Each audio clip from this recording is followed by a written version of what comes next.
Chapter 10. The next morning, Hyacinth is still in an excellent mood. Unfortunately, her mother commented upon this so many times at breakfast that Hyacinth was finally forced to flee and barricade herself in her bedchamber. Violet Bridgerton is an exceptionally canny woman, after all, and if anyone is going to guess that Hyacinth is falling in love, it would be her. Probably before Hyacinth, even. Hyacinth hummed to herself as she sat at the small desk in her bedchamber, tapping her fingers against the blotter. She had translated and retranslated the note they'd found the night before in the small green office, and she still wasn't satisfied with her results, but even that could not dampen her spirits. She'd been a little disappointed, of course, that they had not found the diamonds the night before, but the note in the curio cabinet seemed to indicate that the jewels might still be theirs for the taking. At the very least, no one else had reached any success with the trail of clues Isabella had left behind. Hyacinth was never happier than when she had a task, a goal, some sort of quest. She loved the challenge of solving a puzzle, analysing a clue, and Isabella Marinzoli Sinclair had turned what would surely have been a dull and ordinary season into the most exciting spring of Hyacinth's life. She looked down at the note, twisting her mouth to the side as she forced her mind back to the task at hand. Her translation was still only about 70% complete, in Hyacinth's optimistic estimation, but she rather thought she'd managed enough of a translation to justify another attempt. The next clue, or the actual diamonds, if they were lucky, was almost certainly in the library. "In a book, I imagine," she murmured, gazing sightlessly out the window. She thought of the Bridgerton library, tucked away at her brother's Grosvenor Square home. The room itself wasn't terribly large, but the shelves lined the walls from floor to ceiling, and books filled the shelves, every last inch of them. "Maybe the Sinclairs aren't much for reading," she said to herself, turning her attention once again to Isabella's note. Surely there had to be something in the cryptic words to indicate which book she had chosen as her hiding spot. Something scientific, she was fairly sure. Isabella had underlined part of her note, which led Hyacinth to think that perhaps she was referring to a book title, since it didn't seem to make sense in context that she'd have been underlining for emphasis. And the part she'd underlined had mentioned water and things that move, which sounded a bit like physics. Not that Hyacinth had ever studied it, but she'd 4 brothers who had attended university, and she'd overheard enough of their studies to have a vague knowledge of, if not the subject, at least what the subject meant. Still, she wasn't nearly as certain as she'd have liked about her translation, or what it meant. Maybe if she went to Gareth with what she'd translated thus far, he could read something into it that she didn't see. After all, he was more familiar with the house and its contents than she was. He might know of an odd or interesting book, something unique or out of the ordinary. Gareth. She smiled to herself, a loopy, silly grin that she would have died before allowing anyone else to see. Something had happened the night before. Something special. Something important. He liked her. He really liked her. They had laughed and chattered the entire way home, and when he had dropped her off at the servants' entrance to number 5, he had looked at her in that heavy-lidded, just a little bit intense way of his. He had smiled, too, one corner of his mouth lifting, as if he had a secret. She'd shivered. She'd actually forgotten how to speak, and she'd wondered if he might kiss her again, which of course he hadn't done, but maybe soon. She had no doubt that she still drove him a little bit mad, but she seemed to drive everyone a little bit mad, so she decided not to attach too much importance to that.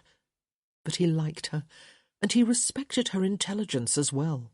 And if he was occasionally reluctant to demonstrate this as often as she would like, well, she had 4 brothers. She had long since learned that it took a fully formed miracle to get them to admit that a woman might be smarter than a man about anything other than fabrics, perfumed soaps, and tea. She turned her head to look at the clock, which sat on the mantel over her small fireplace. It was already past noon. Gareth had promised that he would call on her this afternoon to see how she was faring with the note. That probably didn't mean before 2, but technically it was the afternoon, and her ears perked up. Was that someone at the door? Her room was at the front of the house, so she could generally hear when someone was entering or exiting.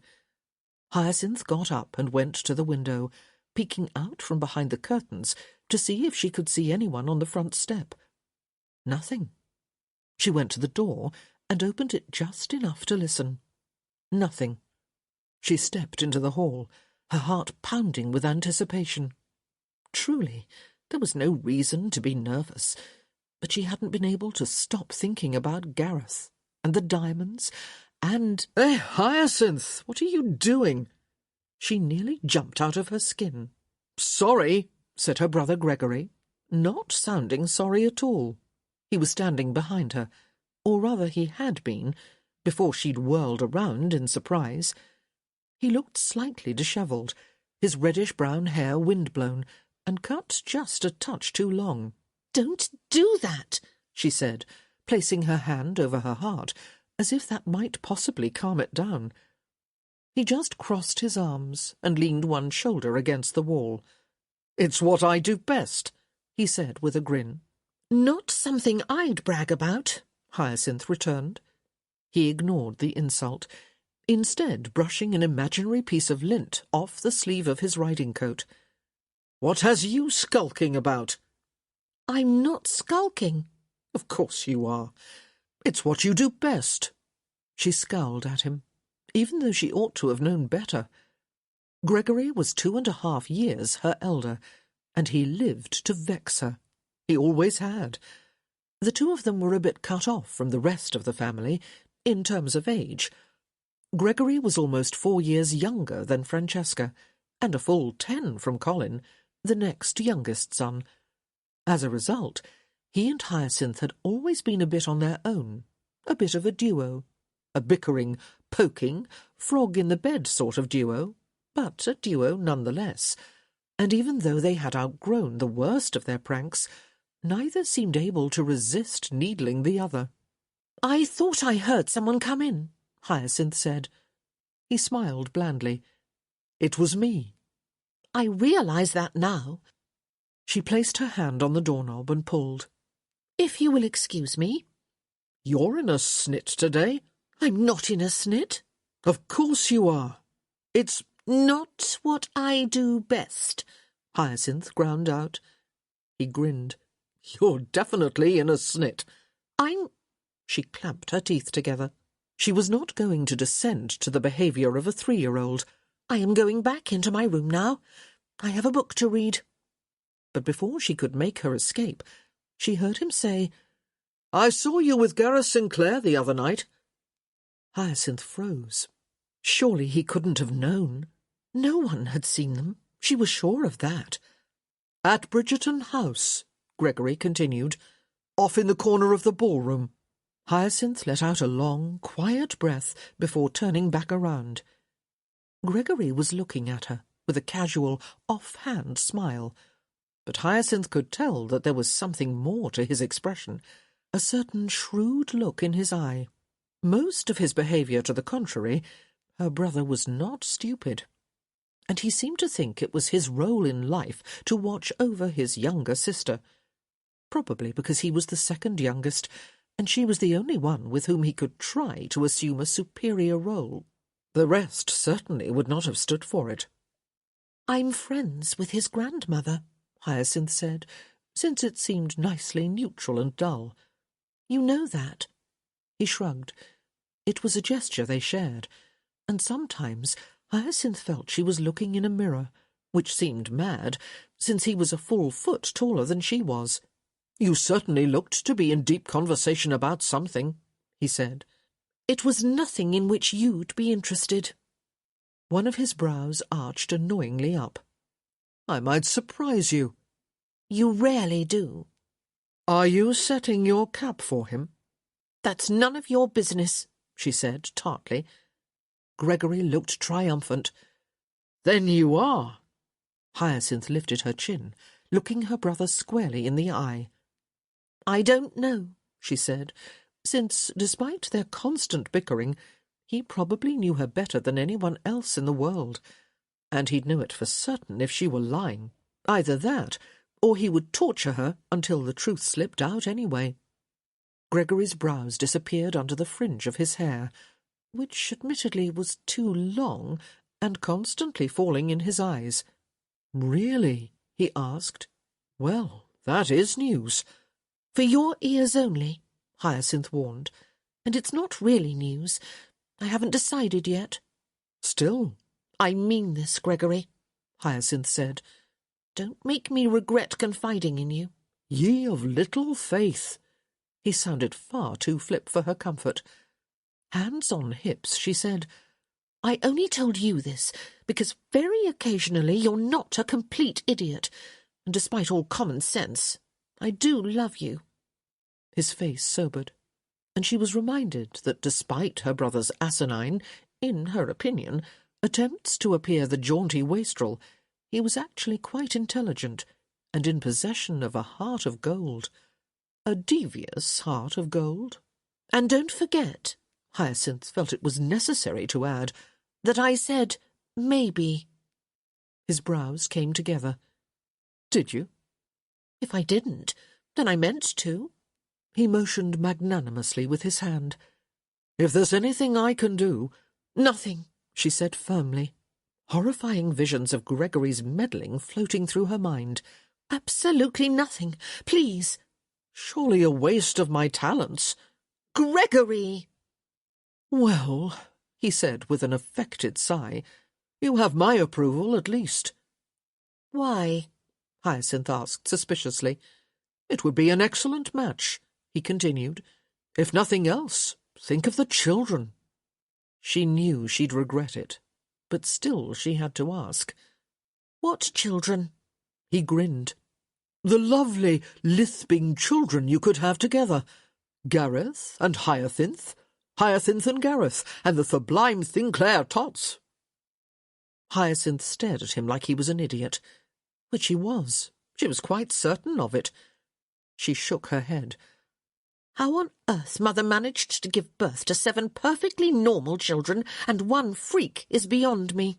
"This way to the nursery," Gregory laughed as she headed back into the room, "with the scrumptious little Sarah and Samuel Sinclair. Oh, yes, and don't forget wee little Susanna." Hyacinth shut the door in his face, but the wood wasn't thick enough to block his parting shot. "You're such an easy mark, Hi. And then, don't forget to come down for tea." 1 hour later. Gareth is about to learn what it means to belong to a large family, for better or for worse. "Miss Bridgerton is taking tea," said the butler, once he'd allowed Gareth admittance to the front hall of number 5. Gareth followed the butler down the hall to the same rose and cream sitting-room in which he'd met Hyacinth the week before.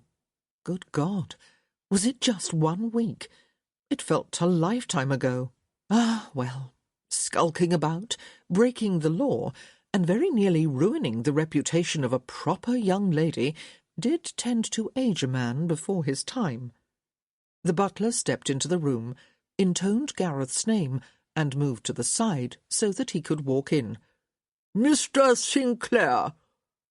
Gareth turned with surprise to face Hyacinth's mother, who was sitting on a striped sofa, setting her teacup down in its saucer. He didn't know why he was surprised to see Violet Bridgerton. It certainly stood to reason that she would be home at this time in the afternoon, but for whatever reason he had only pictured Hyacinth on the way over. "Lady Bridgerton," he said, turning to her with a polite bow. "How lovely to see you." "Have you met my son?" she asked. Son? Gareth hadn't even realized anyone else was in the room. "My brother Gregory," came Hyacinth's voice. She was sitting across from her mother, on a matching sofa. She tilted her head toward the window, where Gregory Bridgerton stood, assessing him with a scary little half-smile. The smirk of an older brother, Gareth realized. It was probably exactly how he would look if he'd had a younger sister to torture and protect. "We've met," Gregory said. Gareth nodded. They had crossed paths from time to time about town, and had, in fact, been students at Eton at the same time. But Gareth was several years older, so they had never known each other well. "Bridgerton," Gareth murmured, giving the younger man a nod. Gregory moved across the room and plopped himself down next to his sister. "It's good to see you," he said, directing his words at Gareth. "Hyacinth says you're her special friend." "Gregory!" Hyacinth exclaimed. She turned quickly to Gareth. "I said no such thing." "I'm heartbroken," Gareth said. Hyacinth looked at him with a slightly peeved expression, then turned to her brother with a hissed, "Stop it." "Won't you have tea, Mr. Sinclair?" Lady Bridgerton asked, glossing right over her children's squabbling, as if it wasn't occurring right across from her. "It is a special blend, of which I am particularly fond." "I would be delighted." Gareth sat in the same chair he had chosen last time, mostly because it put the most room between him and Gregory, although in truth he didn't know which Bridgerton was most likely to accidentally spill scalding tea on his lap. But it was an odd position. He was at the short end of the low centre table, and with all the Bridgertons on the sofas, it almost felt as if he was seated at its head. "Milk?" Lady Bridgerton asked. "Thank you," Gareth replied. "No sugar, if you please." "Hyacinth takes hers with 3, Gregory said, reaching for a piece of shortbread. "Why," Hyacinth ground out, "would he care?" "Well," Gregory replied, taking a bite and chewing, "he is your special friend." "He's not." She turned to Gareth. "Ignore him." There was something rather annoying about being condescended to by a man of lesser years, but at the same time Gregory seemed to be doing an excellent job of vexing Hyacinth, an endeavour of which Gareth could only approve. So he decided to stay out of it, and instead turned back to Lady Bridgerton, who was, as it happened, the closest person to him anyway. "And how are you this afternoon?" he asked.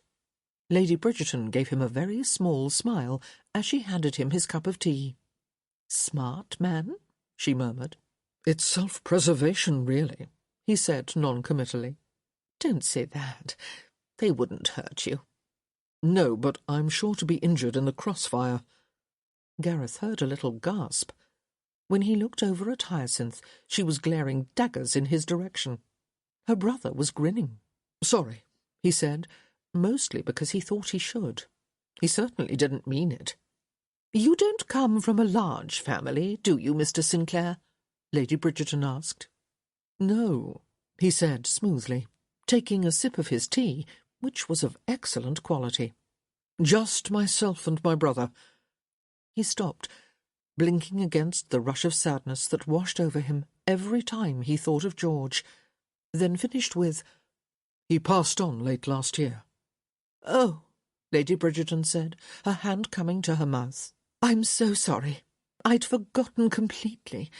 Please forgive me, and accept my deepest sympathies." Her apology was so artless, and her condolences so sincere, that Gareth almost felt the need to comfort her. He looked at her, right into her eyes, and he realized that she understood. Most people hadn't. His friends had all patted him awkwardly on the back and said they were sorry, but they hadn't understood. Grandmother Danbury had, perhaps. She'd grieved for George, too. But that was somehow different, probably because he and his grandmother were so close. Lady Bridgerton was almost a stranger, and yet she cared. It was touching and almost disconcerting. Gareth couldn't remember the last time anyone had said something to him and meant it. Except for Hyacinth, of course. She always meant what she said. But at the same time, she never laid herself bare, never made herself vulnerable. He glanced over at her. She was sitting up straight, her hands folded neatly in her lap, watching him with a curious expression. He couldn't fault her, he supposed. He was the exact same way. "Thank you," he said, turning back to Lady Bridgerton. "George was an exceptional brother, and the world is poorer for his loss." Lady Bridgerton was silent for a moment, and then, as if she could read his mind, she smiled and said, "But you do not wish to dwell on this now. We shall speak of something else." Gareth looked at Hyacinth. She was holding herself still, but he could see her chest rise and fall in a long, impatient breath. She had worked on the translation. Of that he had no doubt, and she surely wished to tell him what she'd learned. Gareth carefully suppressed a smile. He was quite certain that Hyacinth would have feigned death if that would somehow have gotten them an interview alone. "Lady Danbury speaks very highly of you," Lady Bridgerton said. Gareth turned back to her. "I am fortunate to be her grandson." "I have always liked your grandmother," Lady Bridgerton said, sipping at her tea. "I know she scares half of London." "Oh, more than that," Gareth said genially. Lady Bridgerton chuckled. "So she would hope." "Indeed." "I, however, have always found her to be quite charming," Lady Bridgerton said. "A breath of fresh air, really. And, of course, a very shrewd and sound judge of character." "I shall pass along your regards." "She speaks very highly of you," Lady Bridgerton said. She'd repeated herself. Gareth wasn't sure if it was accidental or deliberate, but either way, she couldn't have been more clear if she had taken him aside and offered him money to propose to her daughter. Of course, she did not know that his father was not actually Lord Sinclair, or that he did not in fact know who his father was. As lovely and generous as Hyacinth's mother was, Gareth rather doubted that she'd be working so hard to bring him up to scratch if she knew that he most probably carried the blood of a footman. "My grandmother speaks highly of you as well," Gareth said to Lady Bridgerton, "which is quite a compliment, as she rarely speaks highly of anyone." "Except for Hyacinth," Gregory Bridgerton put in. Gareth turned. He'd almost forgotten the younger man was there. "Of course," he said smoothly. "My grandmother adores your sister."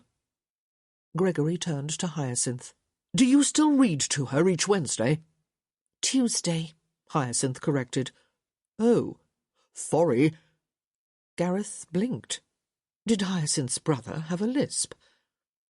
"Mr. Sinclair," Hyacinth said, after what Gareth was quite certain was an elbow in her brother's ribs. "Yes," he murmured, mostly just to be kind. She'd paused in her speech, and he had a feeling she'd uttered his name without first thinking of something to ask him. "I understand that you are an accomplished swordsman," she finally said. He eyed her curiously. Where was she going with this? "I like to fence, yes," he replied. "I have always wanted to learn." "Good God," Gregory grunted. "I would be quite good at it," she protested. "I'm sure you would," her brother replied, "which is why you should never be allowed within 30 feet of a sword." He turned to Gareth. "She's quite diabolical." "Yes, I noticed," Gareth murmured, deciding that maybe there might be a bit more to Hyacinth's brother than he had thought. Gregory shrugged, reaching for a piece of shortbread. "It's probably why we can't seem to get her married off." "Gregory!" This came from Hyacinth, but that was only because Lady Bridgerton had excused herself and followed one of the footmen into the hall. "It's a compliment," Gregory protested. "Haven't you waited your entire life for me to agree that you're smarter than any of the poor fools who have attempted to court you?" "You might find it difficult to believe," Hyacinth shot back, "but I haven't been going to bed each night thinking to myself, oh, I do wish my brother would offer me something that passes for a compliment in his twisted mind." Gareth choked on his tea. Gregory turned to Gareth. Do you see why I call her diabolical?" "I refuse to comment," Gareth said. "Look who is here," came Lady Bridgerton's voice. And just in time, Gareth thought. 10 more seconds, and Hyacinth would have quite cheerfully murdered her brother. Gareth turned to the doorway and immediately rose to his feet.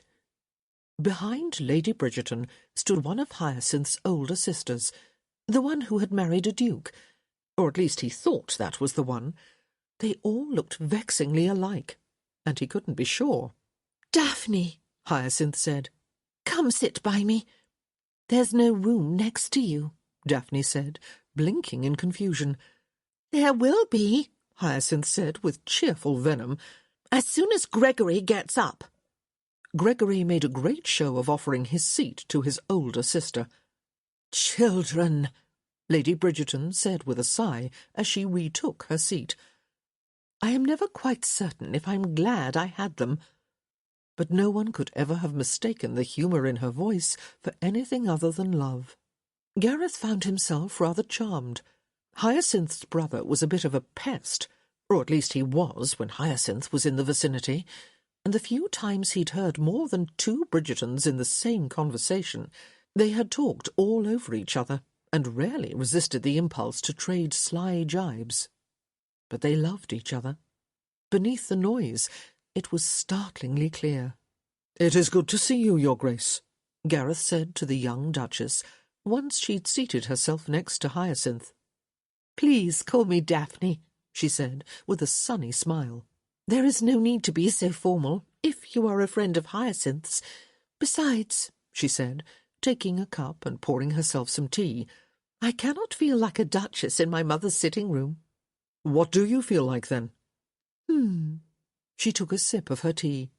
"Just Devney Bridgerton, I suppose. It's difficult to shed the surname in this clan. In spirit, that is." "I hope that is a compliment," Lady Bridgerton remarked. Daphne just smiled at her mother. "I shall never escape you, I'm afraid." She turned to Gareth. "There is nothing like one's family to make one feel like one has never grown up." Gareth thought about his recent encounter with the Baron, and said, with perhaps more feeling than he ought to make verbal, "I know precisely what you mean." "Yes," the Duchess said, "I expect you do." Gareth said nothing. His estrangement from the Baron was certainly common enough knowledge, even if the reason for it was not. "How are the children, Devney?" Lady Bridgerton asked. "Mischievous as always. David wants a puppy, preferably one that will grow to the size of a small pony, and Caroline is desperate to return to Benedict's." She sipped at her tea and turned to Gareth. "My daughter spent 3 weeks with my brother and his family last month. He has been giving her drawing lessons." "He is an accomplished artist, is he not?" 2 paintings in the National Gallery," Lady Bridgerton said, beaming with pride. "He rarely comes to town, though," Hyacinth said. "He and his wife prefer the quiet of the country," her mother said, but there was a very faint edge to her voice, a firmness meant to indicate that she did not wish to discuss the matter any further, at least not in front of Gareth. Gareth tried to recall if he had ever heard some sort of scandal attached to Benedict Bridgerton. He didn't think so, but then again, Gareth was at least a decade his junior, and if there was something untoward in his past, it would probably have occurred before Gareth had moved to town. He glanced over at Hyacinth to see her reaction to her mother's words. It hadn't been a scolding, not exactly, but it was clear that she'd wanted to stop Hyacinth from speaking further. But if Hyacinth took offence, she wasn't showing it. She turned her attention to the window, and was staring out, her brows pulled slightly together as she blinked. "Is it warm out of doors?" she asked, turning to her sister. "It looks sunny." "It is quite," Daphne said, sipping her tea. "I walked over from Hastings' house." "I should love to go for a walk," Hyacinth announced. It took Gareth only a second to recognise his cue. "I would be delighted to escort you, Miss Bridgerton." "Would you?" Hyacinth said, with a dazzling smile. "I was out this morning," Lady Bridgerton said. "The crocuses are in bloom in the park, a bit past the guardhouse." Gareth almost smiled. The guardhouse was at the far end of Hyde Park. It would take half the afternoon to get there and back. He rose to his feet and offered her his arm. "Shall we see the crocuses, then?" "That would be delightful." Hyacinth stood. "I just need to fetch my maid to accompany us." Gregory pushed himself off the window-sill upon which he'd been leaning. "Perhaps I'll come along too," he said. Hyacinth threw him a glare. "Or perhaps I won't," he murmured. "I need you here in any case," Lady Bridgerton said. "Really?" Gregory smiled innocently. "Why?" "Because I do," she ground out. Gareth turned to Gregory. "Your sister will be safe with me," he said. "I give you my vow." "Oh, I have no worries on that score," Gregory said with a bland smile. "The real question is, will you be safe with her?" It was a good thing, Gareth later reflected, that Hyacinth had already quit the room to fetch her coat and her maid. She probably would have killed her brother on the spot. Chapter 11. A quarter of an hour later. Hyacinth is completely unaware that her life is about to change. "Your maid is discreet?" Gareth asked, just as soon as he and Hyacinth were standing on the pavement outside of number 5. "Oh, don't worry about Frances," Hyacinth said, adjusting her gloves. "She and I have an understanding." He lifted his brows in an expression of lazy humour. "Why do those words coming from your lips strike terror in my soul?" "I'm sure I don't know," Hyacinth said blithely. "but I can assure you that she won't come within 20 feet of us while we're strolling. We have only to stop and get her a tin of peppermints." "Peppermints?" "She's easily bribed," Hyacinth explained, looking back at Frances, who had already assumed the requisite distance to the couple, and was now looking quite bored. "All the best maids are." "I wouldn't know," Gareth murmured. "That I find difficult to believe," Hyacinth said. He had probably bribed maids all across London. Hyacinth couldn't imagine that he could have made it to his age, with his reputation, and not have had an affair with a woman who wanted it kept secret. He smiled inscrutably. "A gentleman never tells." Hyacinth decided not to pursue the topic any further. Not, of course, because she wasn't curious, but rather because she thought he'd meant what he'd said, and he wasn't going to spill any secrets, delicious though they might be. And really, why waste one's energy if one was going to get nowhere? "I thought we would never escape," she said, once they'd reached the end of her street. "I have much to tell you." He turned to her with obvious interest. "Were you able to translate the note?" Hyacinth glanced behind her. She knew she'd said Frances would remain far in back, but it was always good to check, especially as Gregory was no stranger to the concept of bribery either. "Yes," she said, once she was satisfied that they would not be overheard. "Well, most of it at least. Enough to know that we need to focus our search in the library."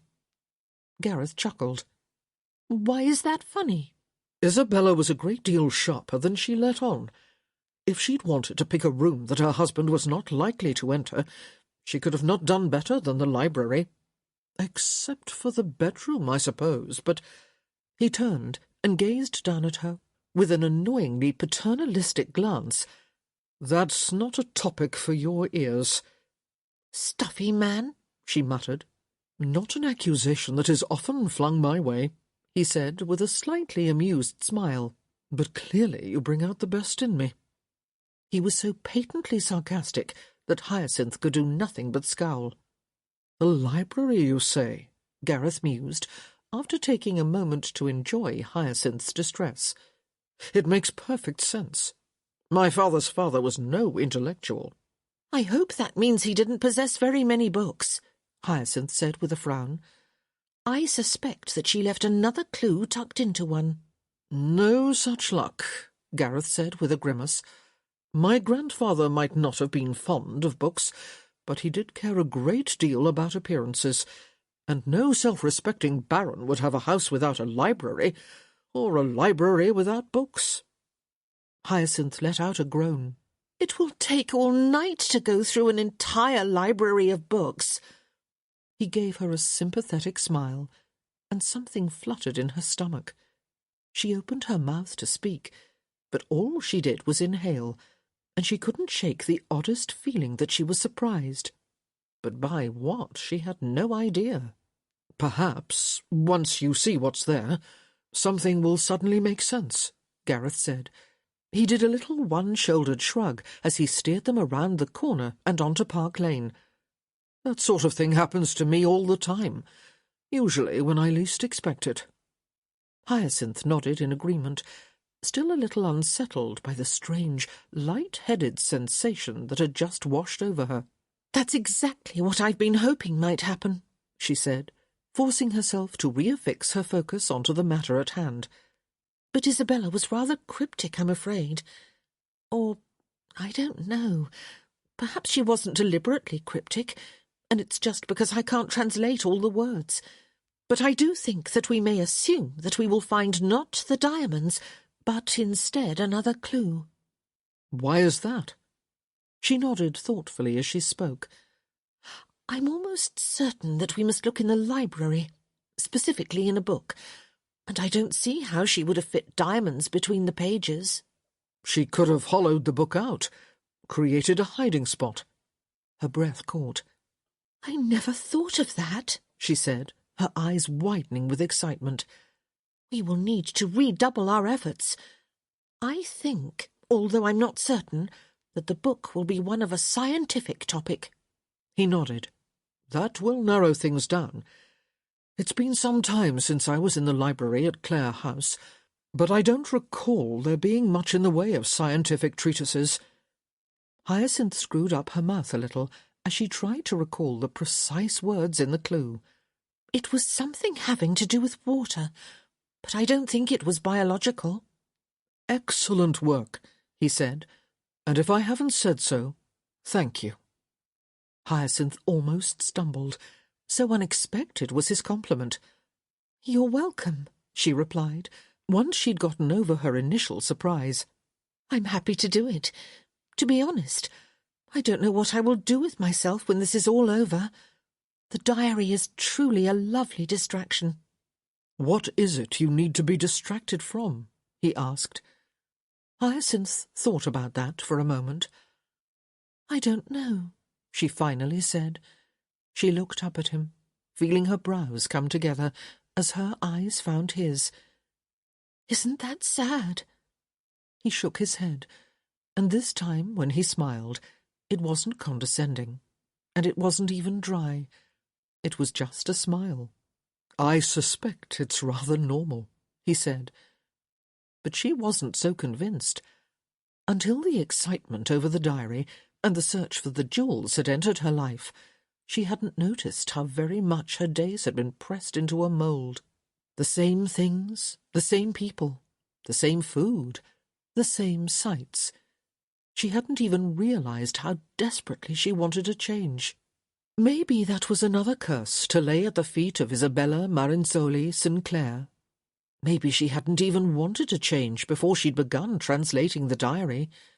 Maybe she hadn't known to want one. But now, after this, she had a feeling that nothing would ever be the same. "When shall we return to Clare House?" she asked, eager to change the subject. He sighed, or maybe it was a groan. "I don't suppose you'd take it well if I said I was going alone." "Very badly," she confirmed. "I suspected as much." He gave her a sideways glance. "Is everyone in your family as obstinate as you?" "No," she said quite freely. "Although they do come close. My sister Eloise especially. You haven't met her. And Gregory." She rolled her eyes. "He's a beast." "Why do I suspect that whatever he's done to you, you've returned in kind and then in tenfold?" She cocked her head to the side, trying to look terribly dry and sophisticated. "Are you saying you don't believe I can turn the other cheek?" "Not for a second." "Very well. It's true," she said with a shrug. She wasn't going to be able to carry on that ruse for very long anyway. "I can't sit still in a sermon either." He grinned. "Neither can I." "Liar," she accused. "You don't even try. I have it on the best authority that you never go to church." "The best authorities are watching out for me." He smiled faintly. How reassuring. "Your grandmother." "Ah," he said, "that explains it. Would you believe that my soul is already well past redemption?" "Absolutely," she said. "But that's no reason to make the rest of us suffer." He looked at her with a wicked glint in his eye. "Is it that deep a torture to be at church without my calming presence?" "You know what I meant," she said. "It's not fair that I should have to attend when you do not." "Since when are we such a pair that it's tit for tat for us?" he queried. That stopped her short, verbally at least, and he obviously couldn't resist teasing her further, because he said, "Your family certainly wasn't very subtle about it." "Oh," she said, barely resisting a groan. "That." "That?" "Them." "They're not so bad," he said. "No," she agreed, "but they are an acquired taste. I suppose I should apologize." "No need," he murmured, but she suspected it was just an automatic platitude. Hyacinth sighed. She was rather used to her family's often desperate attempts to get her married off, but she could see where it might be a bit unsettling for the poor man in question. "If it makes you feel better," she said, giving him a sympathetic glance, "you're hardly the first gentleman they've tried to foist me upon." "How charmingly put." "Although, if you think about it," she said, "it is actually to our advantage if they do think we might make a match of it." "How is that?" she thought furiously. She still wasn't sure if she wished to set her cap for him, but she was sure that she didn't want him to think that she had, because if he did, and then he rejected her, well, nothing could be more brutal or heartbreaking.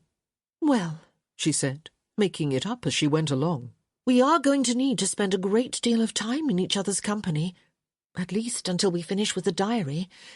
If my family thinks there might be a church at the end of the journey, they are far less likely to quibble." He appeared to consider that.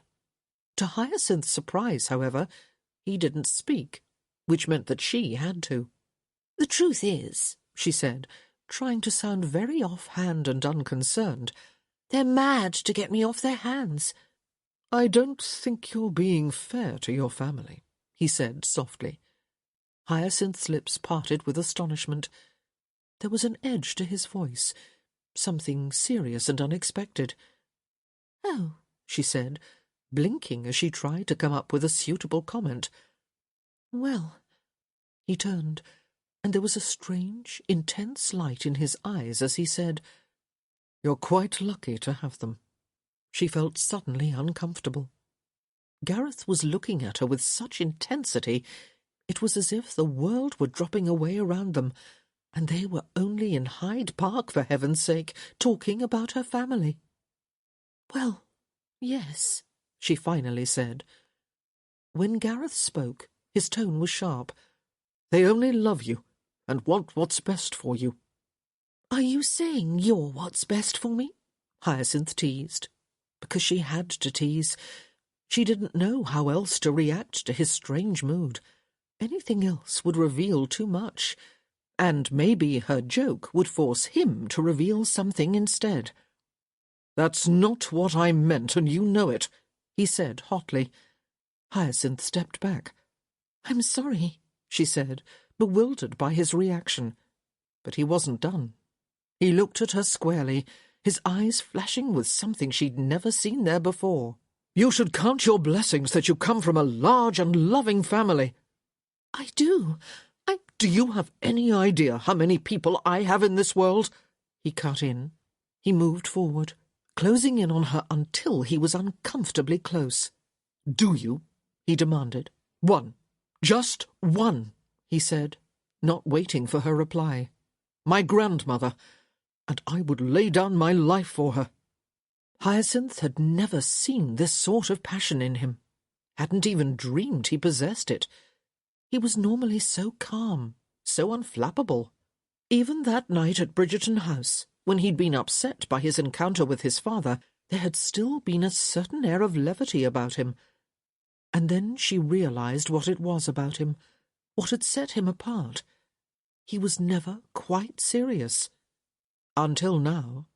She couldn't tear her eyes from his face, even as he turned away, leaving her only his profile.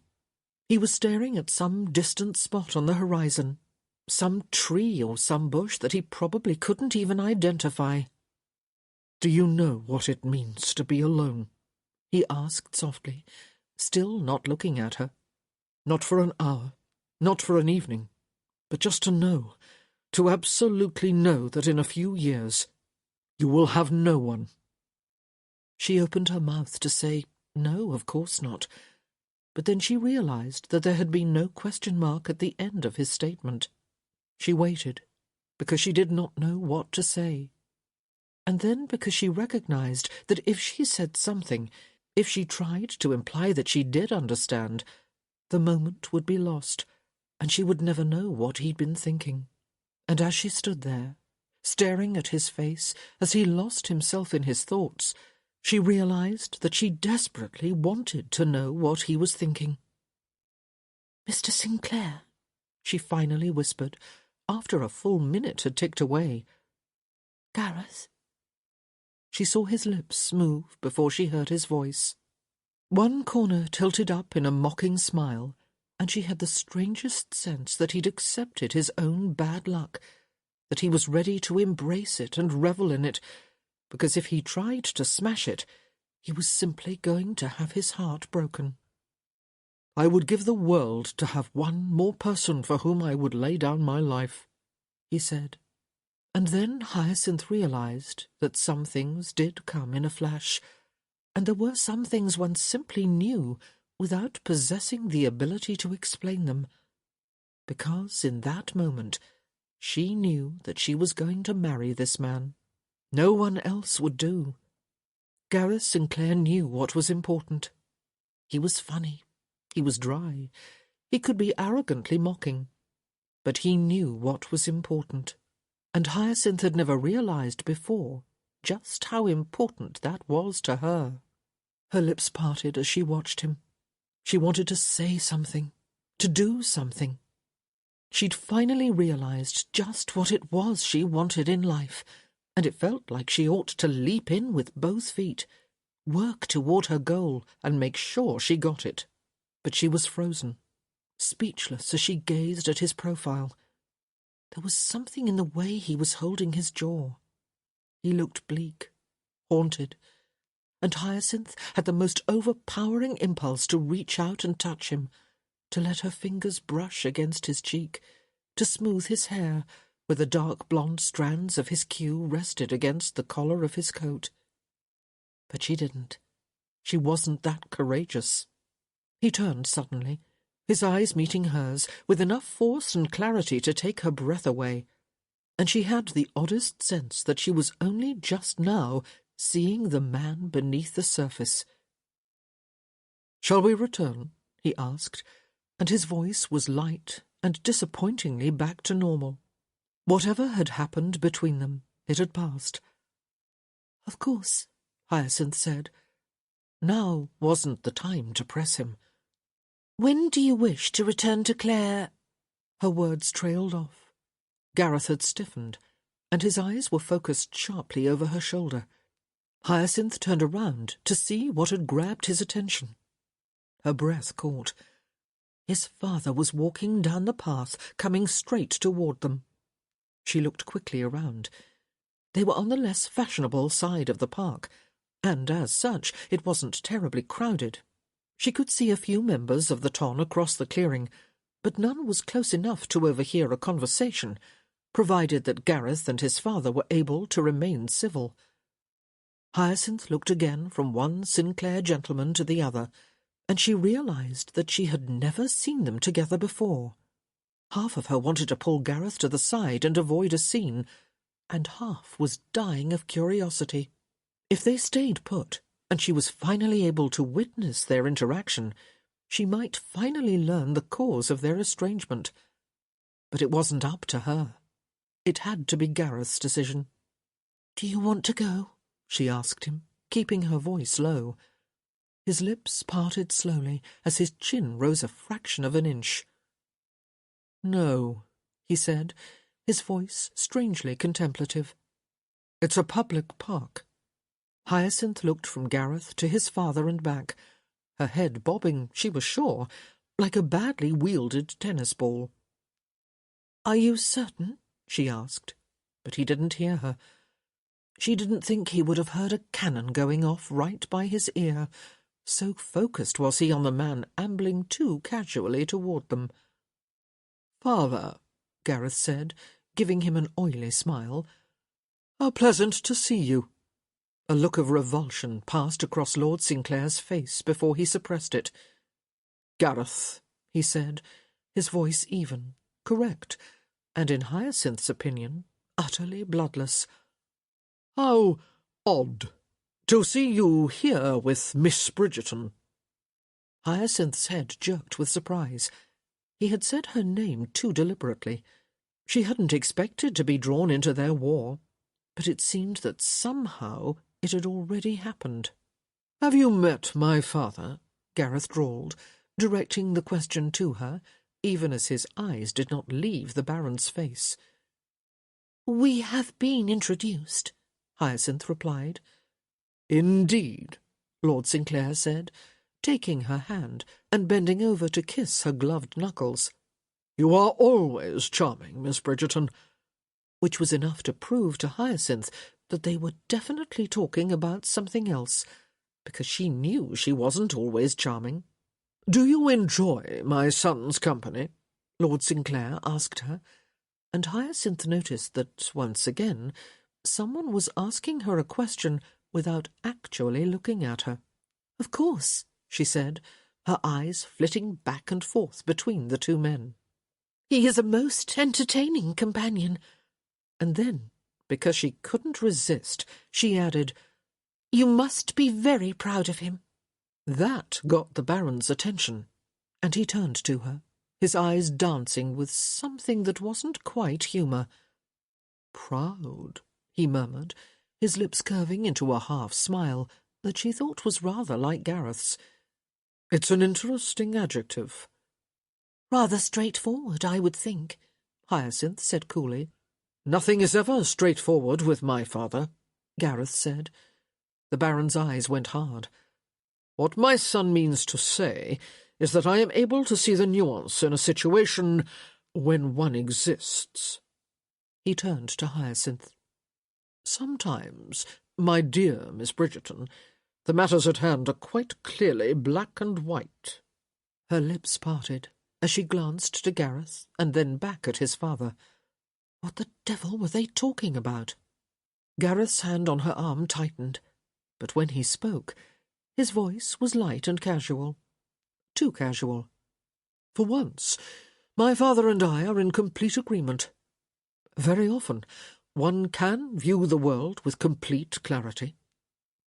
"Right now, perhaps," the Baron murmured. "Well, no," Hyacinth wanted to blurt out. As far as she was concerned, this was the most abstract and muddied conversation of her life.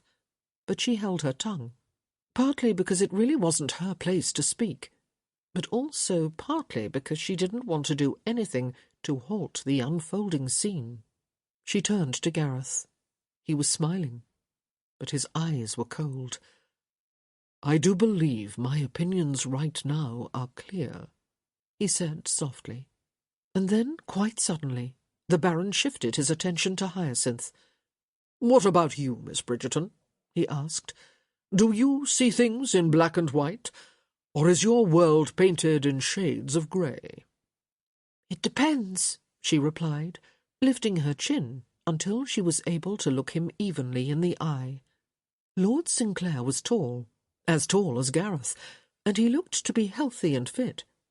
His face was pleasing and surprisingly youthful, with blue eyes and high, wide cheekbones. But Hyacinth disliked him on sight. There was something angry about him, something underhanded and cruel, and she didn't like how he made Gareth feel. Not that Gareth had said anything to her, but it was clear as day on his face, in his voice, even in the way he held his chin. "A very politic answer, Miss Bridgerton," the Baron said, giving her a little nod of salute. "How funny," she replied. "I'm not often politic." "No, you're not, are you?" he murmured. "You do have a rather candid reputation." Hyacinth's eyes narrowed. "It is well deserved." The Baron chuckled. "Just make certain you are in possession of all your information before you form your opinions, Miss Bridgerton. Or—" his head moved slightly, causing his gaze to angle onto her face in a strange, sly manner, "before you make any decisions." Hyacinth opened her mouth to give him a stinging retort, one that she hoped she'd be able to make up as she went along, since she still had no idea just what he was warning her about. But before she could speak, Gareth's grip on her forearm grew painful. "It's time to go," he said. "Your family will be expecting you." "Do offer them my regards," Lord Sinclair said, executing a smart little bow. "They are good ton, your family.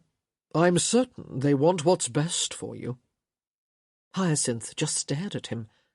She had no idea what the subtext was in this conversation, but clearly she did not have all the facts, and she hated being left in the dark. Gareth yanked on her arm, hard, and she realized that he'd already started walking away. Hyacinth tripped over a bump in the path as she fell into place at his side. "What was that all about?" she asked, breathless from trying to keep up with him. He was striding through the park with a speed her shorter legs simply could not match. "Nothing," he bit off. "It wasn't nothing." She glanced over her shoulder to see if Lord Sinclair was still behind them. He wasn't, and the motion set her off balance in any case. She stumbled, falling against Gareth, who didn't seem inclined to treat her with any exceptional tenderness and solicitude. He did stop, though, just long enough for her to regain her footing. "It was nothing," he said, and his voice was sharp and curt, and 100 other things she'd never thought it could be. She shouldn't have said anything else. She knew she shouldn't have said anything else, but she wasn't always cautious enough to heed her own warnings, and as he pulled her along beside him, practically dragging her east toward Mayfair, she asked, "What are we going to do?" He stopped, so suddenly that she nearly crashed into him. "Do," he echoed. "We?" "We," she confirmed, although her voice didn't come out quite as firmly as she'd intended. "We are not going to do anything," he said, his voice sharpening as he spoke. "We are going to walk back to your house, where we are going to deposit you on your doorstep, and then we are going to return to my small, cramped apartments and have a drink." "Why do you hate him so much?" Hyacinth asked. Her voice was soft, but it was direct. He didn't answer. He didn't answer, and then it became clear that he wasn't going to answer. It wasn't her business, but oh, how she wished it were. "Shall I return you, or do you wish to walk with your maid?" he finally asked. Hyacinth looked over her shoulder. Francis was still behind her, standing near a large elm tree. She didn't look the least bit bored. Hyacinth sighed. She was going to need a lot of peppermints this time. Chapter 12. 20 minutes later, after a long and silent walk. It was remarkable, Gareth thought, with more than a little self-loathing, How one encounter with the Baron could ruin a perfectly good day. And it wasn't even so much the Baron.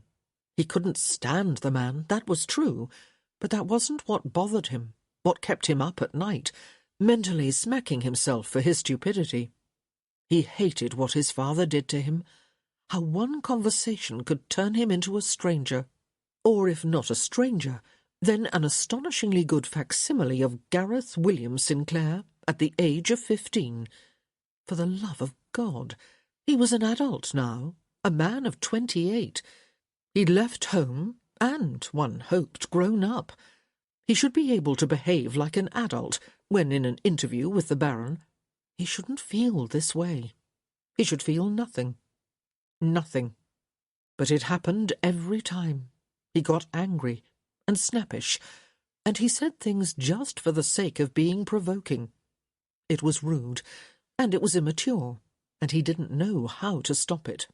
And this time it had happened in front of Hyacinth. He had walked her home in silence. He could tell she wanted to speak.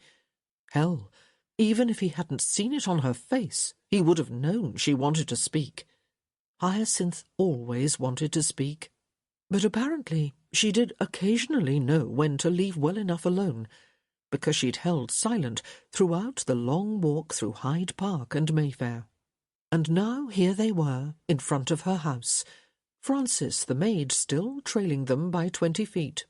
"I am sorry for the scene in the park," he said swiftly, since some kind of apology was in order. "I don't think anyone saw," she replied. "Or at the very least, I don't think anyone heard. And it wasn't your fault." He felt himself smile. Wryly, since that was the only sort he could manage. It was his fault. Maybe his father had provoked him, but it was long past time that Gareth learned to ignore it. "Will you come in?" Hyacinth asked. He shook his head. "I'd best not." She looked up at him, her eyes uncommonly serious. "I would like you to come in," she said. It was a simple statement, so bare and plain that he knew he could not refuse. He gave her a nod, and together they walked up the steps. The rest of the Bridgertons had dispersed, so they entered the now empty rose and cream drawing-room. Hyacinth waited near the door until he reached the seating area, and then she shut it. All the way. Gareth lifted his brows in question. In some circles, a closed door was enough to demand marriage. "I used to think," Hyacinth said after a moment, "that the only thing that would have made my life better was a father." He said nothing. "Whenever I was angry with my mother," she continued, still standing by the door, "or with one of my brothers or sisters, I used to think, if only I had a father, everything would be perfect, and he would surely take my side." She looked up, and her lips were curved in an endearingly lopsided smile. "He wouldn't have done, of course, since I'm sure that most of the time I was in the wrong. But it gave me great comfort to think it." Gareth still said nothing. All he could do was stand there and imagine himself a Bridgerton. Picture himself with all those siblings, all that laughter. And he couldn't respond, because it was too painful to think that she'd had all that and still wanted more. "I've always been jealous of people with fathers," she said, "but no longer." He turned sharply, his eyes snapping to hers. She returned his gaze with equal directness, and he realized he couldn't look away. Not shouldn't, couldn't. "It's better to have no father at all than to have one such as yours, Gareth," she said quietly. "I'm so sorry." And that was his undoing. Here was this girl who had everything, at least everything he thought he'd ever wanted, and somehow she still understood. "I have memories, at least," she continued, smiling wistfully, "or at least the memories others have told to me. I know who my father was, and I know he was a good man. He would have loved me if he'd lived. He would have loved me without reservations and without conditions." Her lips wobbled into an expression he had never seen on her before, a little bit quirky, an awful lot self-deprecating. It was entirely unlike Hyacinth, and for that reason completely mesmerizing. "And I know," she said, letting out a short staccato breath, the sort one did when one couldn't quite believe what one was saying, "that it's often rather hard work to love me." And suddenly Gareth realized that some things did come in a flash, and there were some things one simply knew without being able to explain them. Because, as he stood there watching her, all he could think was, no. No. It would be rather easy to love Hyacinth Bridgerton. He didn't know where the thought had come from, or what strange corner of his brain had come to that conclusion, because he was quite certain it would be nearly impossible to live with her. But somehow he knew that it wouldn't be at all difficult to love her. "I talk too much," she said. He'd been lost in his own thoughts. What was she saying? "And I'm very opinionated." That was true, but what was... "And I can be an absolute pill when I do not get my way, although I would like to think that most of the time I'm reasonably reasonable." Gareth started to laugh. Good God! She was cataloguing all the reasons why she was difficult to love. She was right, of course, about all of them, but none of it seemed to matter. At least, not right then. "What?" she asked suspiciously. "Be quiet," he said, crossing the distance between them. "Why?" "Just be quiet." "But—" He placed a finger on her lips. "Grant me one favour," he said softly, "and don't say a word." Amazingly, she complied. For a moment, he did nothing but look at her. It was so rare that she was still, that something on her face wasn't moving or speaking or expressing an opinion with nothing more than a scrunch of her nose. He just looked at her, memorizing the way her eyebrows arched into delicate wings, and her eyes grew wide under the strain of keeping quiet. He savoured the hot rush of her breath across his finger, and the funny little sound she made at the back of her throat without realizing it. And then he couldn't help it. He kissed her. He took her face in his hands, and he lowered his mouth to hers. The last time he'd been angry, and he'd seen her as little more than a piece of forbidden fruit, the one girl his father thought he couldn't have. But this time he was going to do it right. This would be their first kiss, and it would be one to remember. His lips were soft, gentle. He waited for her to sigh, for her body to soften against his. He wouldn't take until she made it clear she was ready to give, and then he would offer himself in return. He brushed his mouth against hers, with just enough friction to feel the texture of her lips, to sense the heat of her body. He tickled her with his tongue, tender and sweet, until her lips parted, and then he tasted her. She was sweet, and she was warm, and she was returning his kiss with the most devilish mix of innocence and experience he could ever have imagined. Innocence, because it was quite clear she didn't know what she was doing, and experience, because despite all that, she drove him wild. He deepened the kiss, his hand sliding down the length of her back, until one rested on the curve of her bottom and the other at the small of her back. He pulled her against him, against the rising evidence of his desire. This was insane. It was mad. They were standing in her mother's drawing-room, 3 feet from a door that could be opened at any moment by a brother who certainly would feel no compunction at tearing Gareth apart limb from limb. And yet he couldn't stop. He wanted her. He wanted all of her. God help him, he wanted her now. "Do you like this?" he murmured, his lips moving to her ear. He felt her nod, heard her gasp as he took her lobe between his teeth. It emboldened him, fired him. "Do you like this?" he whispered, taking one hand and bringing it around to the swell of her breast. She nodded again, this time gasping a tiny little, "Yes." He couldn't help but smile, nor could he do anything but slide his hand inside the folds of her coat, so that the only thing between his hand and her body was the thin fabric of her dress. "You'll like this even better," he said wickedly, skimming his palm over her until he felt her nipple harden.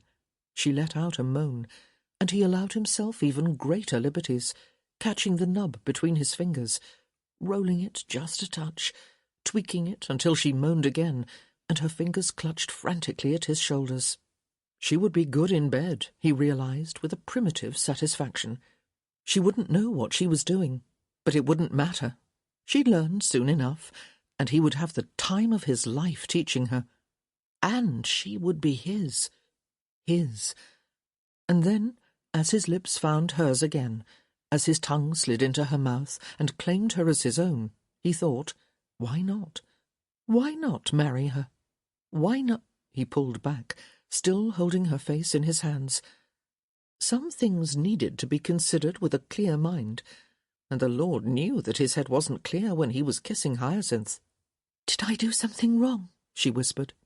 He shook his head, unable to do anything but look at her. "Then what—" He quieted her with a firm finger to her lips. Why not marry her? Everybody seemed to want them to. His grandmother had been hinting about it for over a year, and her family was about as subtle as a sledgehammer. Furthermore, he actually rather liked Hyacinth, which was more than he could say for most of the women he'd met during his years as a bachelor. Certainly she drove him mad half the time, but even with that, he liked her. Plus, it was becoming increasingly apparent that he would not be able to keep his hands off her for very much longer. Another afternoon like this, and he'd ruin her. He could picture it, see it in his mind. Not just the two of them, but all of the people in their lives. Her family, his grandmother, his father. Gareth almost laughed aloud. What a boon! He could marry Hyacinth, which was shaping up in his mind to be an extremely pleasant endeavour, and at the same time completely show up the Baron. It would kill him, absolutely kill him. But, he thought, letting his fingers trail along the line of her jaw as he pulled away, he needed to do this right. He hadn't always lived his life on the correct side of propriety, but there were some things a man had to do as a gentleman. Hyacinth deserved no less. "I have to go," he murmured, taking one of her hands and lifting it to his mouth in a courtly gesture of farewell. "Where?" she blurted out, her eyes still dazed with passion. He liked that. He liked that he befuddled her, left her without her famous self-possession. "There are a few things I need to think about," he said, "and a few things I need to do." "But what?" He smiled down at her. "You'll find out soon enough." "When?" He walked to the door. "You're a bundle of questions this afternoon, aren't you?" "I wouldn't have to be," she retorted, clearly regaining her wits, "if you'd actually say something of substance." "Until next time, Miss Bridgerton," he murmured, slipping out into the hall. "But when?" came her exasperated voice. He laughed all the way out. 1 hour later, in the foyer of Bridgerton House, our hero, apparently, doesn't waste any time. "The Viscount will see you now, Mr. Sinclair." Gareth followed Lord Bridgerton's butler down the hall to a private section of the house, one which he had never seen during the handful of times he had been a guest at Bridgerton House. "He is in his study," the butler explained. Gareth nodded. It seemed the right place for such an interview. Lord Bridgerton would wish to appear in command, in control, and this would be emphasised by their meeting in his private sanctuary. When Gareth had knocked upon the front door of Bridgerton House 5 minutes earlier, he had not given the butler any indication as to his purpose there that day. But he had no doubt that Hyacinth's brother, the almost infamously powerful Viscount Bridgerton, knew his intentions exactly. Why else would Gareth come calling? He had never had any cause before, and after becoming acquainted with Hyacinth's family, some of them at least, He had no doubt that her mother had already met with her brother and discussed the possibility of their making a match. "Mr. Sinclair," the Viscount said, rising from behind his desk as Gareth entered the room. That was promising. Etiquette did not demand that the Viscount come to his feet, and it was a show of respect that he did. "Lord Bridgerton," Gareth said, nodding. Hyacinth's brother possessed the same deep chestnut hair as his sister, although his was just starting to grey at the temples. The faint sign of age did nothing to diminish him, however. He was a tall man, and probably a dozen years Gareth's senior, but he was still superbly fit and powerful. Gareth would not have wanted to meet him in a boxing ring or a duelling field. The Viscount motioned to a large leather chair positioned opposite to his desk. "Sit," he said. "Please." Gareth did so, working fairly hard to hold himself still and keep his fingers from drumming nervously against the arm of the chair. He had never done this before, and damned if it wasn't the most unsettling thing. He needed to appear calm, his thoughts organised and collected. He didn't think his suit would be refused, but he'd like to come through the experience with a modicum of dignity. If he did marry Hyacinth, he was going to be seeing the Viscount for the rest of his life, and he didn't need the head of the Bridgerton family thinking him a fool. "I imagine you know why I am here," Gareth said. The Viscount, who had resumed his seat behind his large mahogany desk, tilted his head very slightly to the side. He was tapping his fingertips together, his hands making a hollow triangle. "Perhaps," he said, "to save both of us from possible embarrassment, you could state your intentions clearly." Gareth sucked in a breath. Hyacinth's brother wasn't going to make this easy on him, but that didn't matter. He had vowed to do this right, and he would not be cowed. He looked up, meeting the Viscount's dark eyes with steady purpose. "I would like to marry Hyacinth," he said, and then, because the Viscount did not say anything, because he didn't even move, Gareth added, "If she'll have me." And then about 8 things happened at once, or perhaps there were merely 2 or 3, and it just seemed like 8, because it was all so unexpected. First, the Viscount exhaled, although that did seem to understate the case. It was more of a sigh, actually, a huge, tired, heartfelt sigh that made the man positively deflate in front of Gareth, which was astonishing. Gareth had seen the Viscount on many occasions, and was quite familiar with his reputation. This was not a man who sagged or groaned. His lips seemed to move through the whole thing too, and if Gareth were a more suspicious man, he would have thought that the Viscount had said, "Thank you, Lord." Combined with the heavenward tilt of the Viscount's eyes, it did seem the most likely translation. And then, just as Gareth was taking all of this in, Lord Bridgerton let the palms of his hands fall against the desk with surprising force, and he looked Gareth squarely in the eye as he said, "Oh, she'll have you. She will definitely have you." It wasn't quite what Gareth had expected. "I beg your pardon," he said, since truly he could think of nothing else. "I need a drink," the Viscount said, rising to his feet. "A celebration is in order, don't you think?" Yes." Lord Bridgerton crossed the room to a recessed bookcase and plucked a cut-glass decanter off one of the shelves. "No," he said to himself, putting it haphazardly back into place. "The good stuff, I think." He turned to Gareth, his eyes taking on a strange, almost giddy light. "The good stuff, wouldn't you agree?" Gareth wasn't quite sure what to make of this. "The good stuff," the Viscount said firmly. He moved some books to the side and reached behind to pull out what looked to be a very old bottle of cognac. "Have to keep it hidden," he explained, pouring it liberally into 2 glasses. "Servants?" Gareth asked.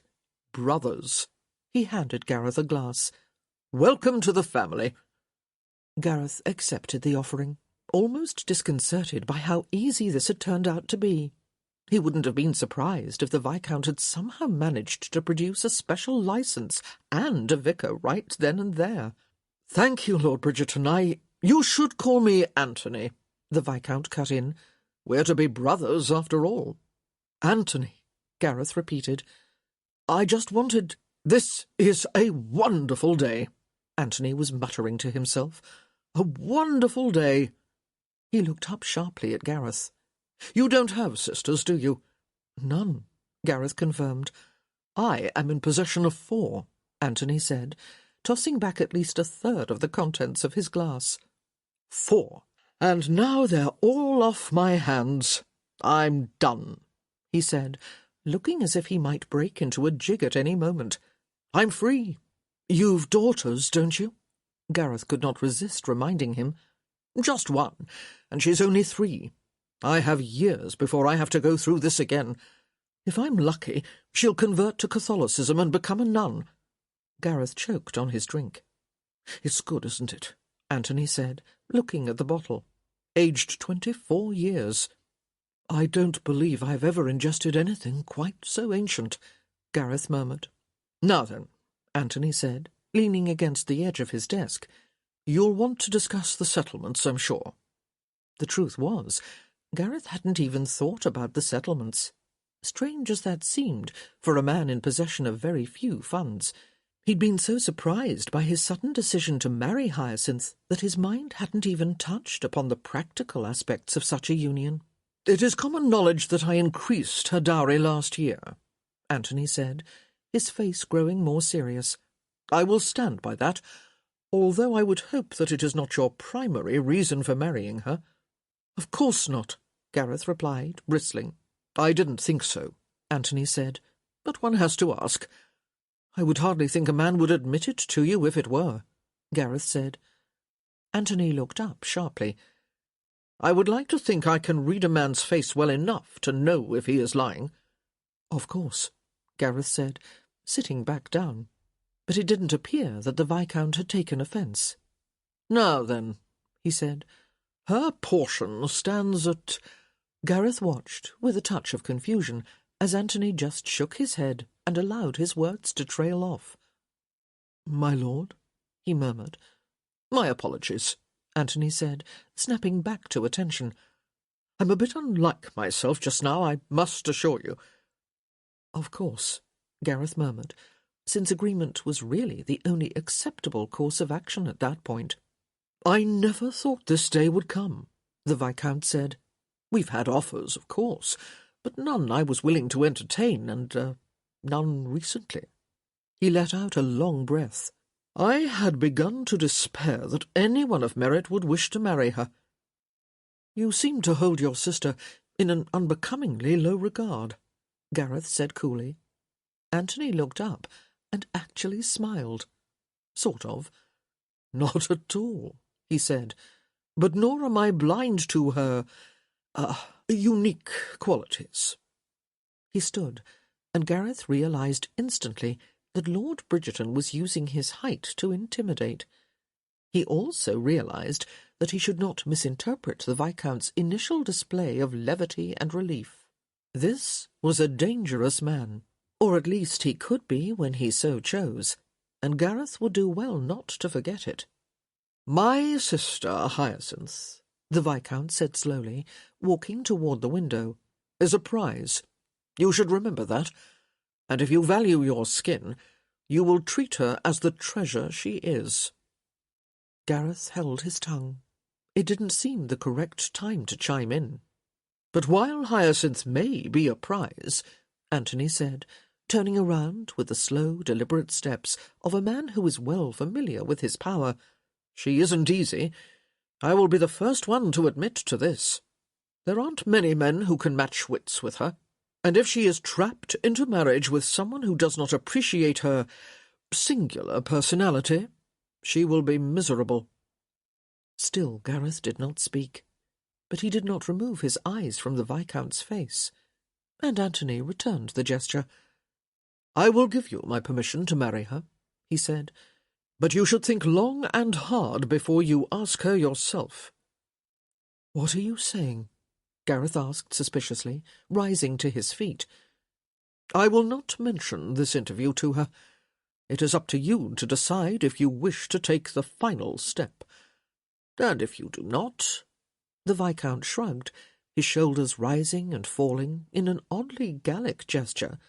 "In that case," he said, sounding almost disturbingly calm, "she will never know." How many men had the Viscount scared off in this manner? Gareth wondered. Good God! Was this why Hyacinth had gone unmarried for so long? He supposed he should be grateful, since it had left her free to marry him. But still, did she realize her eldest brother was a madman? "If you don't make my sister happy," Anthony Bridgerton continued, his eyes just intense enough to confirm Gareth's suspicions about his sanity, "then you will not be happy. I will see to it myself." Gareth opened his mouth to offer the Viscount a scathing retort. To hell with treating him with kid gloves and tiptoeing around his high and mightiness. But then, just when he was about to insult his future brother-in-law, probably irreversibly, something else popped out of his mouth instead. "You love her, don't you?" Anthony snorted impatiently. "Of course I love her. She's my sister." "I loved my brother," Gareth said quietly. "Besides my grandmother, he was the only person I had in this world." "You do not intend to mend your rift with your father, then?" Anthony said. No. Anthony did not ask questions. He just nodded and said, "If you marry my sister, you will have all of us." Gareth tried to speak, but he had no voice. He had no words. There were no words for what was rushing through him. "For better or for worse," the Viscount continued with a light, self-mocking chuckle, "and I assure you, you will very often wish that Hyacinth were a foundling, left on a doorstep with not a relation to her name." "No," Gareth said with soft resolve. "I would not wish that on anyone." The room held silent for a moment, and then the Viscount asked, "Is there anything you wish to share with me about him?" Unease began to seep through Gareth's blood. "Who? Your father?" "No." Anthony appeared to consider this. Then he asked, "Will he make trouble? For me? For Hyacinth?" Gareth couldn't lie. He might, and that was the worst of it. That was what would keep him up at night. Gareth had no idea what the Baron might do, or what he might say, or how the Bridgertons might feel if they learned the truth. And in that moment, Gareth realized that he needed to do two things. First, he had to marry Hyacinth as soon as possible. She, and her mother, would probably wish for one of those absurdly elaborate weddings that took months to plan, but he would need to put his foot down and insist that they wed quickly. And second, as a sort of insurance, he was going to have to do something to make it impossible for her to back out, even if his father came forward with proof of Gareth's parentage. He was going to have to compromise her as soon as possible. There was still the matter of Isabella's diary. She might have known the truth, and if she'd written about it, Hyacinth would learn his secrets even without the intervention of the Baron. And while Gareth didn't much mind Hyacinth learning the true facts of his birth, it was vital that it not happen until after the wedding, or after he'd secured its eventuality with seduction.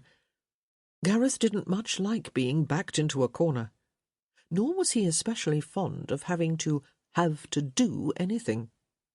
But this, he decided, would be pure pleasure. Chapter 13. Only 1 hour later, as we have noted, when our hero puts his mind to something, and did we mention that it's a Tuesday? "Eh?" Lady Danbury screeched. "You're not speaking loudly enough." Hyacinth allowed the book from which she was reading to fall closed, with just her index finger stuck inside to mark her place. "Why," she wondered aloud, "does it feel like I have heard this before?" "You have," Lady D declared. "You never speak loudly enough." "Funny, but my mother never makes that complaint." "Your mother's ears aren't of the same vintage as mine," Lady Danbury said with a snort. And where's my cane? Ever since she'd seen Gareth in action, Hyacinth had felt emboldened when it came to encounters with Lady Danbury's cane. I hid it, she said with an evil smile. Lady Danbury drew back. Hyacinth Bridgerton, you sly cat. Cat? I don't like dogs, Lady D said with a dismissive wave of her hand. Or foxes, for that matter. Hyacinth decided to take it as a compliment, always the best course of action when Lady Danbury was making no sense, and she turned back to Miss Butterworth and the Mad Baron, Chapter 17. "Let's see," she murmured. "Where were we? Where did you hide it?" "It wouldn't be hidden if I told you, now would it?" Hyacinth said, not even looking up.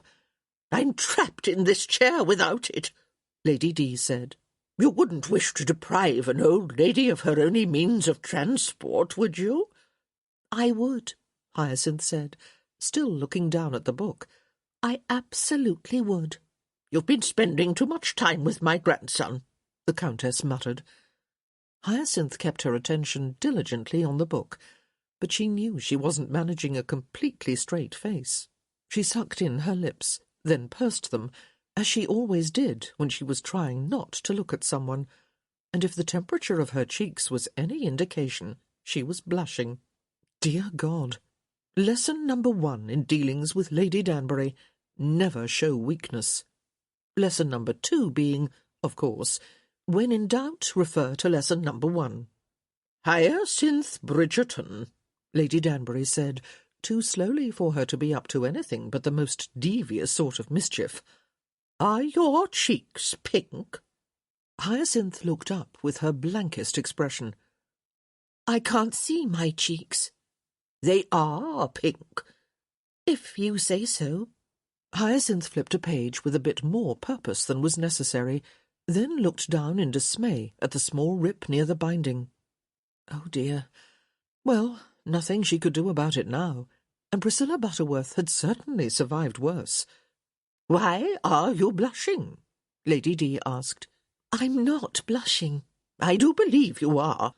"I'm not—" Hyacinth caught herself before they started bickering like a pair of children. "I'm warm," she said, with what she felt was an admirable display of dignity and decorum. "It's perfectly pleasant in this room," Lady Danbury said immediately. "Why are you blushing?" Hyacinth glared at her. "Do you wish for me to read this book or not?" "Not," Lady D said definitively. "I would much rather learn why you are blushing." "I'm not blushing!" Hyacinth fairly yelled. Lady Danbury smiled, an expression that on anyone else might have been pleasant, but on her was diabolical. "Well, you are now," she said.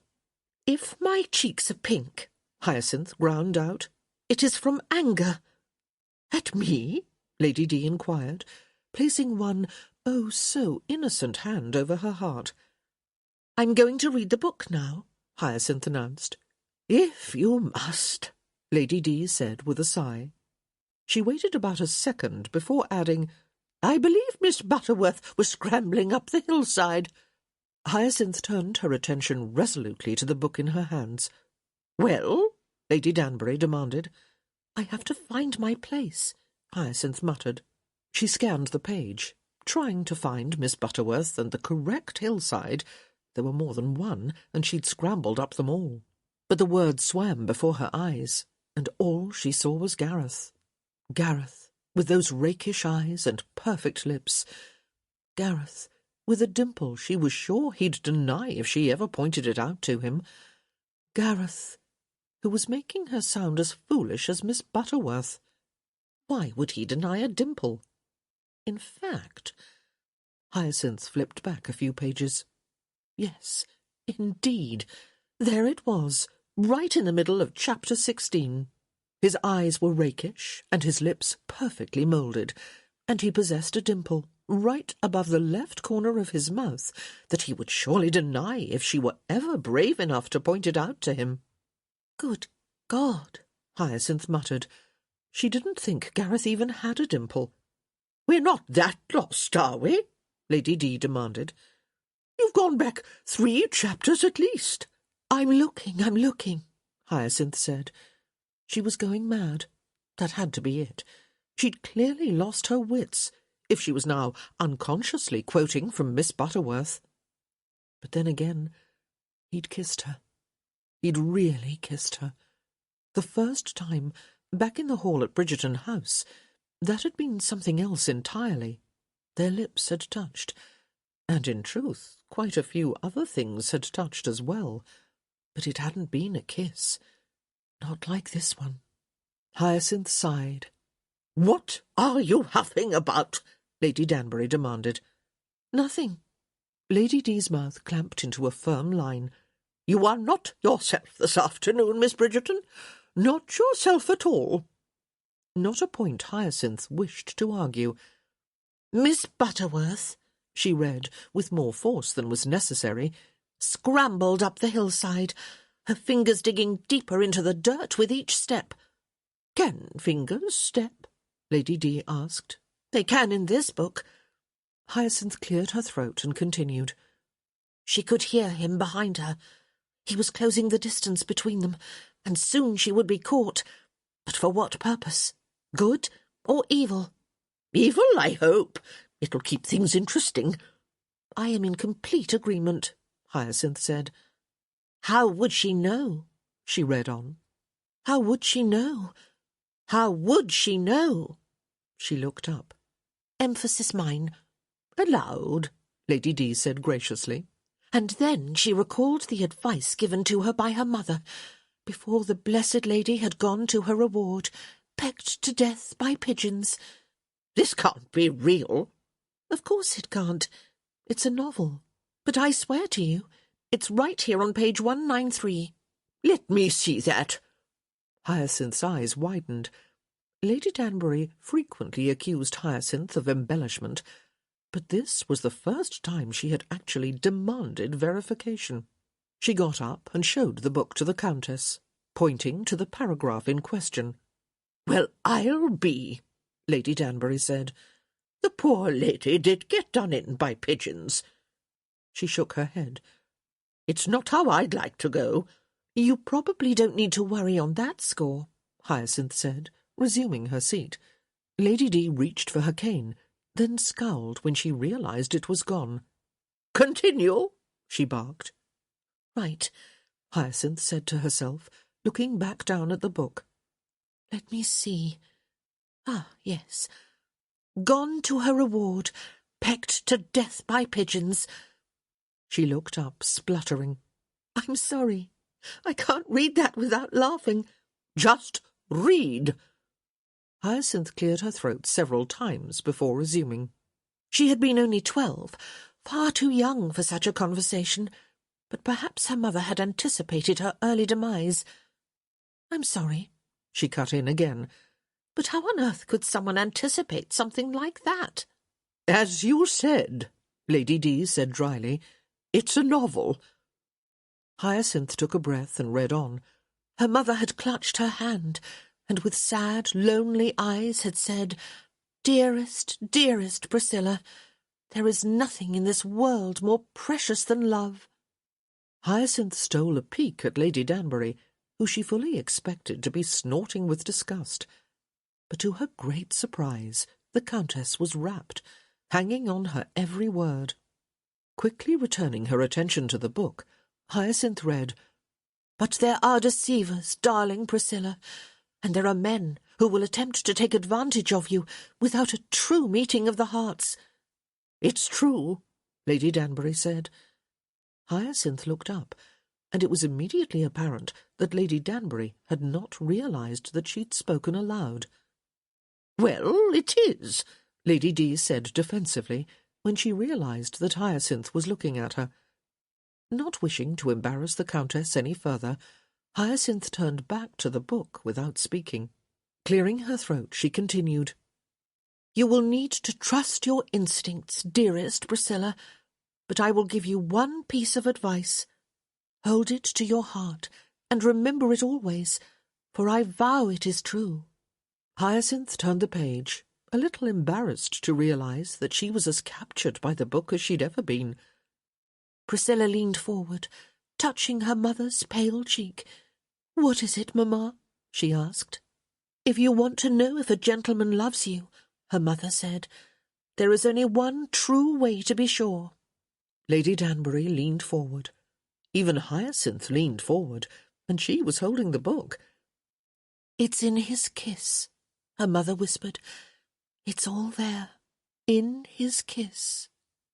Hyacinth's lips parted, and one hand came up to touch them, without her even realizing it. "Well," Lady Danbury declared, "that wasn't what I was expecting." It's in his kiss. Could it be true? "I would think," Lady D continued officiously, "that it's in his actions or his deeds. But I suppose that wouldn't have sounded romantic enough for Miss Butterworth." "And the mad baron," Hyacinth murmured. "Exactly. Who in her right mind would want a madman?" "It's in his kiss," Hyacinth whispered to herself. "Eh?" Lady Danbury screeched. "I can't hear you." "It's nothing," Hyacinth said quickly, giving her head a little shake as she forced her attention back to the Countess. "I was merely wool-gathering." "Pondering the intellectual dogmas laid out by Mother Butterworth?" "Of course not," she coughed. "Shall we read some more?" "We'd better," Lady D grumbled. "The sooner we finish this one, the sooner we can move on to another." "We don't need to finish this one," Hyacinth said, although if they didn't, she was going to have to sneak it home and finish it herself. "Don't be silly. We can't not finish it. I paid good money for that nonsense. And besides—" Lady D looked as sheepish as she was able when she said this, which admittedly wasn't very sheepish. "I wish to know how it ends." Hyacinth smiled at her. It was as close to an expression of soft-heartedness as Lady Danbury was likely to display, and Hyacinth rather thought it should be encouraged. "Very well," she said. "If you will allow me to find my place again." "Lady Danbury," came the deep, even voice of the butler, who had entered the drawing-room on silent feet. "Mr. Sinclair would like an audience." "And he's asking for it?" Lady D inquired. "He usually just barges right in." The butler lifted an eyebrow, more expression than Hyacinth had ever seen on a butler's face. "He has requested an audience with Miss Bridgerton," he said. "Me?" Hyacinth squeaked. Lady Danbury's jaw dropped. "Hyacinth?" she spluttered. "In my drawing-room?" "That is what he said, my lady." "Well," Lady D declared, looking around the room, even though there was no one present save Hyacinth and the butler. "Well." "Shall I escort him in?" the butler inquired. "Of course," Lady Danbury replied. "But I'm not going anywhere. Anything he has to say to Miss Bridgerton, he can say in front of me." "What?" Hyacinth demanded, finally tearing her eyes off the butler and turning toward Lady Danbury. "I hardly think—" "It's my drawing-room," Lady D said, "and he's my grandson, and you're—" She clamped her mouth together as she regarded Hyacinth. Her diatribe momentarily halted. "Well, you're you," she finally finished. "Miss Bridgerton," Gareth said, appearing in the doorway and filling it, to wax Butterworthian, with his marvellous presence. He turned to Lady Danbury. "Grandmother." "Anything you have to say to Miss Bridgerton, you can say in front of me," she told him. "I'm almost tempted to test that theory," he murmured. "Is something amiss?" Hyacinth asked, perching at the front of her chair. After all, they'd parted ways barely 2 hours earlier. "Not at all," Gareth replied. He crossed the room until he was at her side, or at least as close to it as the furniture would allow. His grandmother was staring at him with unconcealed interest, and he was beginning to doubt the wisdom of coming straight here from Bridgerton House. But he had stepped out onto the pavement and realized that it was Tuesday, and somehow that had seemed auspicious. This had all started on a Tuesday. Good heavens, was it just 2 weeks earlier? Tuesdays were when Hyacinth read to his grandmother.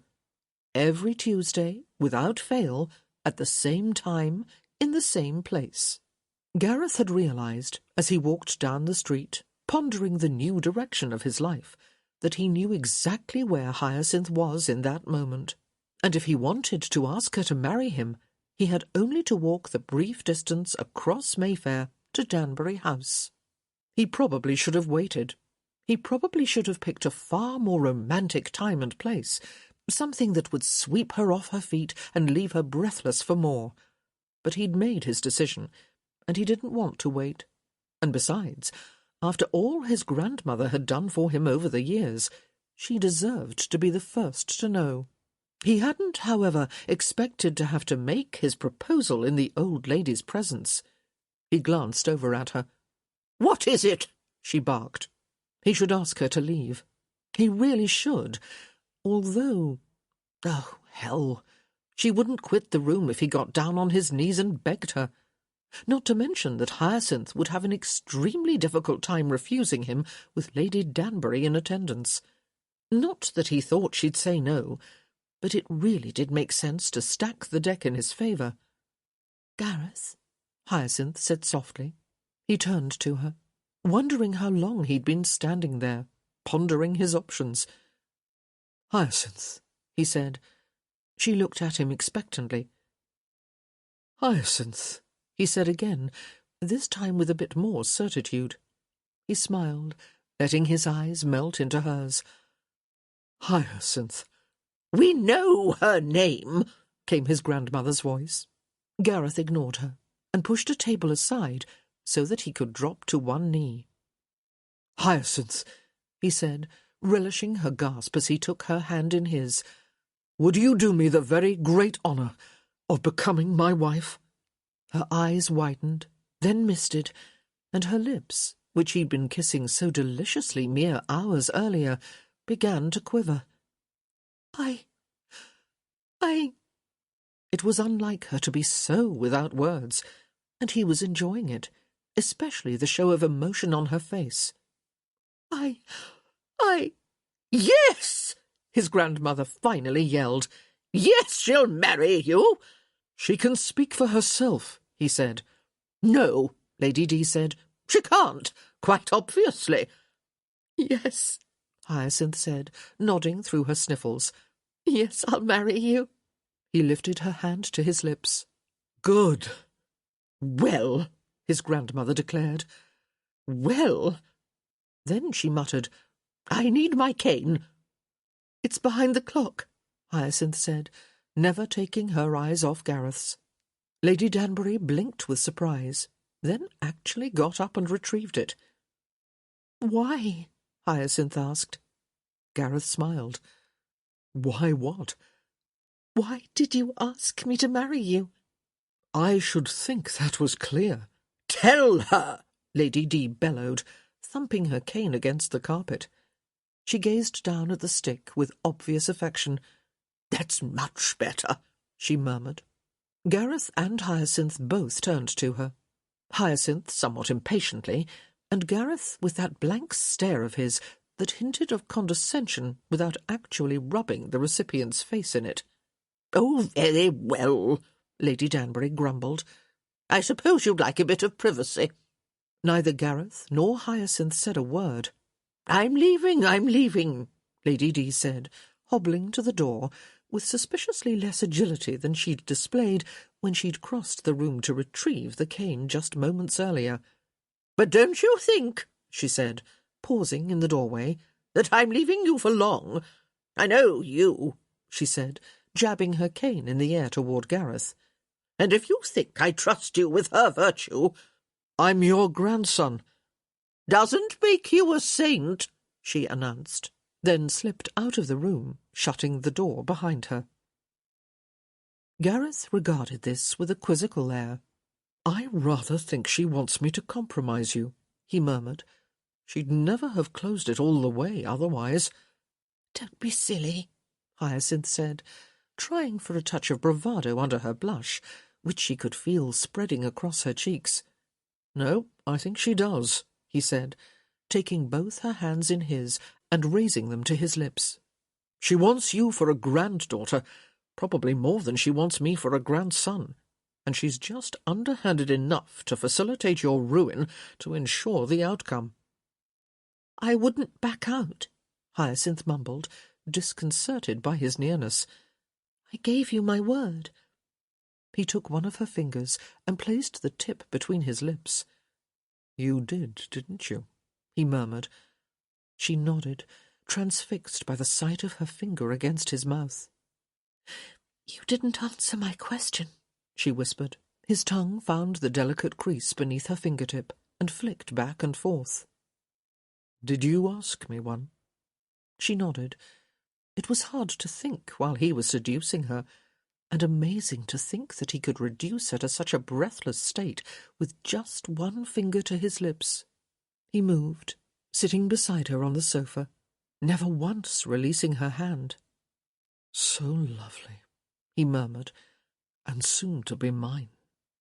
He took her hand and turned it over, so that her palm was facing up. Hyacinth watched him watching her, watched him as he leaned over her and touched his lips to the inside of her wrist. Her breath seemed over loud in the silent room, and she wondered what it was that was most responsible for her heightened state. The feel of his mouth on her skin, or the sight of him, seducing her with only a kiss. "I like your arms," he said, holding one as if it were a precious treasure, in need of examination as much as safekeeping. "The skin first, I think," he continued, letting his fingers slide lightly along the sensitive skin above her wrist. It had been a warm day, and she'd worn a summer frock under her pelisse. The sleeves were mere caps, and she sucked in her breath. If he continued his exploration all the way up to her shoulder, she thought she might melt right there on the sofa. "But I like the shape of them as well," he said, gazing down at it as if it were an object of wonder. "Slim, but with just a hint of roundness and strength." He looked up, lazy humour in his eyes. "You're a bit of a sportswoman, aren't you?" She nodded.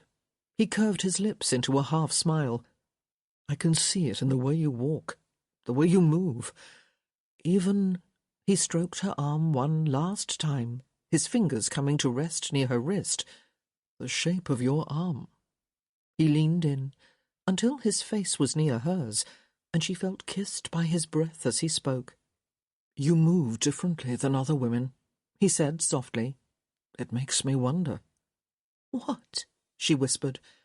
His hand was somehow on her hip, then on her leg, resting on the curve of her thigh, not quite caressing her, just reminding her of its presence with the heat and weight of it. "I think you know," he murmured. Hyacinth felt her body flush with heat as unbidden images filled her mind. She knew what went on between a man and a woman. She'd long since badgered the truth out of her older sisters, and she'd once found a scandalous book of erotic images in Gregory's room, filled with illustrations from the East that had made her feel very strange inside. But nothing had prepared her for the rush of desire that she felt upon Gareth's murmured words.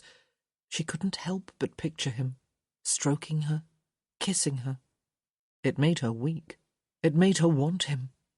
"Don't you wonder?" he whispered, the words hot against her ear. She nodded. She couldn't lie. She felt bare in the moment, her very soul laid open to his gentle onslaught. "What do you think?" he pressed. She swallowed, trying not to notice the way her breath seemed to fill her chest differently. "I couldn't say," she finally managed. "No, you couldn't," he said, smiling knowingly. "Could you? But that's of no matter." He leaned in and kissed her, once, slowly, on the lips. "You will soon." He rose to his feet. "I fear I must leave, before my grandmother attempts to spy on us from the house across the way." Hyacinth's eyes flew to the window in horror. "Don't worry," Gareth said with a chuckle. "Her eyes aren't that good." "She owns a telescope," Hyacinth said, still regarding the window with suspicion. "Why does that not surprise me?" Gareth murmured, walking to the door. Hyacinth watched him as he crossed the room. He had always reminded her of a lion. He still did, only now he was hers to tame. "I shall call upon you tomorrow," Gareth said, honouring her with a small bow. She nodded, watching as he took his leave. Then, when he was gone, she untwisted her torso so that she was once again facing front. "Oh, my—" "What did he say?"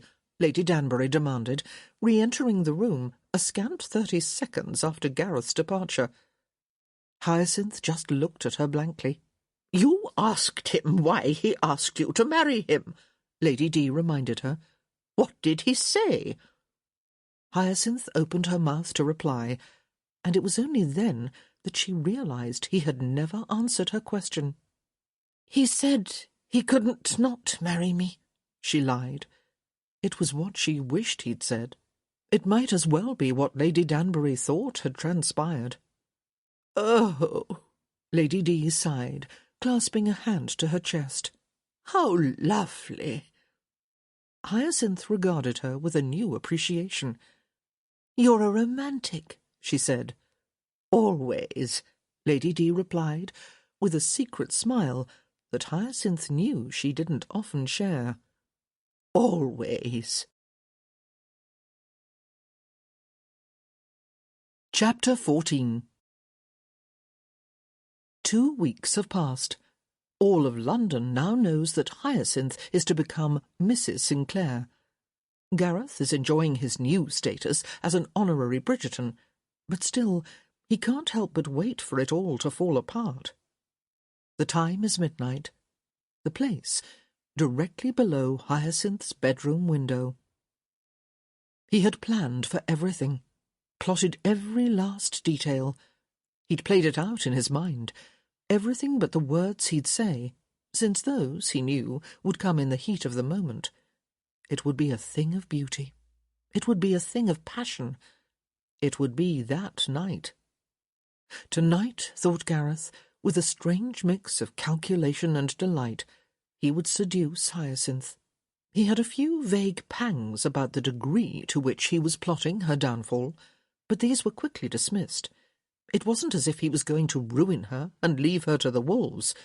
He was planning to marry the girl, for heaven's sake, and no one would know. No one but him and Hyacinth, and her conscience, which would never allow her to pull out of a betrothal once she'd given herself to her fiancé. They had made plans to search Clare House that night. Hyacinth had wanted to go the week before, but Gareth had put her off. It was too soon to set his plan in motion, so he had made up a story about his father having guests. Common sense dictated that they would wish to search the emptiest house possible, after all. Hyacinth, being the practical girl she was, had agreed immediately. But tonight would be perfect. His father would almost certainly be at the Mottram ball, on the off chance that they actually made it to Clare House to conduct their search. And, more importantly, Hyacinth was ready. He'd made sure she was ready. The past 2 weeks had been surprisingly delightful. He'd been forced to attend an astounding number of parties and balls. He had been to the opera and the theatre, but he had done it all with Hyacinth at his side, and if he'd had any doubts about the wisdom of marrying her, they were gone now. She was sometimes vexing, occasionally infuriating, but always entertaining. She would make a fine wife. Not for most men, but for him, and that was all that mattered. But first, he had to make sure she could not back out. He had to make their agreement permanent. He'd begun her seduction slowly, tempting her with glances, touches, and stolen kisses. He'd teased her, always leaving a hint of what might transpire next. He'd left her breathless. Hell, he'd left himself breathless. He'd started this 2 weeks earlier, when he had asked her to marry him, knowing all the while that theirs would need to be a hasty engagement. He'd started it with a kiss. Just a kiss. Just one little kiss. Tonight, he would show her just what a kiss could be. All in all, Hyacinth thought, as she hurried up the stairs to her bedroom, it had gone rather well. She would have preferred to stay home that night, all the more time to prepare for her outing to Clare House. But Gareth had pointed out that if he was going to send his regrets to the Mottrams, she had best attend. Otherwise, there might be speculation as to both of their whereabouts. But after spending 3 hours talking and laughing and dancing, Hyacinth had located her mother and pleaded a headache. Violet was having a fine time, as Hyacinth had known she would be, and did not wish to depart. So instead she'd sent Hyacinth home in the carriage by herself. Perfect, perfect. Everything was perfect. The carriage had not encountered any traffic on the way home, so it had to be just about midnight, which meant that Hyacinth had 15 minutes to change her clothing and creep down to the back stairs to await Gareth. She could hardly wait. She wasn't certain if they would find the jewels that night. She wouldn't be surprised if Isabella had instead left more clues, but they would be one step closer to their goal. And it would be an adventure. Had she always possessed this reckless streak, Hyacinth wondered? Had she always thrilled to danger? Had she only been waiting for the opportunity to be wild? She moved quietly down the upper hall to her bedroom door. The house was silent, and she certainly didn't wish to rouse any of the servants. She reached out and turned the well-oiled doorknob, then pushed the door open and slipped inside. At last! Now all she had to do was— "Hyacinth!" she almost shrieked. "Gareth!" she gasped, her eyes nearly bugging out. Good God, the man was lounging on her bed. He smiled. "I've been waiting for you." She looked quickly around the room. How had he got inside? "What are you doing here?" she whispered frantically. "I arrived early," he said in a lazy voice, but his eyes were sharp and intense. "I thought I'd wait for you." "Here?" He shrugged, smiled. It was cold outside. Except it wasn't. It was unseasonably warm. Everyone had been remarking on it. "How did you get in?" Good God! Did the servants know? Had someone seen him? "Scaled the wall." "You scaled the— You what?" She ran to the window, peering out and down. "How did you—" But he had risen from the bed and crept up behind her. His arms encircled her, and he murmured, low and close to her ear, "I'm very, very clever." She let out a nervous laugh. "Or part cat." She felt him smile. "That, too," he murmured, and then, after a pause, "I missed you." She wanted to say that she'd missed him too, but he was too close, and she was too warm, and her voice escaped her. He leaned down, his lips finding the soft spot just below her ear. He touched her, so softly she wasn't even sure it was a kiss, then murmured, "Did you enjoy yourself this evening?" "Yes. No. I was too—" She swallowed, unable to withstand the touch of his lips without making a reaction. "Anxious." He took her hands, kissing each in turn. "Anxious? Why ever?" "The jewels," she reminded him. Good heavens, did every woman have this much trouble breathing when standing so close to a handsome man? Ah, yes. His hand found her waist, and she felt herself being pulled toward him.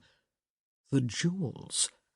"Don't you want—" "Oh, I do," he murmured, holding her scandalously close. "I want very much." "Gareth!" she gasped. His hands were on her bottom, and his lips on her neck, and she wasn't sure how much longer she could remain standing. He did things to her. He made her feel things she didn't recognize. He made her gasp and moan, and all she knew was that she wanted more. "I think about you every night," he whispered against her skin. "You do?" Mm-hmm. His voice, almost a purr, rumbled against her throat. "I lie in bed wishing you were there beside me. It took every ounce of her strength just to breathe, and yet some little part of her, some wicked and very wanton corner of her soul, made her say, "What do you think about?" He chuckled, clearly pleased with her question. "I think about doing this," he murmured, and his hand, already cupping her bottom, tightened until she was pressed against the evidence of his desire. She made a noise. It might have been his name. "And I think a lot about doing this," he said, his expert fingers flicking open one of the buttons on the back of her gown. Hyacinth gulped. Then she gulped again, when she realized he'd undone 3 more in the time it took her to draw one breath. "But most of all," he said, his voice low and smooth, "I think about doing this." He swept her into his arms, her skirt swirling around her legs, even as the bodice of her dress slid down, resting precariously at the top of her breasts. She clutched at his shoulders, her fingers barely making a dent in his muscles, and she wanted to say something. Anything that might make her seem more sophisticated than she actually was. But all she managed was a startled little as she became weightless, seemingly floating through the air, until he laid her down on her bed. He lay down next to her, perched on his side, one hand idly stroking the bare skin covering her breastbone. "So pretty," he murmured, "so soft." "What are you doing?" she whispered. He smiled, slowly, like a cat. "To you." She nodded. "That depends," he said, leaning down and letting his tongue tease where his fingers had just been. "How does it make you feel?" "I don't know," she admitted. He laughed, the sound low and soft and strangely heartwarming. "That's a good thing," he said, his fingers finding the loosened bodice of her gown. "A very good thing." He tugged, and Hyacinth sucked in her breath as she was bared to the air, to the night, to him. "So pretty," he whispered, smiling down at her, and she wondered if his touch could possibly leave her as breathless as his gaze. He did nothing but look at her, and she was taut and tense, eager. "You are so beautiful," he murmured, and then he touched her, his hand skimming along the tip of her breast so lightly he might have been the wind. Oh, yes, his touch did quite a bit more than his gaze. She felt it in her belly. She felt it between her legs. She felt it to the tips of her toes, and she couldn't help but arch up, reaching for more, for something closer, firmer. "I thought you'd be perfect," he said, taking his torture to her other breast. "I didn't realize. I just didn't realize." "What?" she whispered, his eyes locked with hers. "That you're better," he said. "Better than perfect." "That's not possible," she said. "You can't." He'd done something else, something even more wicked, and if this was a battle for her wits, she was losing desperately. "What can't I do?" he asked innocently, his fingers rolling over her nipple, feeling it harden into an impossibly taut little nub. Can't make something. "I can't." He smiled deviously, trying his tricks on the other side. "I think I can. I think I just did." "No," she gasped. "You can't make something better than perfect. It's not proper English." And then he stilled, completely, which took her by surprise. But his gaze still smouldered, and as his eyes swept over her, she felt him. She couldn't explain it. She just knew that she did. "That's what I thought," he murmured. "Perfection is absolute, is it not? One can't be slightly unique, and one can't be more than perfect. But somehow you are." "Slightly unique?" His smile spread slowly across his face. Better than perfect. She reached up, touched his cheek, then brushed a lock of his hair back and tucked it behind his ear. The moonlight glinted off the strands, making them seem more golden than usual. She didn't know what to say, didn't know what to do. All she knew was that she loved this man. She wasn't sure when it had happened. It hadn't been like her decision to marry him, which had been sudden and clear in an instant. This love, it had crept up on her, rolling along, gaining in momentum, until one day it was there. It was there, and it was true, and she knew it would be with her always. And now, lying on her bed, in the secret stillness of the night, she wanted to give herself to him.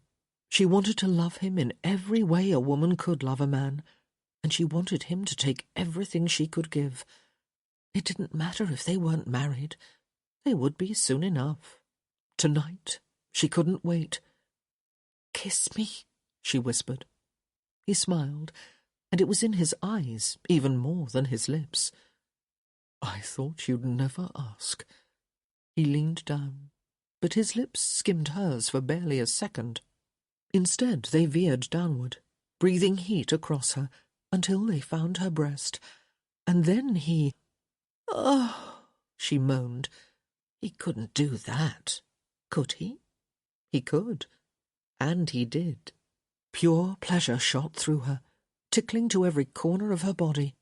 She clutched his head, her hands sinking into his thick, straight hair, and she didn't know if she was pulling or pushing. She didn't think she could stand any more, and yet she didn't want him to stop. "Gareth," she gasped. You... His hands seemed to be everywhere, touching her, caressing her, pushing her dress down, until it was pulled around her hips, just an inch from revealing the very core of her womanhood. Panic began to rise in Hyacinth's chest. She wanted this. She knew she wanted this, and yet she was suddenly terrified. "I don't know what to do," she said. "That's all right." He straightened, yanking his shirt off with enough force it was amazing buttons didn't fly. "I do." "I know, but..." He touched her lips with his finger. "Shh. Let me show you." He smiled down at her, his eyes dancing with mischief. "Do I dare?" he wondered aloud. "Should I? Well, maybe..."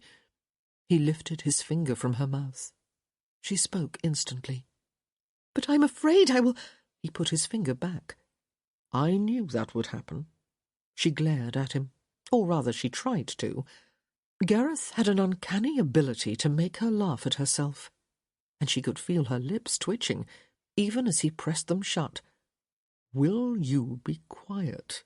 he asked, smiling down at her. She nodded. He pretended to think about it. "I don't believe you." She planted her hands on her hips, which had to be a ludicrous position, naked as she was from the waist up. "All right," he acceded. "But the only words I'll allow from your mouth are, 'Oh, Gareth,' and 'Yes, Gareth.'" He lifted his finger. "What about more, Gareth?" He almost kept a straight face.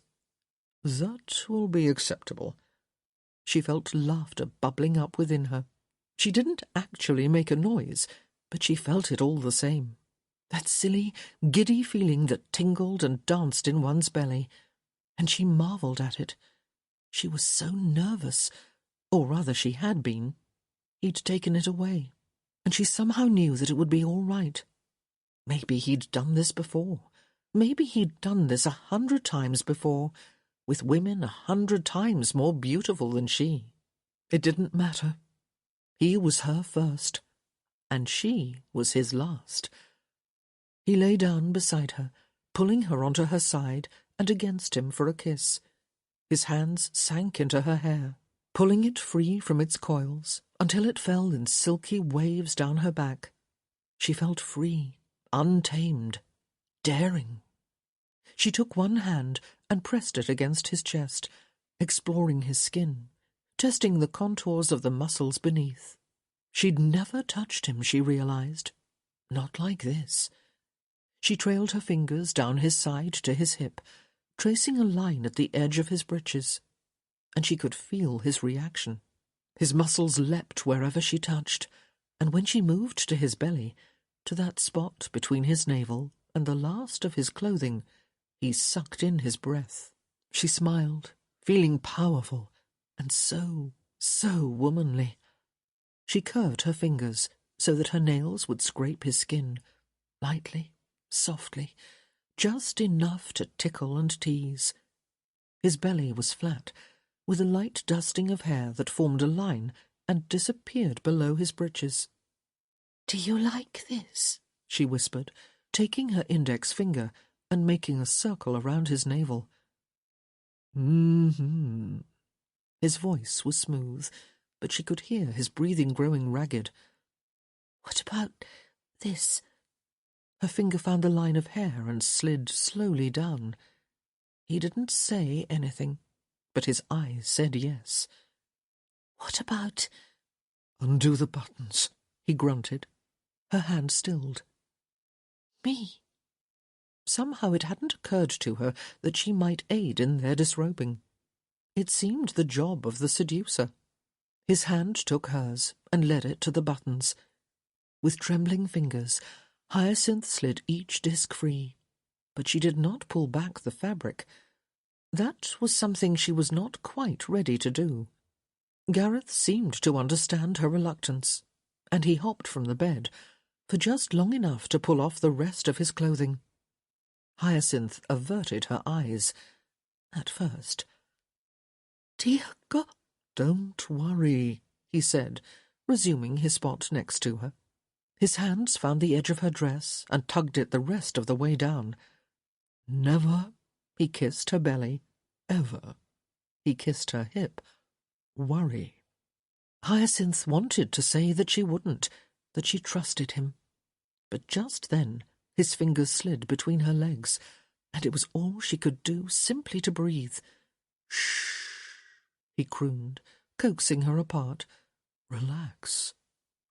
"I am," she gasped. "No," he said, smiling down at her. "You're not." "I am," she insisted. He leaned down, dropping an indulgent kiss on her nose. "Trust me," he murmured. "Just for this moment, trust me." And she tried to relax. She really did.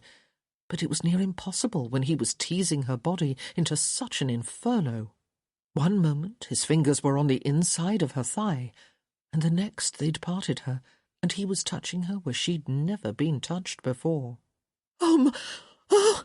Her hips arched, and she didn't know what to do. She didn't know what to say. She didn't know what to feel. "You're perfect," he said, pressing his lips to her ear. "Perfect." "Gareth!" she gasped. "What are you—" "Making love to you," he said.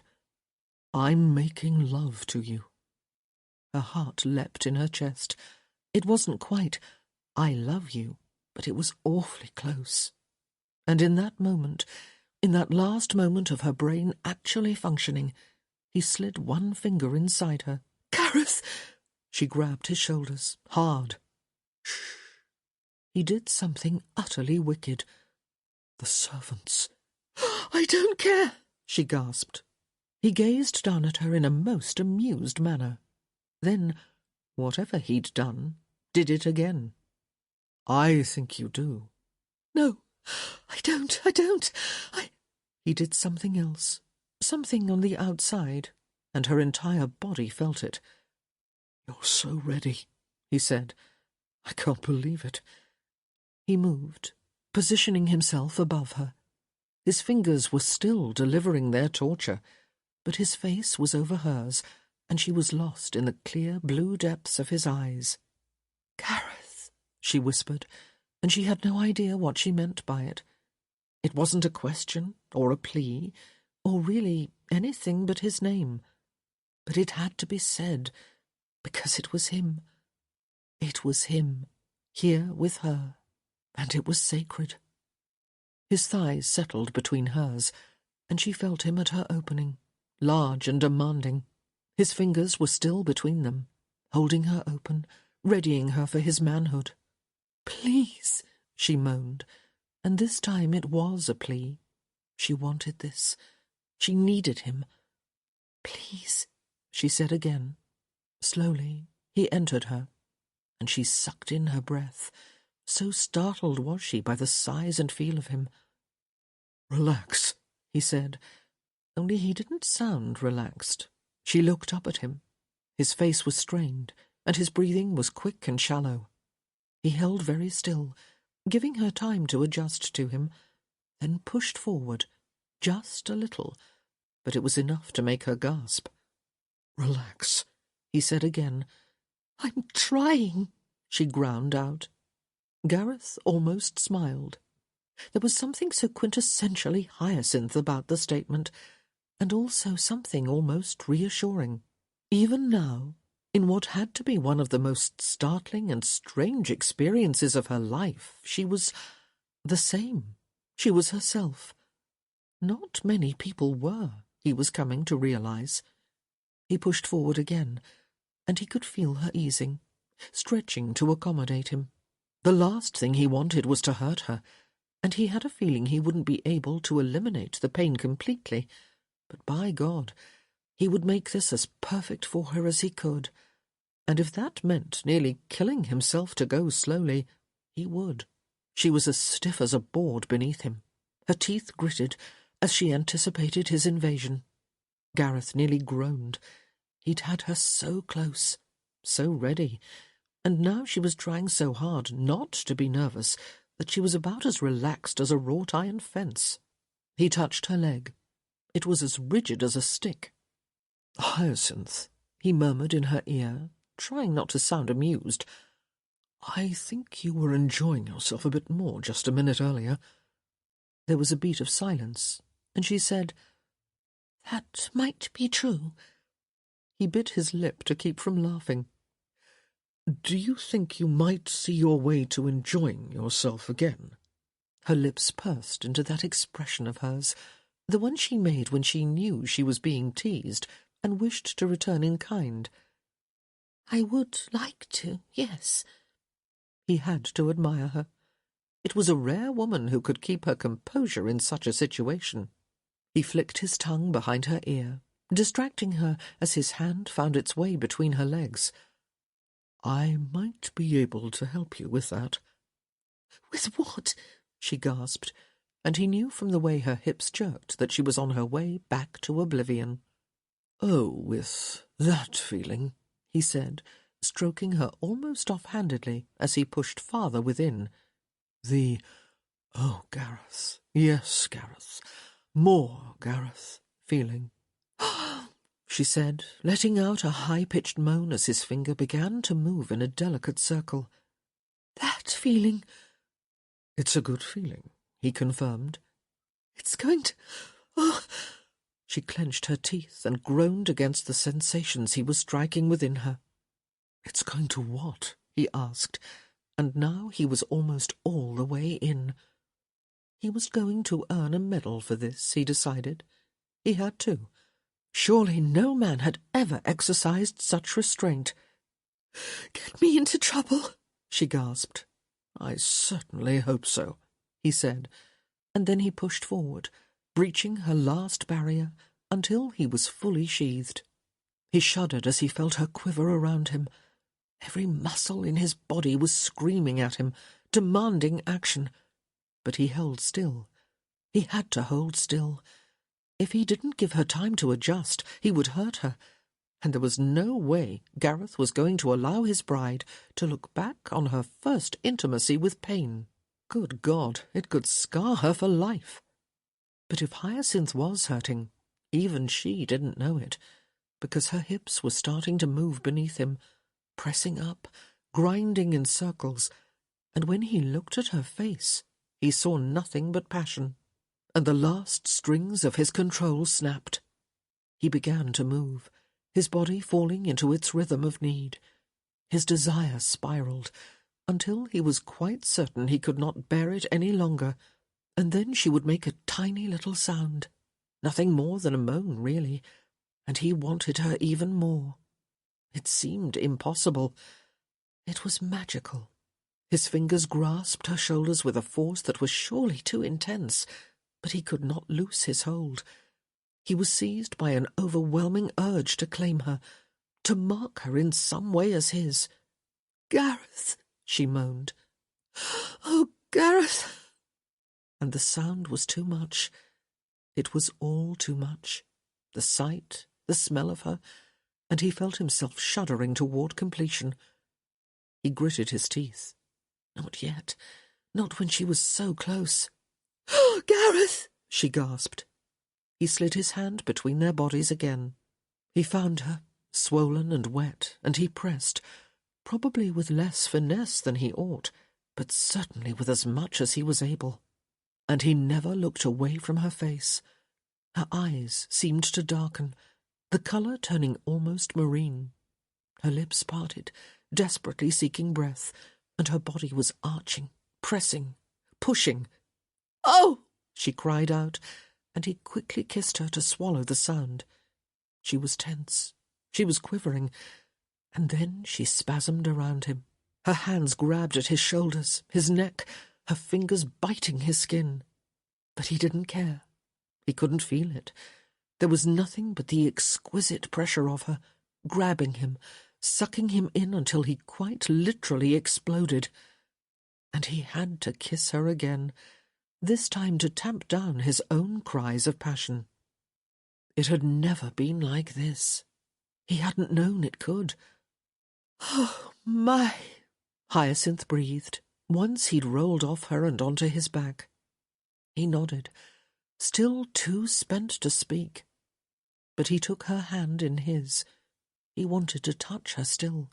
He needed the contact. "I didn't know," she said. "Neither did I," he somehow managed. "Is it always?" He squeezed her hand, and when he heard her turn to him, he shook his head. "Oh." There was a moment of silence. Then she said, "Well, it's a good thing we're getting married, then." Gareth started to shake with laughter. "What is it?" she demanded. He couldn't speak. All he could do was lie there, his body shaking the entire bed. "What's so funny?" He caught his breath, turned and rolled until he was back on top of her, nose to nose. "You," he said. She started to frown, but then melted into a smile, a wicked smile. Good Lord, but he was going to enjoy being married to this woman. "I think we might need to move up the wedding date," she said. "I'm willing to drag you off to Scotland tomorrow." And he was serious. "I can't," she said, but he could tell she half wished she could. "It would be an adventure," he said, sliding one hand along her hip to sweeten the deal. "I'll talk to my mother," she promised. "If I'm sufficiently annoying, I'm sure I can get the engagement period cut in half." "It makes me wonder," he said, "as your future husband, should I be concerned by your use of the phrase, 'if I'm sufficiently annoying'?" "Not if you accede to all of my wishes." "A sentence that concerns me even more," he murmured. She did nothing but smile. And then, just when he was starting to feel quite comfortable in every way, she let out an "Oh!" and wriggled out from beneath him. "What is it?" he asked, the question muffled by his inelegant landing in the pillows. "The jewels," she said, clutching the sheet to her chest as she sat up. "I completely forgot about them. Good heavens, what time is it? We have to get going." "You can move." She blinked. "You can't." "If I didn't have to vacate this bed before morning, I'd be quite content to snore until noon." "But the jewels, our plans." He closed his eyes. "We can go tomorrow." "No," she said, batting him on the shoulder with the heel of her hand.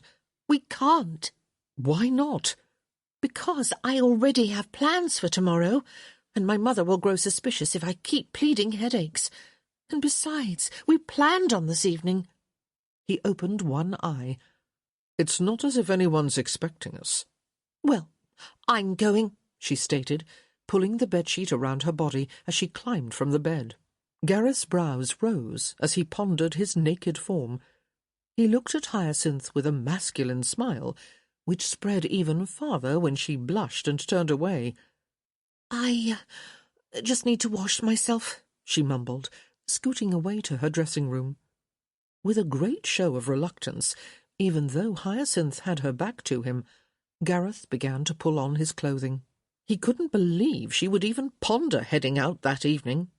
Weren't virgins supposed to be stiff and sore after their first time?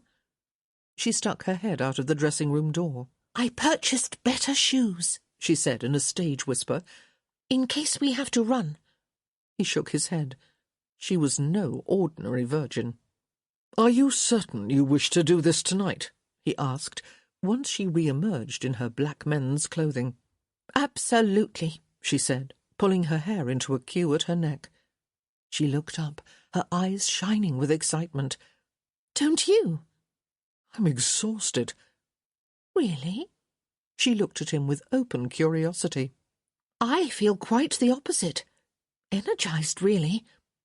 "You will be the death of me, you do realize that?" She grinned. "Better me than someone else." He sighed and headed for the window. "Would you like me to wait for you at the bottom?" she asked politely. "Or would you prefer to go down the back stairs with me?" Gareth paused, one foot on the window-sill. The back stairs will be quite acceptable," he said, and he followed her out. Chapter 15. Inside the Clare House library, there is little reason to chronicle the journey across Mayfair, other than to make note of Hyacinth's wellspring of energy and enthusiasm and Gareth's lack thereof. "Do you see anything?" Hyacinth whispered. "Only books." She gave him a frustrated glare, but decided not to chastise him for his lack of enthusiasm. Such an argument would only distract them from the task at hand. "Do you see," she said, with as much patience as she could muster, "any sections which seem to be composed of scientific titles?" She glanced at the shelf in front of her, which contained 3 novels, 2 works of philosophy, a 3-volume history of ancient Greece, and the Care and Feeding of Swine. "Or are they in any order at all?" she sighed. "Somewhat," came the reply from above. Gareth was standing on a stool, investigating the upper shelves. "Not really." Hyacinth twisted her neck, glancing up until she had a fairly good view of the underside of his chin. "What do you see?" "Quite a bit on the topic of early Britain, but look what I found, tucked away on the end." He plucked a small book from the shelf and tossed it down. Hyacinth caught it easily, then turned it in her hands until the title was right side up. "No," she said. "Hard to believe, isn't it?" She looked back down again. Right there, in gold lettering, Miss Davenport and the Dark Marquis. "I don't believe it," she said. "Perhaps you should take it home to my grandmother. No one will miss it here." Hyacinth opened to the title page. "It was written by the same author as Miss Butterworth." "It would have to be," Gareth commented, bending his knees to better inspect the next shelf down. "We didn't know about this one," Hyacinth said. "We've read Miss Sainsbury and the Mysterious Colonel, of course." "A military tale?" "Set in Portugal." Hyacinth resumed her inspection of the shelf in front of her. "It didn't seem terribly authentic, however. Not, of course, that I've ever been to Portugal." He nodded, then stepped off his stool and moved it in front of the next set of shelves. Hyacinth watched as he climbed back up and began his work anew on the highest shelf. "Remind me," he said, "what precisely are we looking for?" Hyacinth pulled the oft-folded note from her pocket. "Discorso intorno alle cose che stanno in su l'acqua." He stared at her for a moment. "Which means?" "Discussion of inside things that are in water." She hadn't meant to say it as a question. He looked dubious. "Inside things?" "That are in water. Or that move, she added. Ok, in quella si muovono. That's the last part of it. And someone would wish to read that because— I have no idea, she said, shaking her head. You're the Canterbridgian. He cleared his throat. Yes, well, I wasn't much for the sciences. Hyacinth decided not to comment and turned back to the shelf in front of her, which contained a 7-volume set on the topic of English botany, 2 works of Shakespeare, and a rather fat book titled simply Wildflowers. I think, she said, chewing on her lower lip for a moment as she glanced back at several of the shelves she'd already catalogued, that perhaps these books had been in order at some point.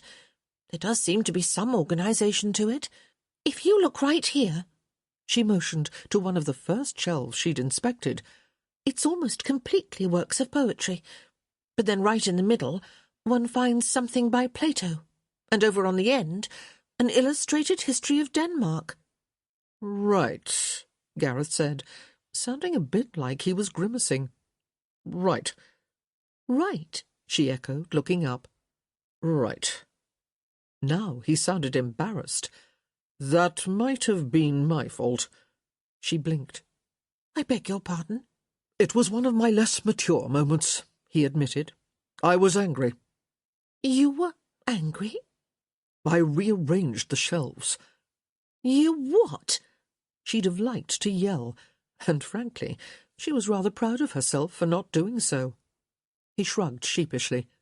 It seemed impressively underhanded at the time.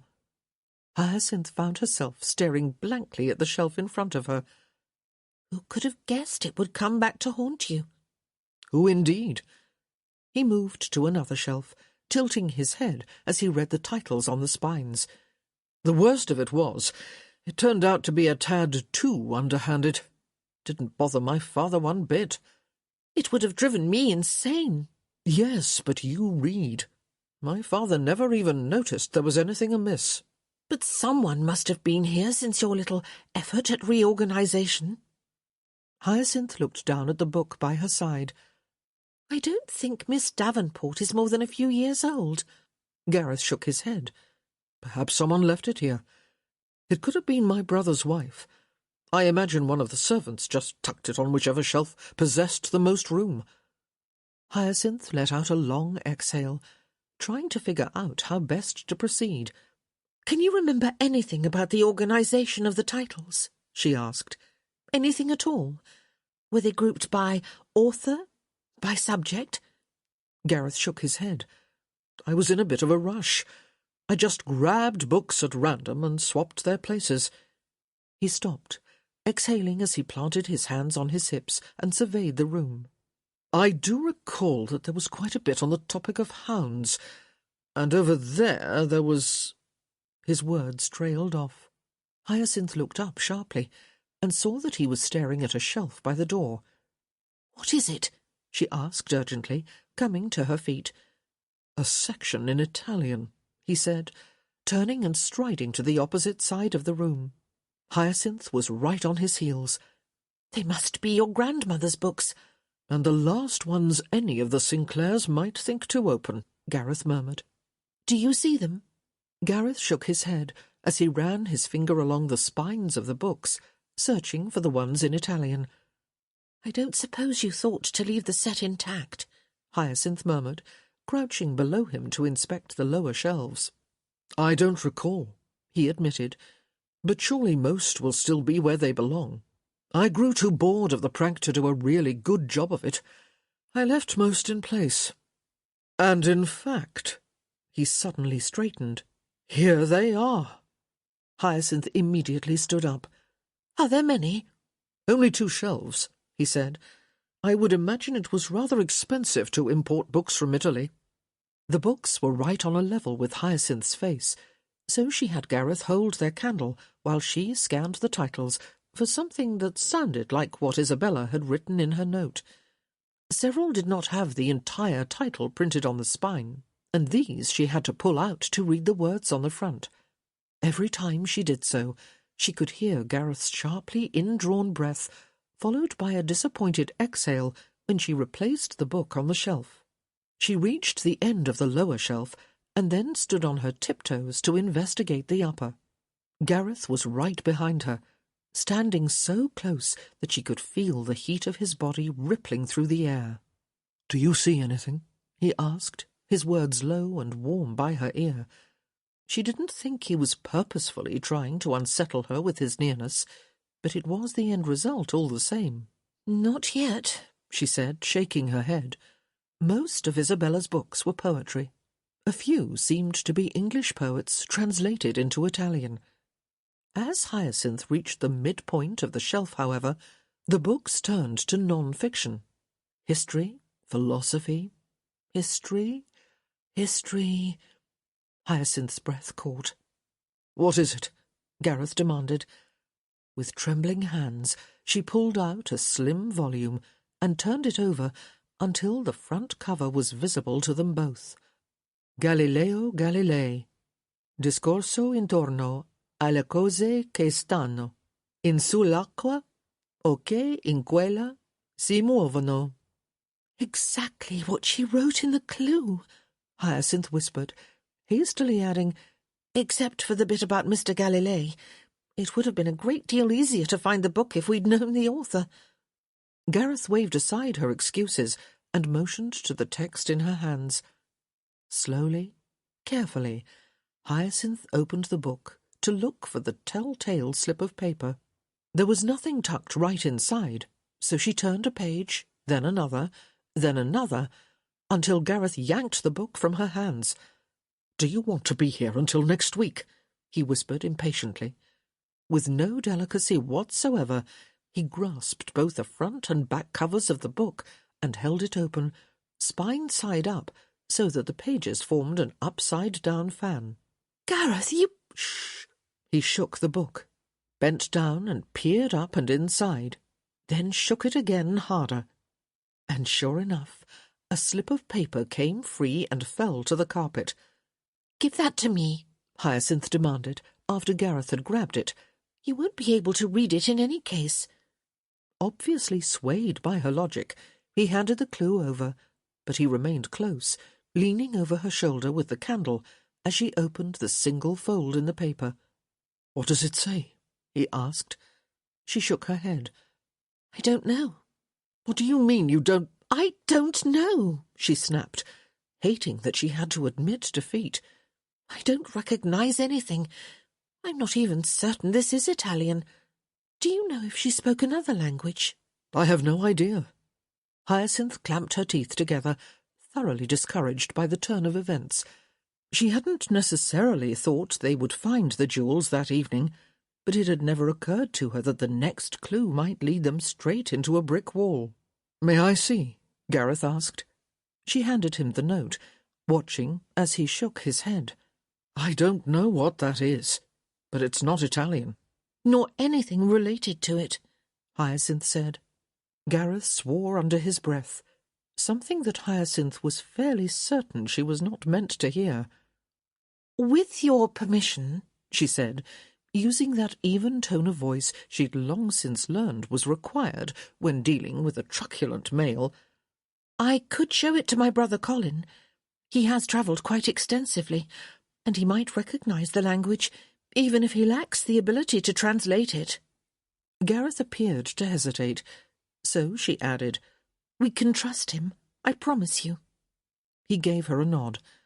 "We'd best leave. There's nothing more we can do this night, anyway." There was little cleaning up to be done. They had put the books back on the shelves almost as soon as they'd removed them. Hyacinth moved a stool back in place against the wall, and Gareth did the same with the chair. The drapes had remained in place this time. There was little moonlight to see by anyway. "Are you ready?" he asked. She grabbed Miss Davenport and the dark Marquis. "Are you certain no one will miss this?" He tucked Isabella's clue between the pages for safekeeping. "Quite." Hyacinth watched as he pressed his ear to the door.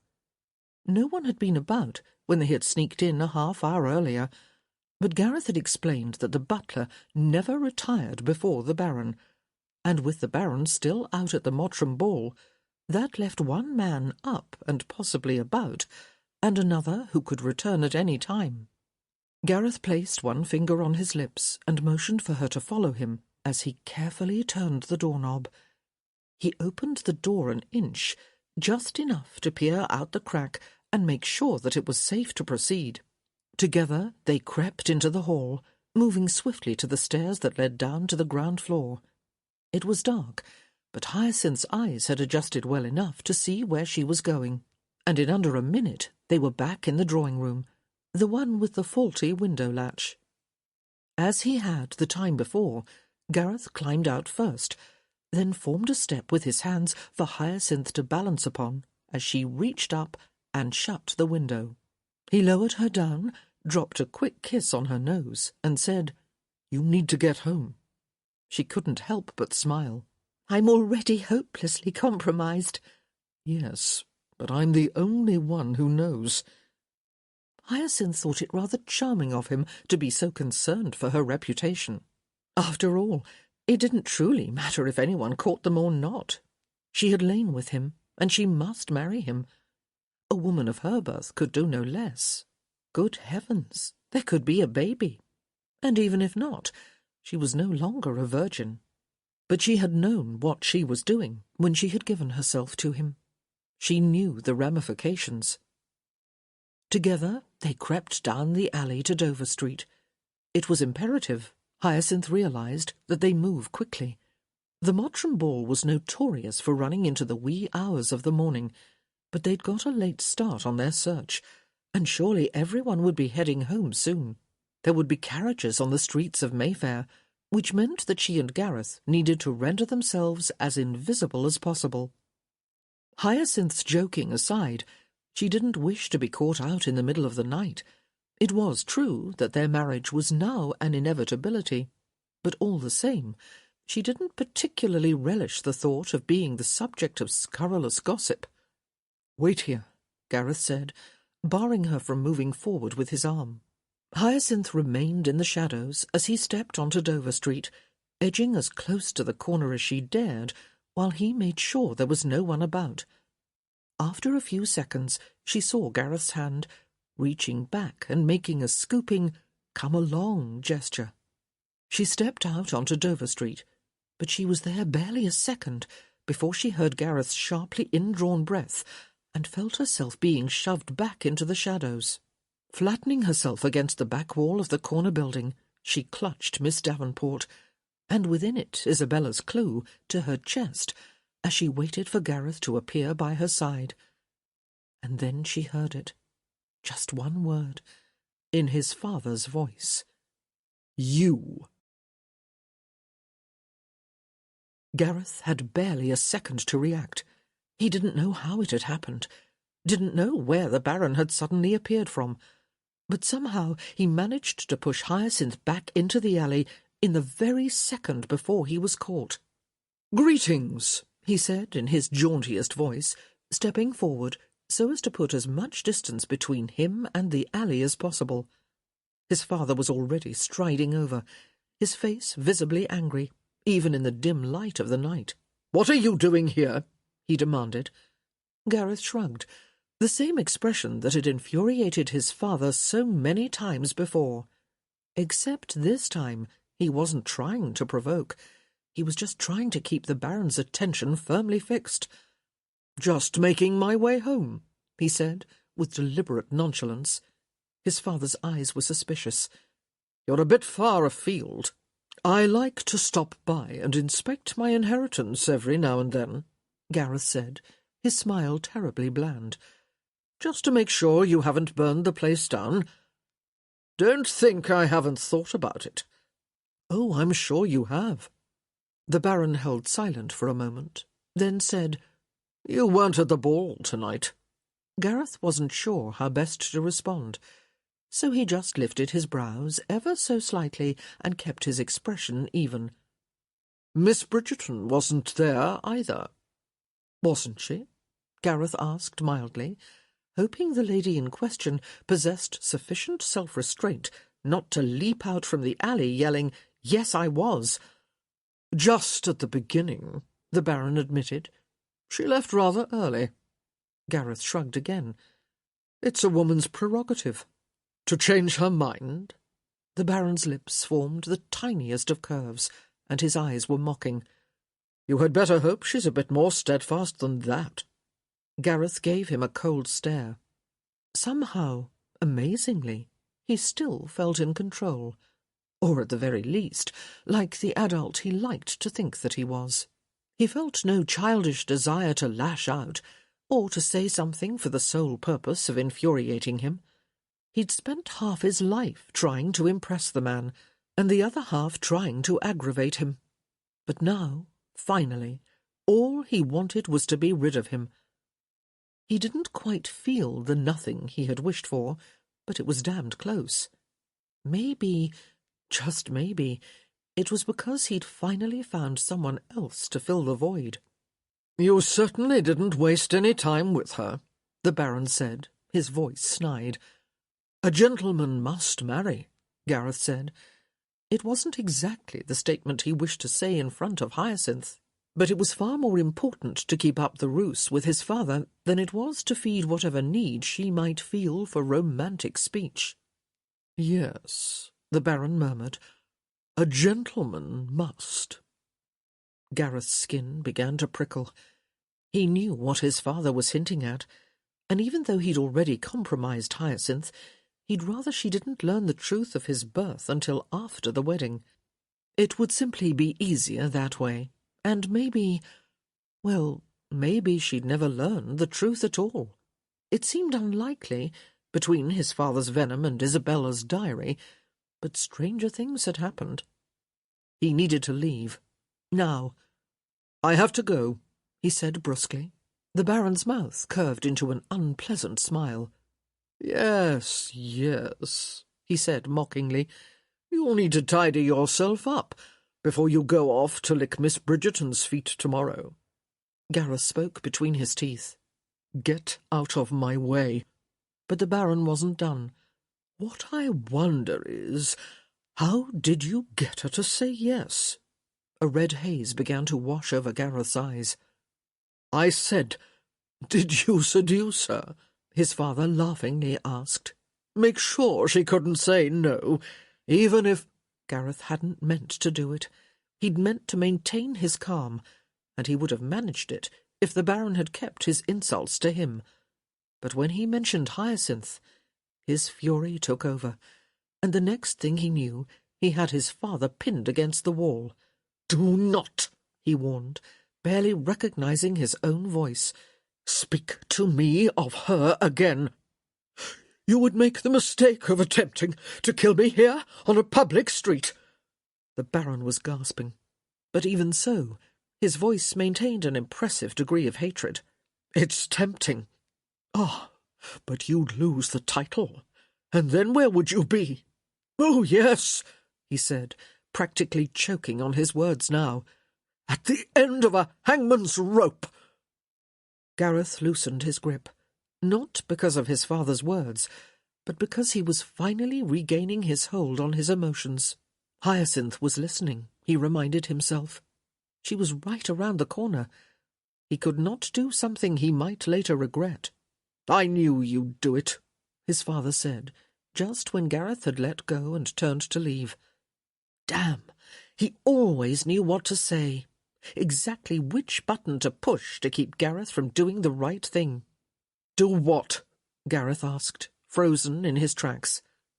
Ask her to marry you. Gareth turned slowly around. His father was grinning, supremely pleased with himself. It was a sight that made Gareth's blood run cold.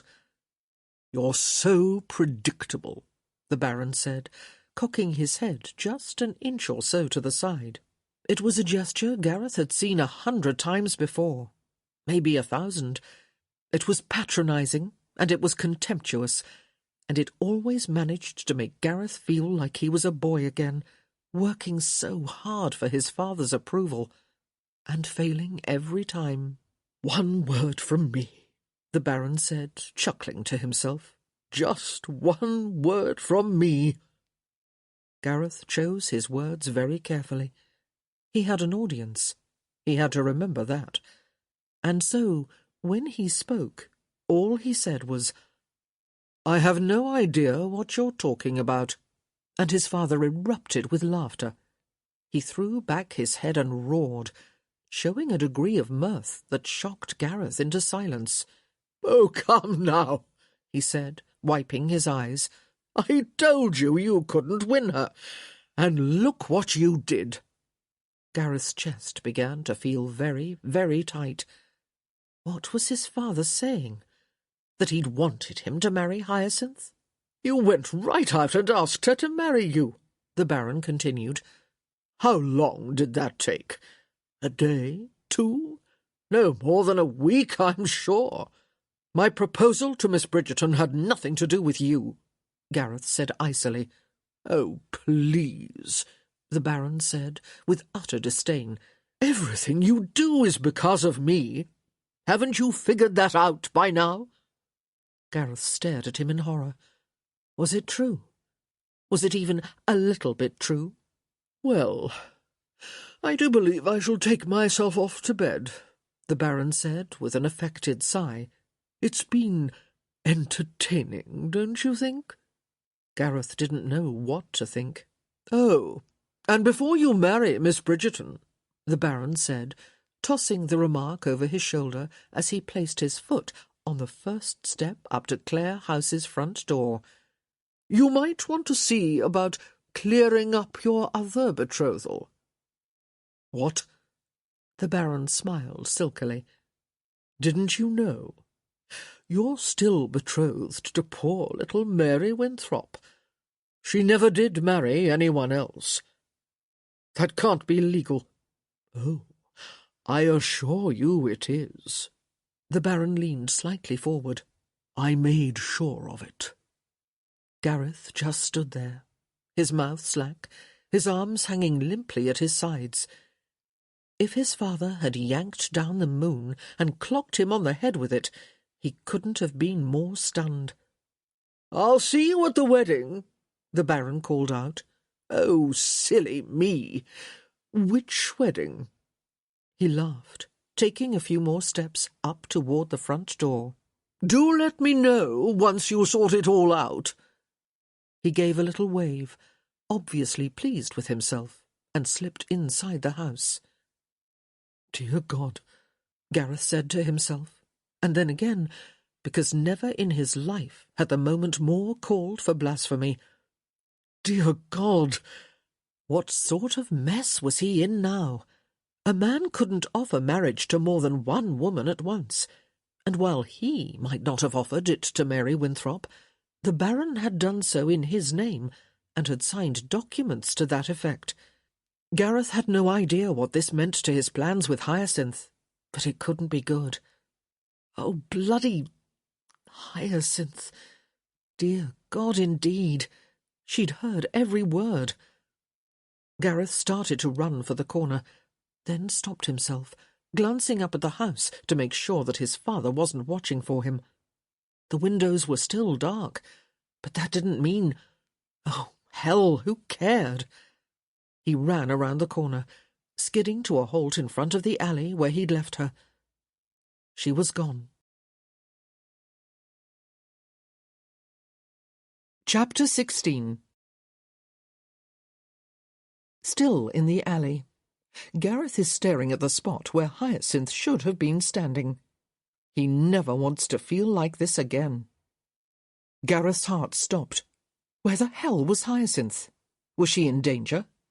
It was late, and even though they were in one of the most expensive and exclusive areas of London, thieves and cutthroats might still be about, and...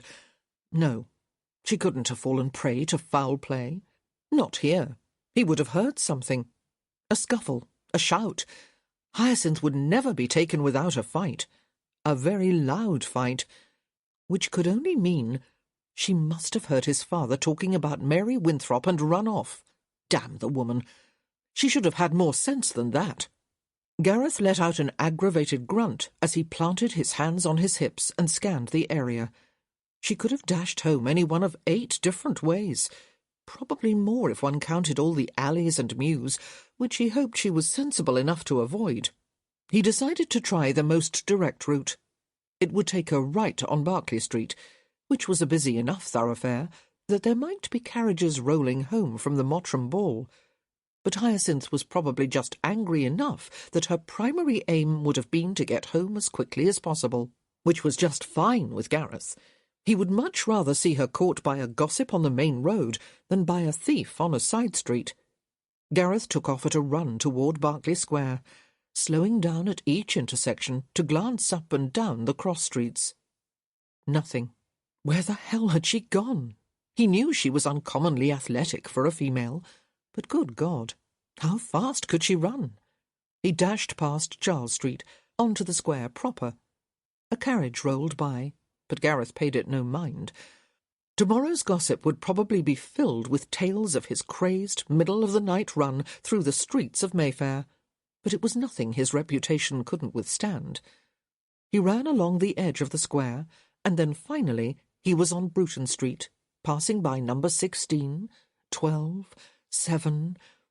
There she was, running like the wind, heading around the corner so that she could enter the house from the back. His body propelled by a strange, furious energy, Gareth took off even faster. His arms were pumping, and his legs were burning, and his shirt would surely be forever soiled with sweat. But he didn't care. He was going to catch that bloody woman before she entered her house, and when he did, hell, he didn't know what he was going to do with her, but it wasn't going to be pretty.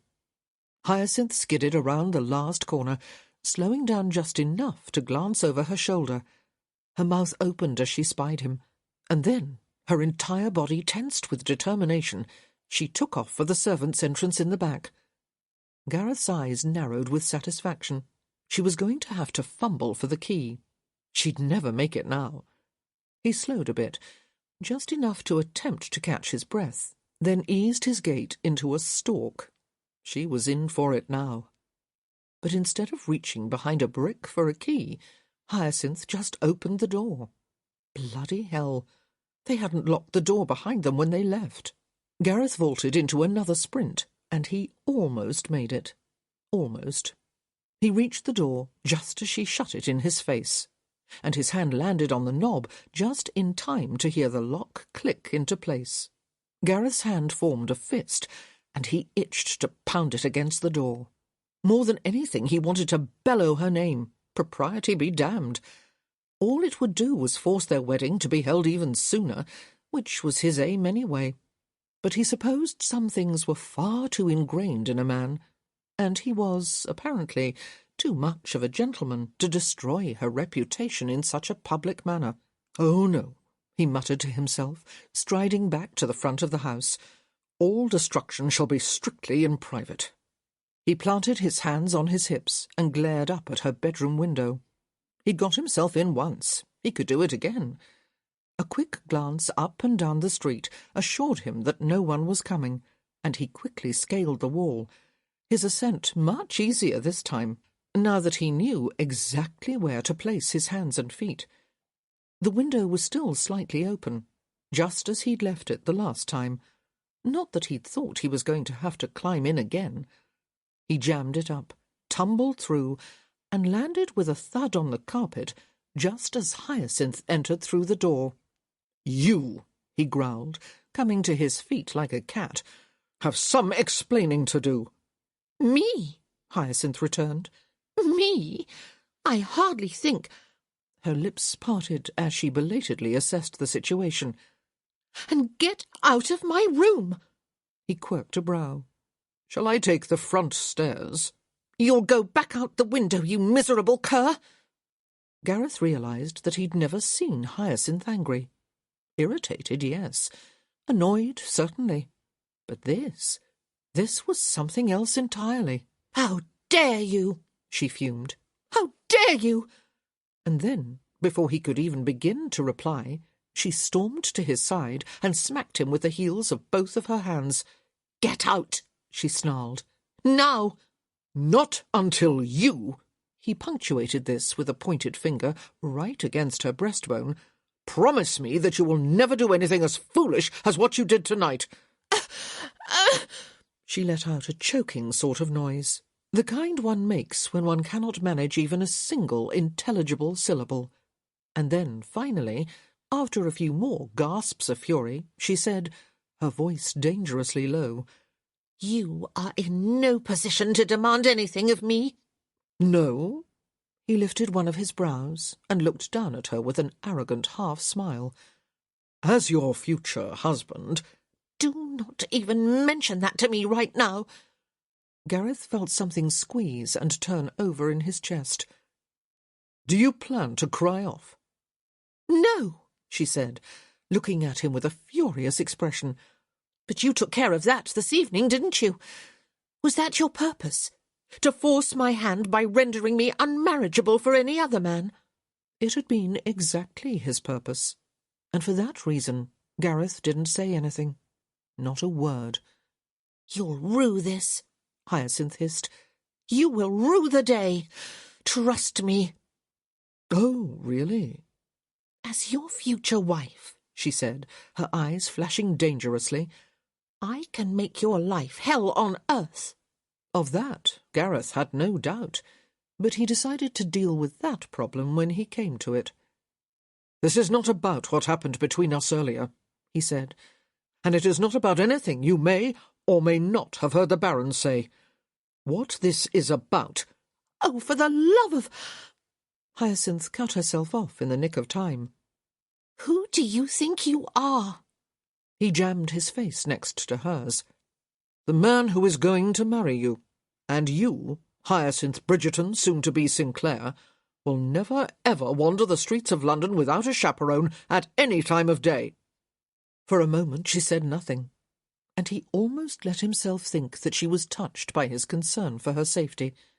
But then she just stepped back and said, "It's a rather convenient time to develop a sense of propriety."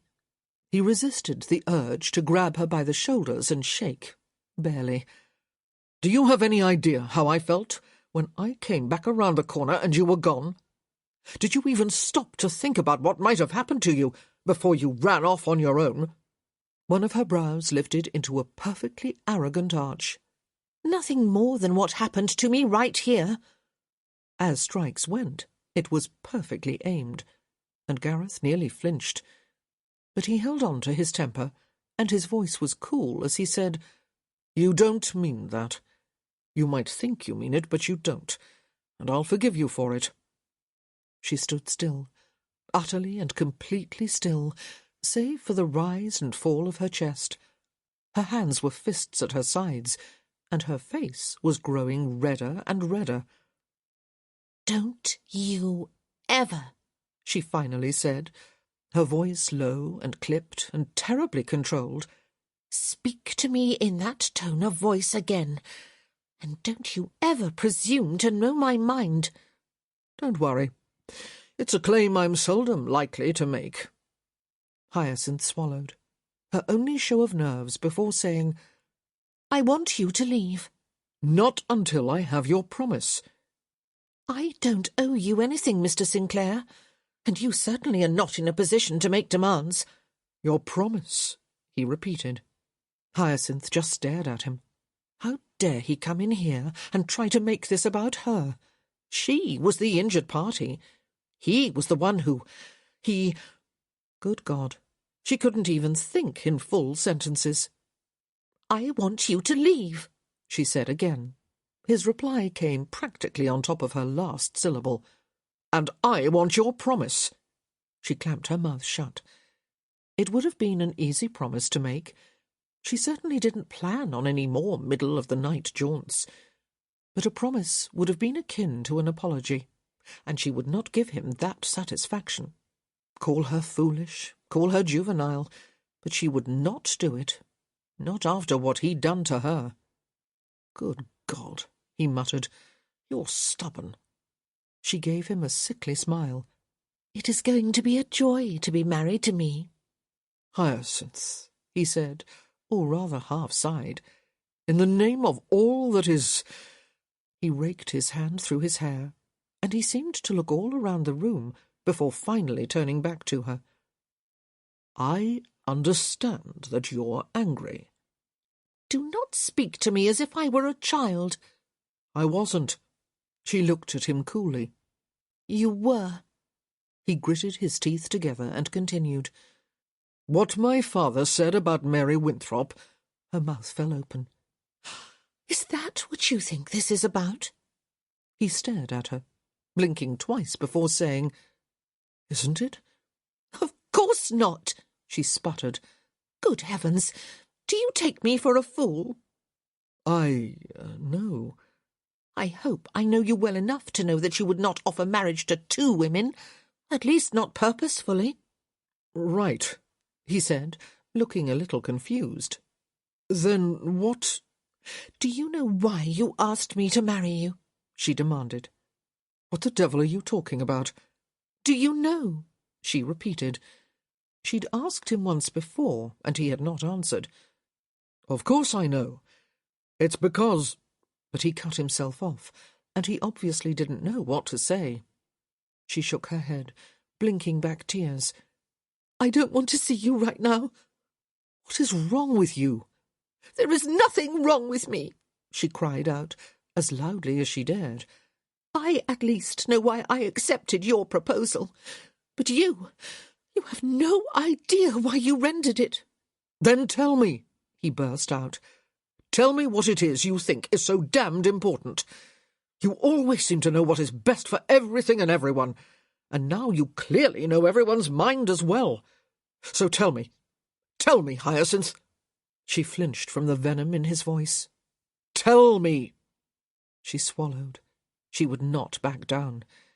She might be shaking. She might be as close to tears as she had ever been in her life, but she would not back down. You did this, she said, her voice low, to keep the tremors at bay. You asked me because of him. He just stared at her, making a "please elaborate" motion with his head. Your father! She would have yelled it if it hadn't been the middle of the night. Oh, for God's sake, he swore. Is that what you think? This has nothing to do with him. Hyacinth gave him a pitying look. I don't do anything because of him, Gareth hissed, furious that she would even suggest it. He means nothing to me. She shook her head. You are deluding yourself, Gareth. Everything you do because of him. I didn't realize it until he said it. But it's true. You'd take his word over mine. This isn't about someone's word, she said, sounding tired and frustrated, and maybe just a little bit bleak. It's just about the way things are. And you asked me to marry you because you wanted to show him you could. It had nothing to do with me. Gareth held himself very still. That is not true. Isn't it? She smiled, but her face looked sad, almost resigned. I know that you wouldn't ask me to marry you if you believed yourself promised to another woman, but I also know that you would do anything to show up your father, including marrying me. Gareth gave his head a slow shake. You have it all wrong, he said, but inside his certitude was beginning to slip. He had thought, more than once, and with an unbecoming gleefulness, that his father must be livid over Gareth's marital success, and he'd enjoyed it. He'd enjoyed knowing that in the chess game that was his relationship with Lord Sinclair, he had finally delivered the killing move. Checkmate. It had been exquisite. But it wasn't why he had asked Hyacinth to marry him. He'd asked her because, well, there had been 100 different reasons. It had been complicated. He liked her. Wasn't that important? He even liked her family, and she liked his grandmother. He couldn't possibly marry a woman who couldn't deal well with Lady Danbury. And he'd wanted her. He'd wanted her with an intensity that had taken his breath away. It had made sense to marry Hyacinth. It still made sense. That was it. That was what he needed to articulate. He just needed to make her understand. And she would. She was no foolish girl. She was Hyacinth. It was why he liked her so well. He opened his mouth, motioning with his hand before any words actually emerged. He had to get this right, or if not right, then at least not completely wrong. "If you look at this sensibly," he began. "I am looking at it sensibly," she shot back, cutting him off before he could complete the thought. "Good heavens, if I weren't so bloody sensible, I would have cried off." Her jaw went rigid, and she swallowed. And he thought to himself, "My God, she's going to cry." "I knew what I was doing earlier this evening," she said, her voice painfully quiet. "I knew what it meant, and I knew that it was irrevocable." Her lower lip quivered, and she looked away as she said, "I just never expected to regret it." It was like a punch to the gut. He'd hurt her. He'd really hurt her. He hadn't meant to, and he wasn't certain that she wasn't overreacting, but he'd hurt her. And he was stunned to realize how much that hurt him. For a moment they did nothing, just stood there, warily watching the other. Gareth wanted to say something, thought perhaps that he should say something, but he had no idea. The words just weren't there. "Do you know how it feels to be someone's pawn?" Hyacinth asked. "Yes," he whispered. The corners of her mouth tightened. She didn't look angry, just sad. "Then you will understand why I'm asking you to leave." There was something primal within him that cried out to stay, something primitive that wanted to grab her and make her understand. He could use his words, or he could use his body. It didn't really matter. He just wanted to make her understand. But there was something else within him, something sad and something lonely, that knew what it was to hurt. And somehow he knew that if he stayed, if he tried to force her to understand, he would not succeed. Not this night, and he'd lose her. So he nodded. "We will discuss this later," he said. She said nothing. He walked back to the window. It seemed a bit ludicrous and anticlimactic making his exit that way, but really, who the hell cared? "This Mary person," Hyacinth said to his back, "whatever the problem is with her, I am certain it can be resolved. My family will pay hers if necessary." She was trying to gain control of herself, to tamp down her pain by focusing on practicalities. Gareth recognized this tactic. He had employed it himself countless times. He turned around, meeting her gaze directly. "She is the daughter of the Earl of Wrotham." "Oh." She paused. "Well, that does change things. But I'm sure if it was a long time ago—" "It was." She swallowed before asking, "Is it the cause of your estrangement? The betrothal?"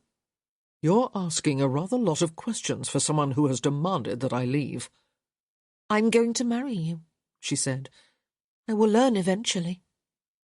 "Yes, you will," he said, "but not tonight." And with that, he swung himself through the window. He looked up when he reached the ground, desperate for one last glimpse of her. Anything would have been nice. A silhouette, perhaps, or even just her shadowy form moving behind the curtains. But there was nothing. She was gone. Chapter 17. Tea time at number 5.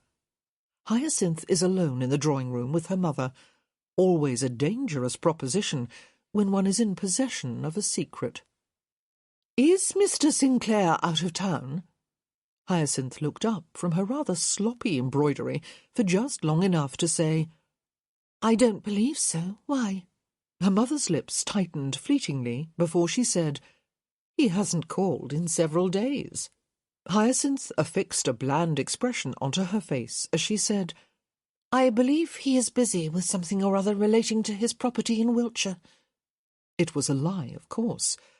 Hyacinth didn't think he possessed any property, in Wiltshire or anywhere else, but with any luck her mother would be distracted by some other matter, before she got around to inquiring about Gareth's non-existent estates. "I see," Violet murmured. Hyacinth stabbed her needle into the fabric with perhaps a touch more vigour than was necessary, then looked down at her handiwork with a bit of a snarl. She was an abysmal needlewoman. She'd never had the patience or the eye for detail that it required, but she always kept an embroidery hoop going in the drawing-room. One never knew when one would need it to provide an acceptable distraction from conversation. The ruse had worked quite well for years, but now that Hyacinth was the only Bridgerton daughter living at home, tea-time often consisted of just her and her mother, and, unfortunately, the needlework that had kept her so neatly out of 3- and 4-way conversations didn't seem to do the trick so well with only 2. "Is anything amiss?" Violet asked. "Of course not." Hyacinth didn't want to look up, but avoiding eye contact would surely make her mother suspicious, so she set her needle down and lifted her chin. In for a penny, in for a pound, she decided. If she was going to lie, she might as well make it convincing. "He's merely busy, that is all. I rather admire him for it. You wouldn't wish for me to marry a wastrel, would you?" "No, of course not," Violet murmured. "But still, it does seem odd. You're so recently affianced." On any other day, Hyacinth would have just turned to her mother and said, "If you have a question, just ask it." Except then her mother would ask a question, and Hyacinth most certainly did not wish to answer. It had been 3 days since she had learned the truth about Gareth. It sounded so dramatic, melodramatic even. Learned the truth. It sounded like she'd discovered some terrible secret, uncovered some dastardly skeleton in the Sinclair family closet. But there was no secret, nothing dark or dangerous, or even mildly embarrassing. Just a simple truth that had been staring her in the face all along, and she had been too blind to see it. Love did that to a woman, she supposed, and she had most certainly fallen in love with him. That much was clear. Some time between the moment she had agreed to marry him and the night they had made love, she'd fallen in love with him. But she hadn't known him. Or had she? Could she really say that she'd known him, truly known the measure of the man, when she hadn't even understood the most basic element of his character? He'd used her. That's what it was. He had used her to win his never-ending battle with his father, and it hurt far more than she would ever have dreamed. She kept telling herself she was being silly, that she was splitting hairs. Shouldn't it count that he liked her, that he thought she was clever and funny, and even occasionally wise? Shouldn't it count that she knew he would protect her and honour her, and, despite his somewhat spotted past, be a good and faithful husband? Why did it matter why he'd asked her to marry him? Shouldn't it only matter that he had? But it did matter. She'd felt used, unimportant, as if she were just a chess piece on a much larger game board. And the worst part of it was, she didn't even understand the game. "That's a rather heartfelt sigh." Hyacinth blinked her mother's face into focus. Good heavens, how long had she been sitting there, staring into space? "Is there something you wish to tell me?" Violet asked gently. Hyacinth shook her head. How did one share something such as this with one's mother? "Oh, yes. By the by, and in case you're interested, it has recently come to my attention that my affianced husband asked me to marry him because he wished to infuriate his father." "Oh, and did I mention that I am no longer a virgin? No getting out of it now?" "No, that wasn't going to work." "I suspect," Violet said, taking a little sip of her tea, "that you have had your first lover's quarrel." Hyacinth tried very hard not to blush. Lovers, indeed. "It is nothing to be ashamed about," Violet said. "I'm not ashamed," Hyacinth said quickly. Violet raised her brows, and Hyacinth wanted to kick herself for falling so neatly into her mother's trap. It's nothing, she muttered, poking at her embroidery, until the yellow flower she'd been working on looked like a fuzzy little chick. Hyacinth shrugged and pulled out some orange thread. Might as well give it some feet and a beak. I know that it is considered unseemly to display one's emotions, Violet said, and certainly I would not suggest that you engage in anything that might be termed histrionic, but sometimes it does help to simply tell someone how you feel. Hyacinth looked up, meeting her mother's gaze directly. I rarely have difficulty telling people how I feel. Well, that much is true, Violet said, looking slightly disgruntled at having her theory shot to pieces. Hyacinth turned back to her embroidery, frowning as she realized that she'd put the beak too high. Oh, very well. It was a chick in a party hat. Perhaps, her mother persisted, Mr. Sinclair is the one who finds it difficult to— I know how he feels, Hyacinth cut in. Ah. Violet pursed her lips and let out a short little exhale through her nose. Perhaps he is not sure how to proceed, how he ought to go about approaching you. He knows where I live. Violet sighed audibly. You're not making this easy for me. I'm trying to embroider. Hyacinth held up her handiwork as proof. You're trying to avoid— Her mother stopped, blinking. I say, why does that flower have an ear? It's not an ear. Hyacinth looked down. And it's not a flower. Wasn't it a flower yesterday?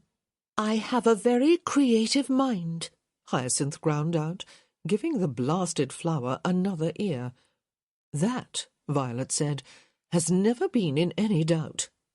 Hyacinth looked down at the mess on the fabric. It's a tabby cat, she announced. I just need to give it a tail. Violet held silent for a moment, then said, You can be very hard on people. Hyacinth's head snapped up. I'm your daughter, she cried out. Of course, Violet replied, looking somewhat shocked by the force of Hyacinth's reaction.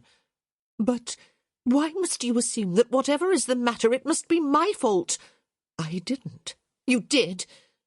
And Hyacinth thought of countless spats between the Bridgerton siblings. You always do. Violet responded with a horrified gasp. Oh, that is not true, Hyacinth. It's just that I know you better than I do Mr. Sinclair, and therefore you know all of my faults. Well, yes. Violet appeared to be surprised by her own answer, and hastened to add, That is not to say that Mr. Sinclair is not in possession of foibles and faults of his own. It's just that, well, I'm just not acquainted with them. They are large, Hyacinth said bitterly, and quite possibly insurmountable. Oh, Hyacinth, her mother said, and there was such concern in her voice that Hyacinth very nearly burst into tears right then and there. Whatever can be the matter? Hyacinth looked away. She shouldn't have said anything. Now her mother would be beside herself with worry, and Hyacinth would have to sit there, feeling terrible, wanting desperately to throw herself into her arms and be a child again. When she was small, she had been convinced that her mother could solve any problem, make anything better with a soft word and a kiss on the forehead. But she wasn't a child any longer, and these weren't a child's problems, and she couldn't share them with her mother. "Do you wish to cry off?" Violet asked, softly and very carefully. Hyacinth gave her head a shake. She couldn't back out of the marriage, but she looked away, surprised by the direction of her thoughts. Did she even want to back out of the marriage? If she had not given herself to Gareth, if they hadn't made love, and there was nothing forcing her to remain in the betrothal, what would she do? She had spent the last 3 days obsessing about that night, about that horrible moment when she'd heard Gareth's father laughingly talk about how he had manipulated him into offering for her. She'd gone over every sentence in her head, every word she could remember, and yet she was only just now asking herself what had to be the most important question, the only question that mattered, really. And she realized she would stay. She repeated it in her mind, needing time for the words to sink in. She would stay. She loved him. Was it really as simple as that? "I don't wish to cry off," she said, even though she'd already shaken her head. Some things needed to be said aloud. "Then you will have to help him," Violet said. "With whatever it is that troubles him, it will be up to you to help him." Hyacinth nodded slowly, too lost in her thoughts to offer a more meaningful reply. Could she help him? Was it possible? She had known him barely a month. He'd had a lifetime to build this hatred with his father. He might not want help, or perhaps more likely, he might not realize that he needed it. Men never did. "I believe he cares for you," her mother said. "I truly believe that he does." "I know he does," Hyacinth said sadly, but not as much as he hated his father. And when he'd gone down on one knee and asked her to spend the rest of her life with him, to take his name and bear him children, it hadn't been because of her. What did that say about him? She sighed, feeling very weary. "This isn't like you," her mother said. Hyacinth looked up. "To be so quiet," Violet clarified. "To wait." "To wait," Hyacinth echoed. "For him? I assume that is what you're doing, waiting for him to call upon you and beg your forgiveness for whatever it is he has done." She stopped. That was exactly what she'd been doing. She hadn't even realized it. And it was probably part of the reason she was feeling so miserable. She'd placed her fate and her happiness in the hands of another, and she hated it. "Why don't you send him a letter?" Violet suggested. "Request that he pay you a visit. He is a gentleman, and you are his fiancée. He would never refuse." "No," Hyacinth murmured. "He wouldn't. But—" She looked up, her eyes begging for advice. "What would I say?" It was a silly question. Violet didn't even know what the problem was, so how could she know the solution? And yet, somehow, as always, she managed to say exactly the right thing. "Say whatever is in your heart," Violet said. Her lips twisted wryly. "And if that doesn't work, I suggest that you take a book and knock him over the head with it." Hyacinth blinked, then blinked again. "I beg your pardon?" "I didn't say that," Violet said quickly. Hyacinth felt herself smile. "I'm rather certain you did." "Do you think?" Violet murmured, concealing her own smile with her teacup. "A large book?" Hyacinth queried. "Or small?" "Large, I think, don't you?" Hyacinth nodded. "Have we the complete works of Shakespeare in the library?" Violet's lips twitched. "I believe that we do." Something began to bubble in Hyacinth's chest, something very close to laughter, and it felt so good to feel it again. "I love you, Mother," she said, suddenly consumed by the need to say it aloud. "I just wanted you to know that." "I know, darling," Violet said, and her eyes were shining brightly. "I love you, too." Hyacinth nodded. She'd never stopped to think how precious that was, to have the love of a parent. It was something Gareth had never had. Heaven only knew what his childhood had been like. He had never spoken of it, and Hyacinth was ashamed to realize that she'd never asked. She'd never even noticed the omission. Maybe, just maybe, he deserved a little understanding on her part. He would still have to beg her forgiveness. She wasn't that full of kindness and charity. But she could try to understand, and she could love him. And maybe, if she tried with everything she had, she could fill that void within him, whatever it was he needed. Maybe she could be it, and maybe that would be all that mattered. But in the meantime, Hyacinth was going to have to expend a bit of energy to bring about her happy ending, and she had a feeling that a note wasn't going to be sufficient. It was time to be brazen, time to be bold, time to beard the lion in his den, to— "I say, Hyacinth," came her mother's voice, "are you quite all right?" She shook her head, even as she said, "I'm perfectly well, just thinking like a fool, that's all." A fool in love.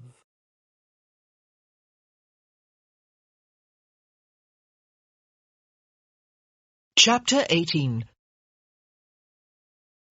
Later that afternoon, in the small study in Gareth's very small suite of apartments, our hero has come to the conclusion that he must take action. He does not realize that Hyacinth is about to beat him to the punch. A grand gesture. That, Gareth decided, was what he needed. A grand gesture. Women loved grand gestures, and while Hyacinth was certainly rather unlike any other woman he'd had dealings with, she was still a woman, and she would certainly be at least a little swayed by a grand gesture. Wouldn't she? Well, she'd better, Gareth thought grumpily, because he didn't know what else to do. But the problem with grand gestures was that the grandest ones tended to require money, which was one thing Gareth had in short supply, and the ones that didn't require a great deal of money usually involved some poor sod embarrassing himself in a most public manner, reciting poetry or singing a ballad, or making some sort of sappy declaration with 800 witnesses. Not, Gareth decided, anything he was likely to do. But Hyacinth was, as he'd often noted, an uncommon sort of female, which meant that, hopefully, an uncommon sort of gesture would work with her. He would show her he cared, and she'd forget all this nonsense about his father, and all would be well. All had to be well. "Mr. Sinclair, you have a visitor." He looked up. He'd been seated behind his desk for so long, it was a wonder he hadn't grown roots. His valet was standing in the doorway to his office. As Gareth could not afford a butler, and really, who needed one with only 4 rooms to care for, Phelps often assumed those duties as well. "Show him in," Gareth said, somewhat absently, sliding some books over the papers currently sitting on his desk. Cough, cough, cough, cough, cough. Gareth looked up. "Is there a problem?" "Well, no." The valet looked pained. Gareth tried to take pity on him. Poor Mr. Phelps hadn't realized that he would occasionally be acting as a butler when he'd interviewed for the position, and clearly he'd never been taught the butlerian skill of keeping one's face devoid of all emotion. "Mr. Phelps?" Gareth queried. "He is a she, Mr. Sinclair." "A hermaphrodite, Mr. Phelps?" Gareth asked, just to see the poor fellow blush. To his credit, the valet made no reaction, save squaring his jaw. "It is Miss Bridgerton." Gareth jumped to his feet so quickly he smacked both his thighs on the edge of the desk. "Here?" he asked. "Now?" Phelps nodded, looking just a little bit pleased at his discomfiture. "She gave me her card. She was rather polite about it all, as if it were nothing out of the ordinary." Gareth's mind spun, trying to figure out why on earth Hyacinth would do something so ill-advised as to call upon him at his home in the middle of the day. Not that the middle of the night would have been better, but still, any number of busybodies might have seen her entering the building. Show her in," he said. He couldn't very well turn her out. As it was, he would certainly have to return her to her home himself. He couldn't imagine she'd come with a proper escort. She'd probably brought no one save that peppermint-eating maid of hers, and heaven knew she was no protection on the streets of London. He crossed his arms as he waited. His rooms were set up in a square, and one could access his study from either the dining room or his bedchamber. Unfortunately, The daymaid had chosen this day to provide the dining-room floor with some sort of twice-yearly wax that she swore, rather vocally and on her dear mother's grave, would keep the floor clean and ward off disease. As a result, the table had been shoved up against the door to the study, which meant that the only way in was through his bedroom. Gareth groaned and shook his head.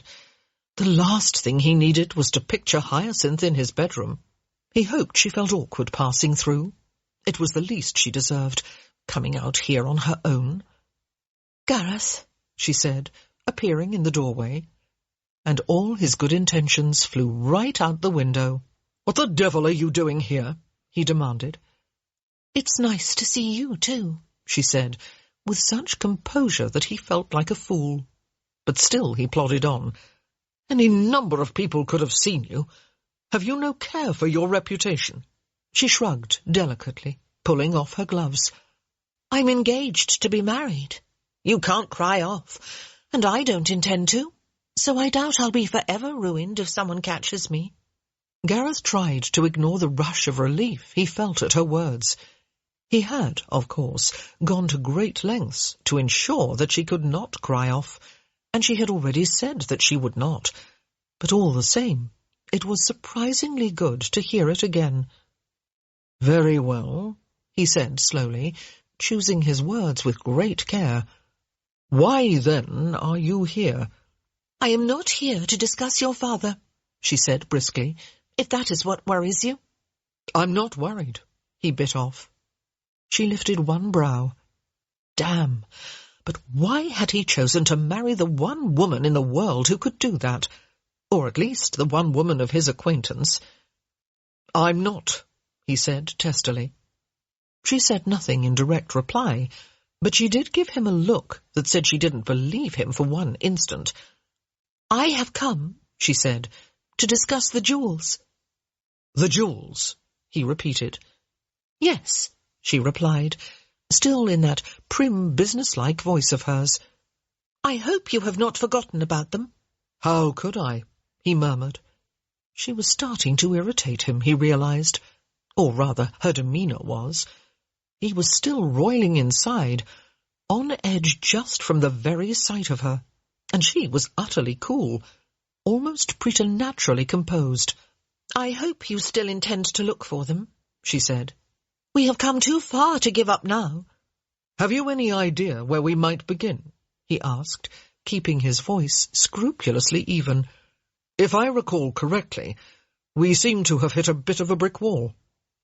She reached into her reticule and pulled out the latest clue from Isabella, which she'd had in her possession ever since they had parted a few days earlier.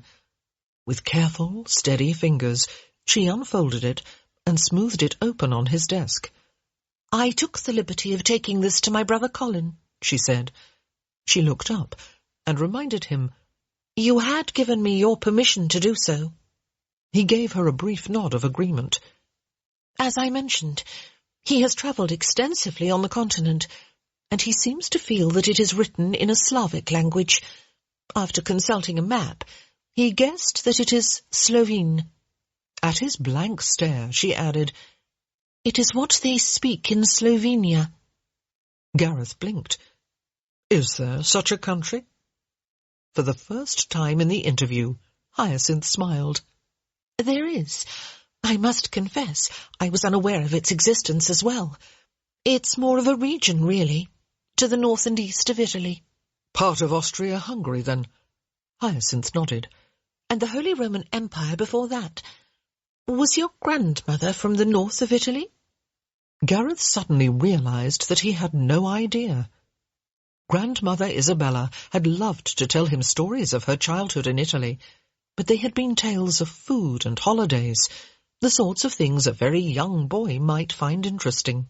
If she'd mentioned the town of her birth, he had been too young to take note. "I don't know," he said, feeling rather foolish, and, in truth, somewhat inconsiderate for his ignorance. "I suppose she must have been. She wasn't very dark. Her colouring was a bit like mine, actually." Hyacinth nodded. "I had wondered about that. Neither you nor your father has much of a Mediterranean look about you. Gareth smiled tightly. He could not speak for the Baron, but there was a very good reason why he did not look as if he carried any Italian blood. Well, Hyacinth said, looking back down at the sheet of paper she had laid on his desk, if she was from the northeast, it stands to reason that she might have lived near the Slovene border and thus been familiar with the language, or at least familiar enough to pen 2 sentences in it. I can't imagine that she thought anyone here in England might be able to translate it, though. Exactly, she said, making an animated motion of agreement. When it became apparent that Gareth had no idea what she was talking about, she continued with, if you wanted to make a clue particularly difficult, wouldn't you write it in the most obscure language possible? It's really a pity I don't speak Chinese, he murmured. She gave him a look, either of impatience or irritation, he wasn't sure which, then continued with, I am also convinced that this must be the final clue. Anyone who had got this far would be forced to expend quite a lot of energy, and quite possibly expense as well, to obtain a translation. Surely she wouldn't force someone to go through the trouble twice. Gareth looked down at the unfamiliar words, chewing on his lower lip as he pondered this. Don't you agree? Hyacinth pressed. He looked up, shrugging. Well, you would. Her mouth fell open. What do you mean? That's simply not... She stopped, reflecting on his words. Very well, I would. But I think we can both agree that, for better or for worse, I am a bit more diabolical than a typical female. Or male, for that matter, she muttered. Gareth smiled wryly, wondering if he ought to be made more nervous by the phrase, for better or for worse. Do you think your grandmother would be as devious as, She cleared her throat. I? Hyacinth seemed to lose a little steam toward the end of the question, and Gareth suddenly saw in her eyes that she was not as collected as she wished for him to believe. I don't know, he said quite honestly. She passed away when I was rather young. My recollections and perceptions are those of a 7-year-old boy. Well, she said, tapping her fingers against the desk in a revealingly nervous gesture, we can certainly begin our search for a speaker of Slovene. She rolled her eyes as she added, somewhat dryly, there must be one somewhere in London. One would think, he murmured, mostly just to egg her on. He shouldn't do it. He should be far wiser by now. But there was something so entertaining about Hyacinth when she was determined, and as usual, she did not disappoint. In the meantime, she stated, her voice marvellously matter-of-fact, I believe we should return to Clare House. And search it from top to bottom? He asked, so politely that it had to be clear that he thought she was mad. Of course not, she said with a scowl. He almost smiled. That was much more like her. But it seems to me, she added, that the jewels must be hidden in her bedchamber. And why would you think that? Where else would she put them? Her dressing room, he suggested, tilting his head to the side. The drawing room, the attic, the butler's closet, the guest bedroom, the other guest bedroom. But where, she cut in, looking rather annoyed with his sarcasm, would make the most sense? Thus far, she has been keeping everything to the areas of the house least visited by your grandfather.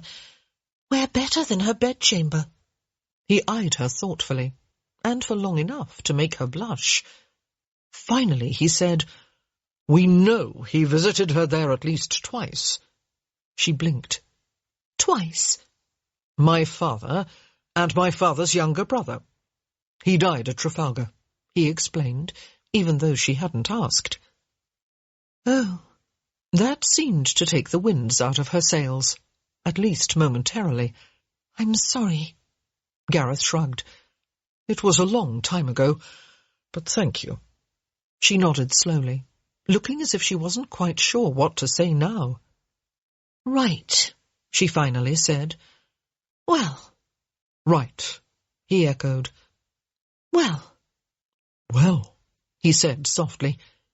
Oh, hang it all, she burst out. I cannot stand this. I am not made to sit idly by and brush things under the rug. Gareth opened his mouth to speak. Not that he had any idea of what to say, but Hyacinth wasn't done.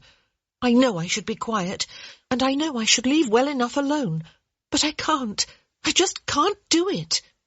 She looked at him, and she looked like she wanted to grab his shoulders and shake. Do you understand? Not a word, he admitted. I have to know, she cried out. I have to know why you asked me to marry you. It was a topic he did not wish to revisit. I thought you said you didn't come here to discuss my father. I lied, she said. You didn't really believe me, did you? No, he realized. I don't suppose I did. I can't. She wrung her hands together, looking more pained and tortured than he'd ever seen her. A few strands of her hair had come loose from its pinnings, probably the result of her anxious gestures, and her colour was high. But it was her eyes that looked the most changed. There was a desperation there, a strange discomfort that did not belong. And he realized that that was the thing about Hyacinth, the distinguishing characteristic that set her so apart from the rest of humanity. She was always at ease in her own skin. She knew who she was, and she liked who she was, and he supposed that was a large part of why he so enjoyed her company. And he realized that she had, and she was, so many things he'd always wanted. She knew her place in this world. She knew where she belonged. She knew who she belonged with. And he wanted the same. He wanted it with an intensity that cut right down to his soul. It was a strange, almost indescribable jealousy, but it was there, and it seared him. If you have any feeling for me whatsoever, she said, you will understand how bloody difficult this is for me. So for the love of God, Gareth, will you say something? He opened his mouth to speak, but the words seemed to strangle him. Why had he asked her to marry him? There were 100 reasons, 1,000. He tried to remember just what it was that had pushed the idea into his mind. It had come to him suddenly. He remembered that. But he didn't recall exactly why, except that it had seemed the right thing to do. Not because it was expected, not because it was proper, but just because it was right. And yes, it was true that it had crossed his mind that it would be the ultimate win in this never-ending game with his father. But that wasn't why he'd done it. He'd done it because he'd had to. Because he couldn't imagine not doing it. Because he loved her. He felt himself slide, and thank God the desk was behind him, or he'd have ended up on the floor. How on earth had this happened? He was in love with Hyacinth Bridgerton. Surely someone somewhere was laughing about this. I'll go, she said, her voice breaking, and it was only when she reached the door that he realized he must have been silent for a full minute. No, he called out, and his voice sounded impossibly hoarse. Wait! And then, please. She stopped, turned, shut the door, and he realized that he had to tell her. Not that he loved her, that he wasn't quite ready to reveal, but he had to tell her the truth about his birth. He couldn't trick her into marriage. Hyacinth, The words jammed in his throat. He'd never told anyone, not even his grandmother. No one knew the truth except for him and the Baron. For 10 years, Gareth had kept it inside, allowed it to grow and fill him, until sometimes it felt like it was all that he was. Nothing but a secret. Nothing but a lie. I need to tell you something, he said haltingly, and she must have sensed that this was something out of the ordinary, because she went very still. and Hyacinth was rarely still. My father. It was strange. He'd never thought to say it, had never rehearsed the words, and he didn't know how to put them together, didn't know which sentence to choose. He's not my father, he finally blurted out. Hyacinth blinked. Twice. I don't know who my real father is. Still, she said nothing. I expect I never will. He watched her face, waited for some sort of reaction. She was expressionless, so completely devoid of movement that she didn't look like herself. And then, just when he was certain that he'd lost her forever, her mouth came together in a peevish line, and she said, "Well, that's a relief, I must say." His lips parted. I beg your pardon? I wasn't particularly excited about my children carrying Lord Sinclair's blood. She shrugged, lifting her brows in a particularly hyacinthish expression. I'm happy for them to have his title. It's a handy thing to possess, after all. But his blood is quite another thing. He's remarkably bad-tempered. Did you know that? Gareth nodded, a bubble of giddy emotion rising within him. I'd noticed, he heard himself say. I suppose we'll have to keep it a secret, she said, as if she was speaking of nothing more than the idlest of gossip. Who else knows? He blinked, still a little dazed by her matter-of-fact approach to the problem. Just the Baron and me, as far as I'm aware. And your real father? I hope not, Gareth said, and he realised that it was the first time he'd actually allowed himself to say the words, even really to think them. He might not have known, Hyacinth said quietly, or he might have thought you were better off with the Sinclairs, as a child of nobility. I know all that, Gareth said bitterly, and yet somehow it doesn't make it feel any better. Your grandmother might know more. His eyes flew to her face. Isabella, she clarified. In her diary. She wasn't really my grandmother. Did she ever act that way? As if you weren't hers? He shook his head. No, he said, losing himself to the memories. She loved me. I don't know why, but she did. It might be, Hyacinth said, her voice catching in the oddest manner, because you're slightly lovable. His heart leapt. Then you don't wish to end the engagement, he said, somewhat cautiously. She looked at him with an uncommonly direct gaze. Do you? He shook his head. Then why, she said, her lips forming the barest of smiles, would you think that I would? Your family might object. We're not so high in the instep as that. My brother's wife is the illegitimate daughter of the Earl of Penwood, and an actress of God knows what provenance, and any one of us would lay down our lives for her. Her eyes narrowed thoughtfully. But you are not illegitimate. He shook his head. To my father's everlasting despair. Well then, she said, I don't see a problem. My brother and Sophie like to live quietly in the country, in part because of her past, but we shan't be forced to do the same. Unless, of course, you wish to. The Baron could raise a huge scandal, he warned her. She smiled. Are you trying to talk me out of marrying you? I just want you to understand. Because I would hope by now you've learned that it's a tiresome endeavour to attempt to talk me out of anything. Gareth could only smile at that. Your father won't say a word, she stated. What would be the point? You were born in wedlock, so he can't take away the title, and revealing you as a bastard would only reveal him as a cuckold. She waved her hand through the air with great authority. No man wants that. His lips curved, and he felt something changing inside of him, as if he were growing lighter, more free. And you can speak for all men, he murmured, moving slowly in her direction. Would you wish to be known as a cuckold? He shook his head. But I don't have to worry about that. She started to look just a little unnerved, but also excited as he closed the distance between them. Not if you keep me happy. Why? Hyacinth Bridgerton, is that a threat?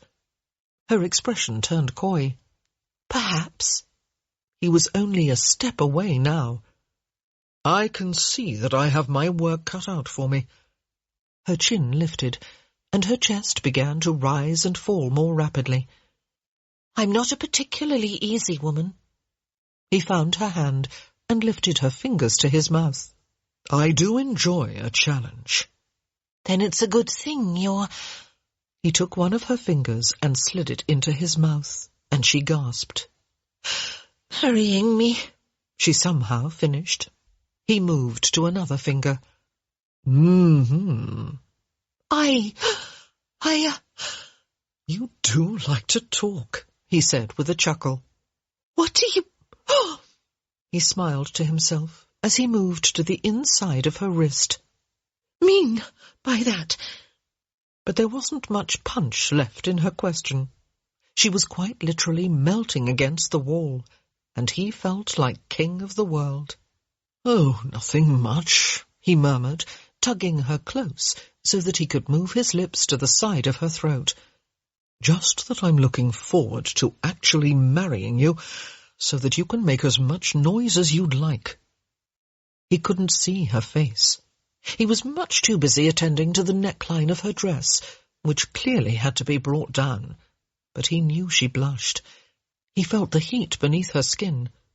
Gareth, she said in feeble protest, we should stop.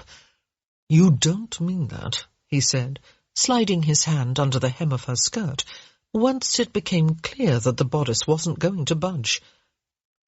No, she sighed. Not really. He smiled. Good. She let out a moan as his fingers tickled up her leg, and then she must have grasped onto one last shred of sanity because she said, But we can't. No, we can't, he agreed. The desk wouldn't be comfortable. There was no room on the floor, and heaven only knew if Phelps had shut the outer door to his bedroom. He pulled back and gave her a devilish smile. But we can do other things. Her eyes opened wide. What other things? She asked, sounding delightfully suspicious. He wound his fingers in hers, and then pulled both her hands over her head. Do you trust me? No, she said. But I don't care. Still holding her hands aloft, he leaned her against the door and came in for a kiss. She tasted like tea, and like her. He could count the number of times he'd kissed her on one hand, and yet he still knew, still understood, that this was the essence of her. She was unique in his arms, beneath his kiss, and he knew that no one else would ever do again. He let go of one of her hands, stroking his way softly down the line of her arm to her shoulder, neck, jaw, and then his other hand released her and found its way back to the hem of her dress. She moaned his name, gasping and panting as his fingers moved up her leg. Relax, he instructed, his lips hot against her ear. I can't. You can. No, she said, grabbing his face and forcing him to look at her. I can't. Gareth laughed aloud, enchanted by her bossiness. Very well, he said. Don't relax. And then, before she had a chance to respond, he slid his finger past the edge of her underthings and touched her. No relaxing now, he said with a chuckle. Gareth, she gasped. Oh, Gareth? No, Gareth. Or more, Gareth, he murmured. More, she moaned. Please. I love a woman who knows when to beg, he said, redoubling his efforts. Her head, which had been thrown back, came down so that she could look him in the eye.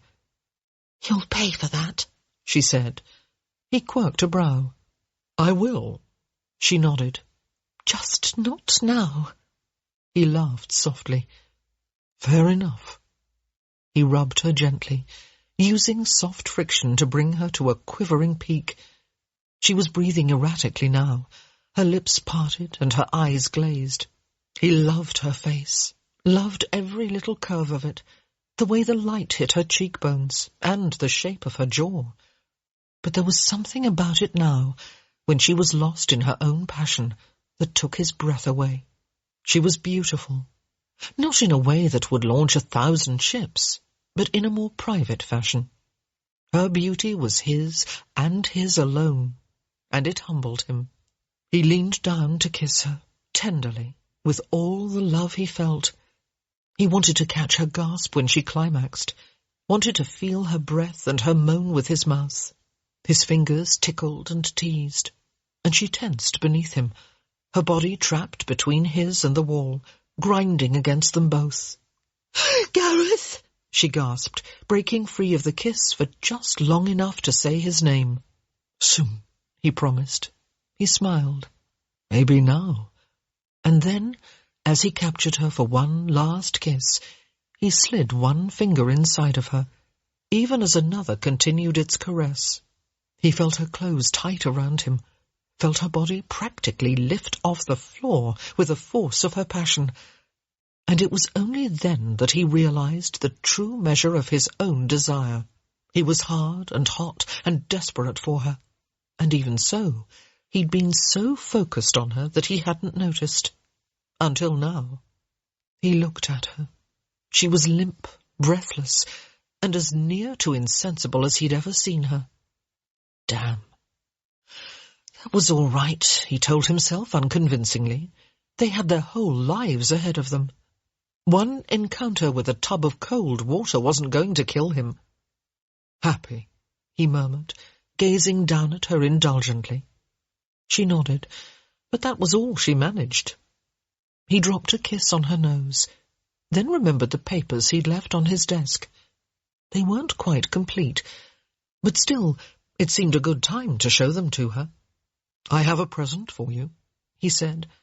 Her eyes lit up. "You do?" He nodded. "Just keep in mind that it's the thought that counts." She smiled, following him to his desk, then taking a seat in the chair in front of it. Gareth pushed aside some books, then carefully lifted a piece of paper. "It's not done." "I don't care," she said softly. But still, he didn't show it to her. "I think it's rather obvious that we are not going to find the jewels," he said. "No," she protested. "We can—" "Shh! Let me finish."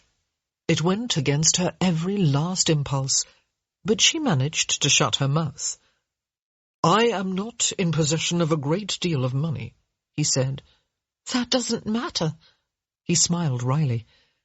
"I'm glad you feel that way, because while we shan't want for anything, nor will we live like your brothers and sisters—" "I don't need all that," she said quickly, and she didn't, or at least she hoped she didn't, but she knew, down to the tips of her toes, that she didn't need anything as much as she needed him.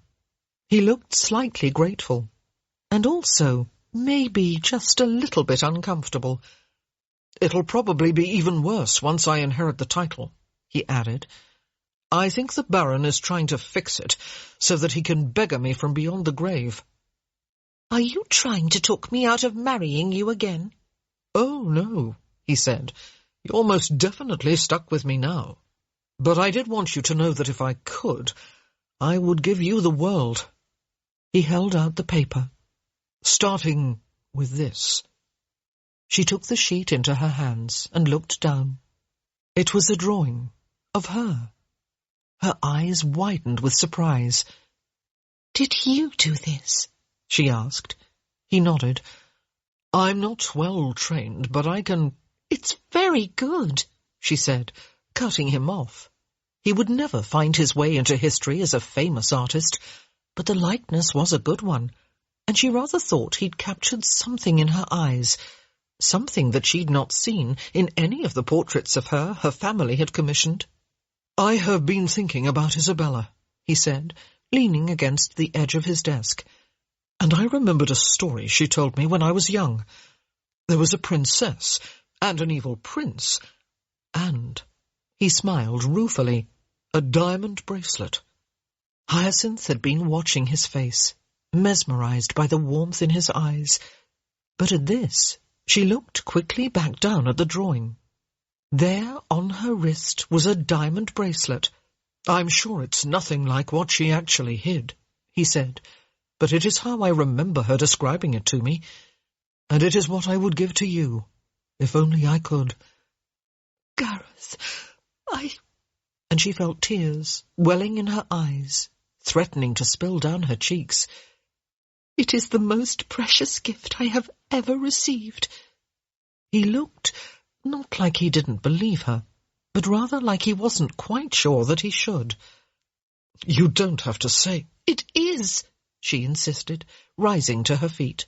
He turned and picked another piece of paper up off the desk.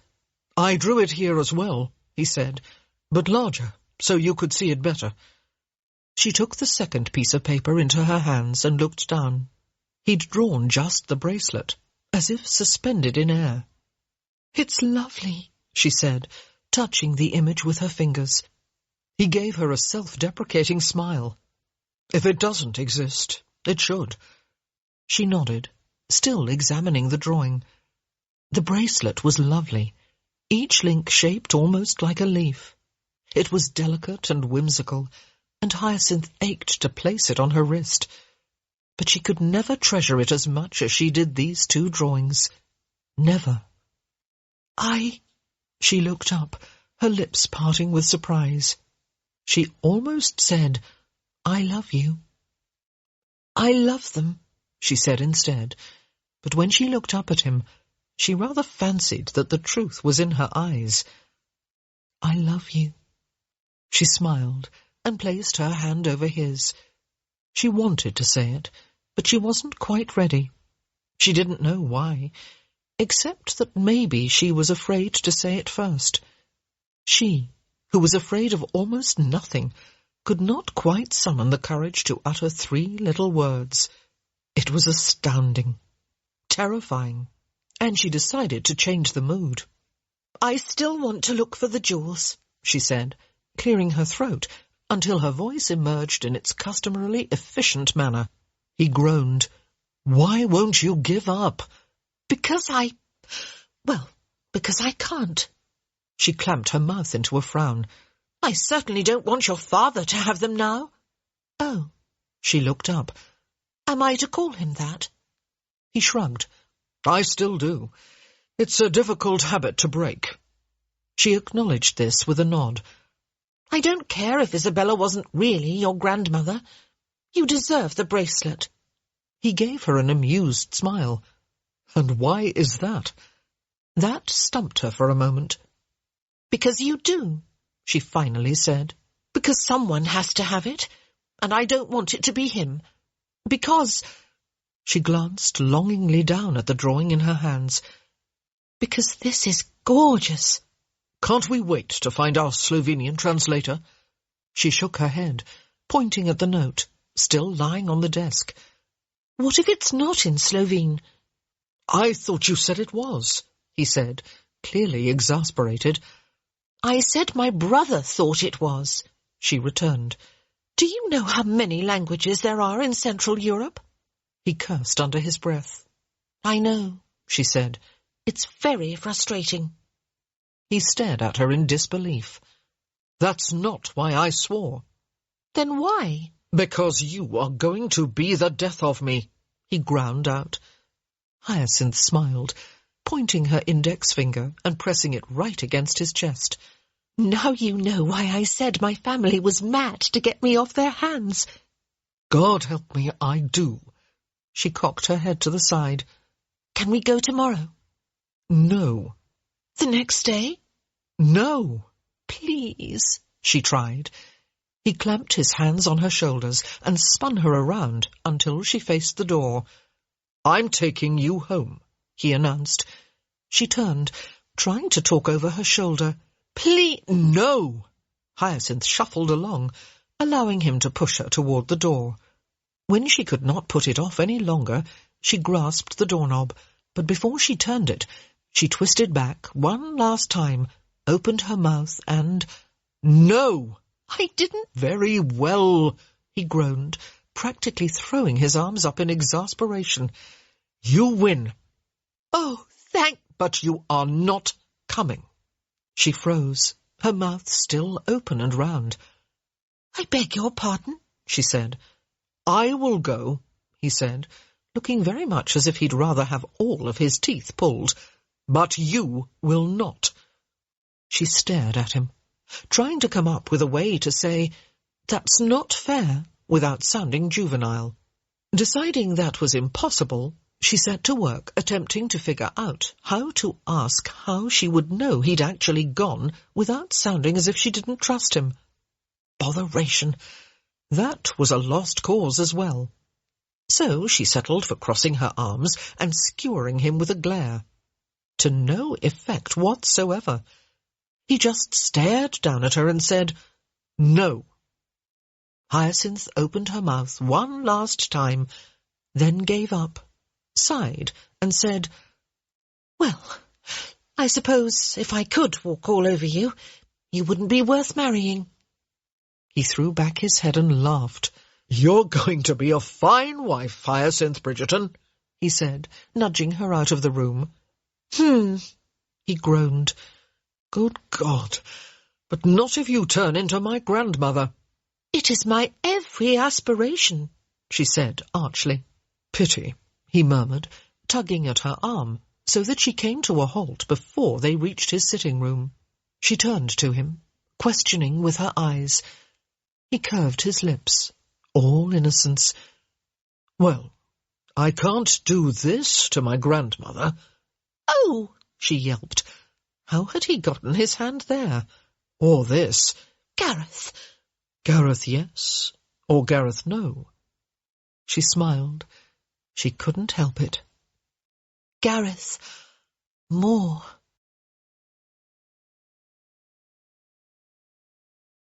Chapter 19. The following Tuesday. Everything important seems to happen on a Tuesday, doesn't it? "Look what I have!" Hyacinth grinned as she stood in the doorway of Lady Danbury's drawing-room, holding aloft Miss Davenport and the Dark Marquis. "A new book?" Lady D asked from her position across the room. She was seated in her favourite chair, but from the way she held herself, it might as well have been a throne. "Not just any book," Hyacinth said, with a sly smile as she held it forth. "Look." Lady Danbury took the book in her hands, glanced down, and positively beamed.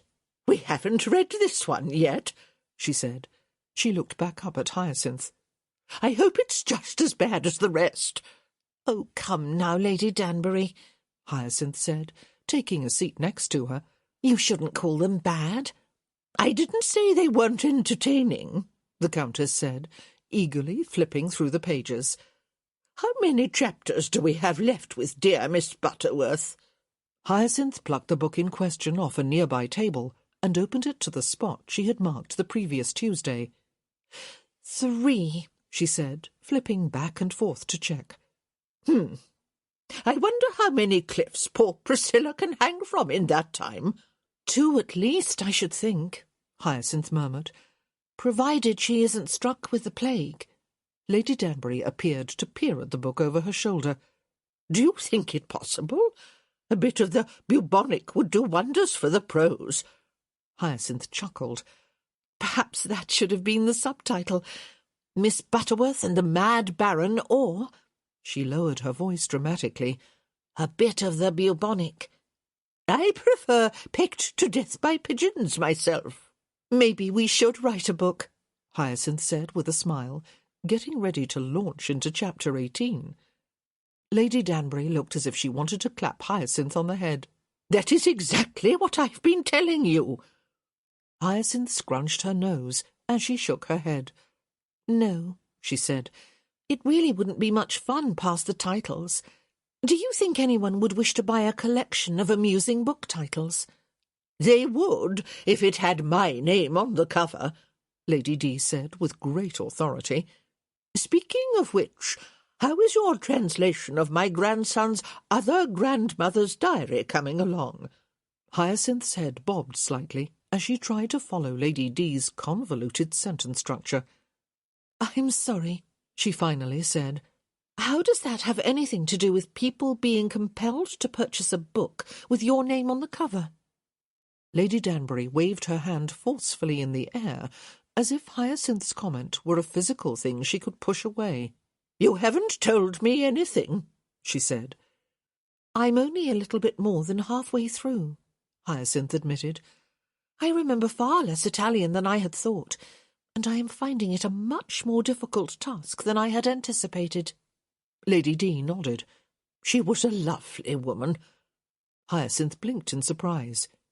"You knew her? Isabella?" "Of course I did. Her son married my daughter." "Oh, yes," Hyacinth murmured. She didn't know why this hadn't occurred to her before. And she wondered, did Lady Danbury know anything about the circumstances of Gareth's birth? Gareth had said that she did not, or at least that he had never spoken to her about it. But perhaps each was keeping silent on the assumption that the other did not know. Hyacinth opened her mouth, then closed it sharply.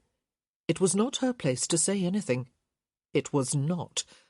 But no. She clamped her teeth together, as if that would keep her from blurting anything out. She could not reveal Gareth's secret. She absolutely, positively could not. "Did you eat something sour?"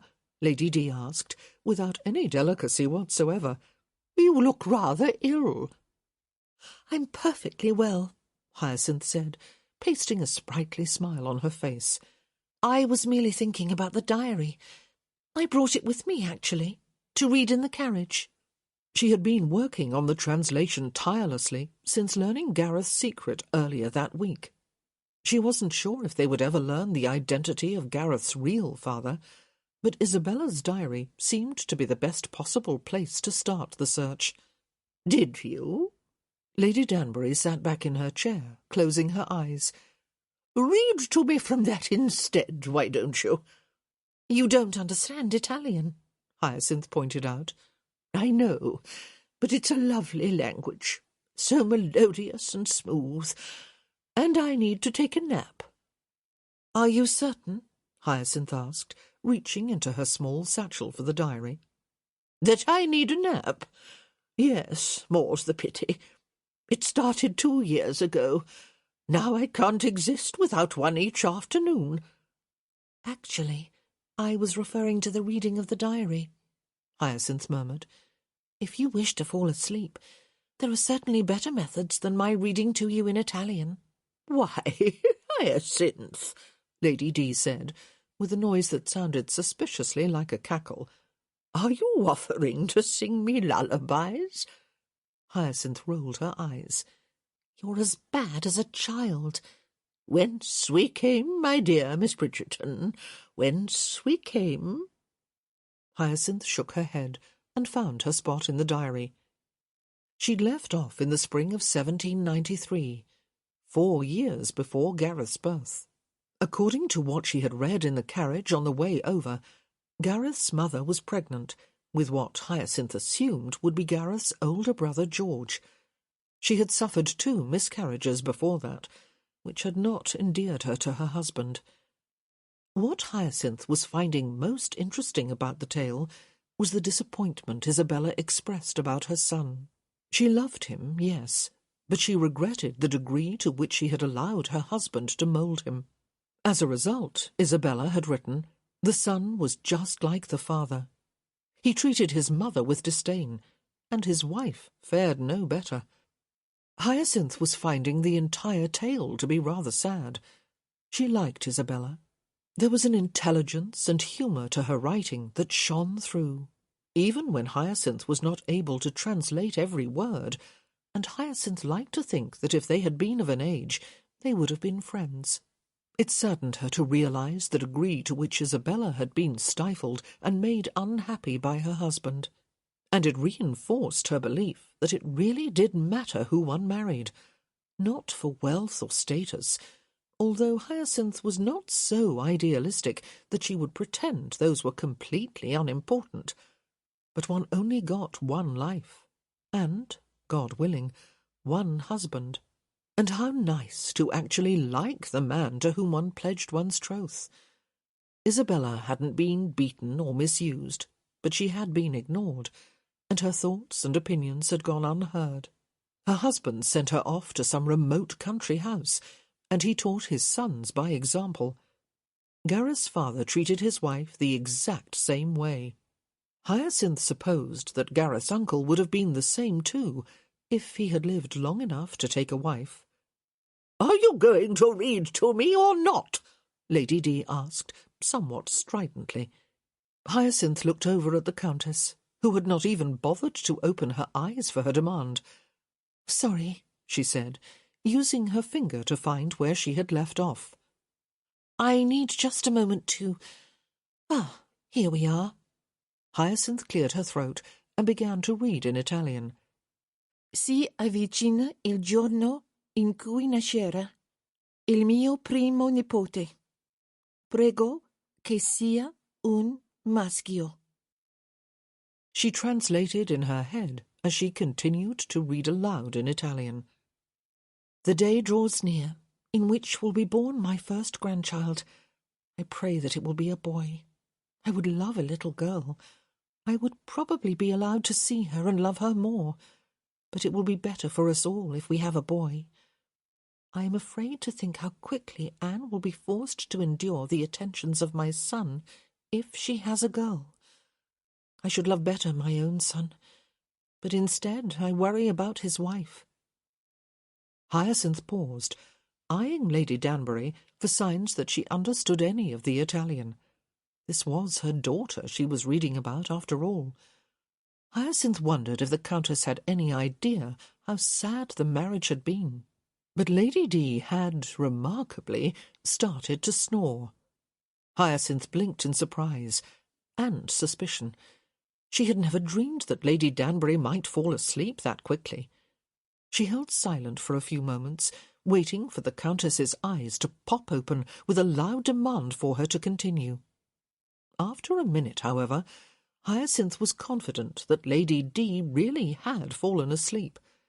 So she continued reading to herself, laboriously translating each sentence in her head. The next entry was dated a few months later. Isabella expressed her relief that Anne had delivered a boy, who had been christened George. The Baron was beside himself with pride, and had even given his wife the gift of a gold bracelet. Hyacinth flipped a few pages ahead, trying to see how long it would be until Isabella reached 1797, the year of Gareth's birth. 1, 2, 3. She counted the pages, passing quickly through the years. 7, 8, 9. 1796. Gareth had been born in March, so if Isabella had written about his conception, it would be here, not 1797. 10 pages away. That was all, and it occurred to her, why not skip ahead?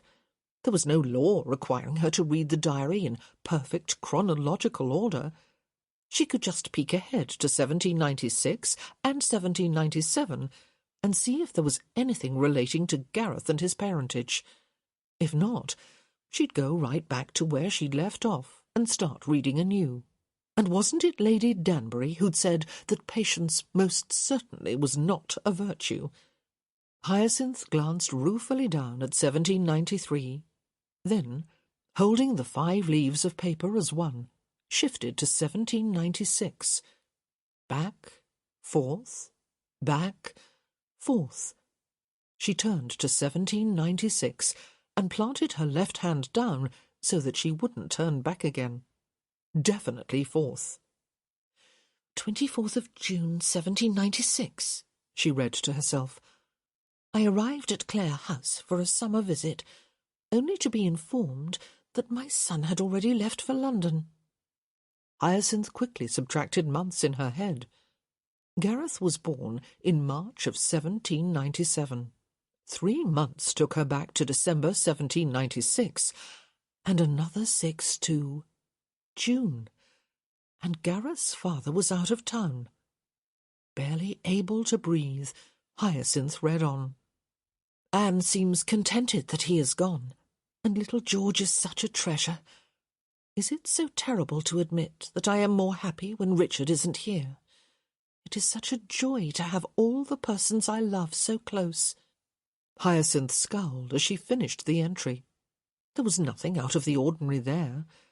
Nothing about a mysterious stranger or an improper friend. She glanced up at Lady Danbury, whose head was now tilted awkwardly back. Her mouth was hanging a bit open too. Hyacinth turned resolutely back to the diary, turning to the next entry, dated 3 months later. She gasped. Anne is carrying a child, and we all know it cannot be Richard's. He has been away for 2 months. 2 months. I am afraid for her. He is furious, but she will not reveal the truth. Reveal it, Hyacinth ground out. Reveal it. Eh? Hyacinth slammed the book shut and looked up. Lady Danbury was stirring in her seat. Why did you stop reading? Lady D asked groggily.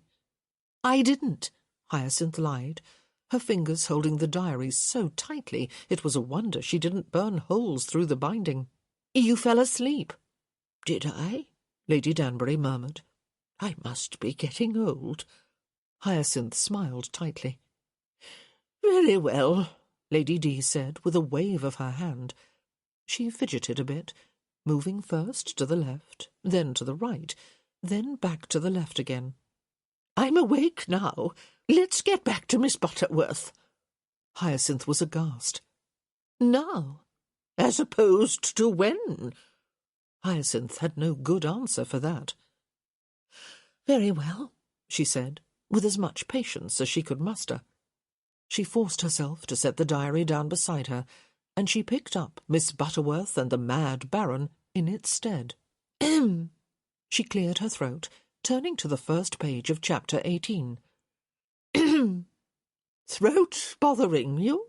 Lady Danbury asked. I still have some tea in the pot. It's nothing, Hyacinth said. She exhaled, looked down, and read, with decidedly less animation than was usual. The Baron was in possession of a secret. Priscilla was quite certain of that. The only question was, would the truth ever be revealed? Indeed, Hyacinth muttered. Eh? I think something important is about to happen, Hyacinth said with a sigh. Something important is always about to happen, my dear girl, Lady Danbury said. And if not, you'd do well to act as if it were. You'll enjoy life better that way. For Lady Danbury, the comment was uncharacteristically philosophical. Hyacinth paused, considering her words. I have no patience with this current fashion for ennui, Lady Danbury continued, reaching for her cane and thumping it against the floor. Ha! When did it become a crime to show an interest in things? I beg your pardon. Just read the book, Lady D said. I think we're getting to the good part. Finally. Hyacinth nodded. The problem was, she was getting to the good part of the other book. She took a breath, trying to return her attention to Miss Butterworth, but the words swam before her eyes. Finally, she looked up at Lady Danbury and said, I'm sorry, but would you mind terribly if I cut our visit short? I'm not feeling quite the thing. Lady Danbury stared at her, as if she'd just announced that she was carrying Napoleon's love-child. I would be happy to make it up to you tomorrow, Hyacinth quickly added. Lady D blinked. But it's Tuesday. I realise that. Hyacinth sighed.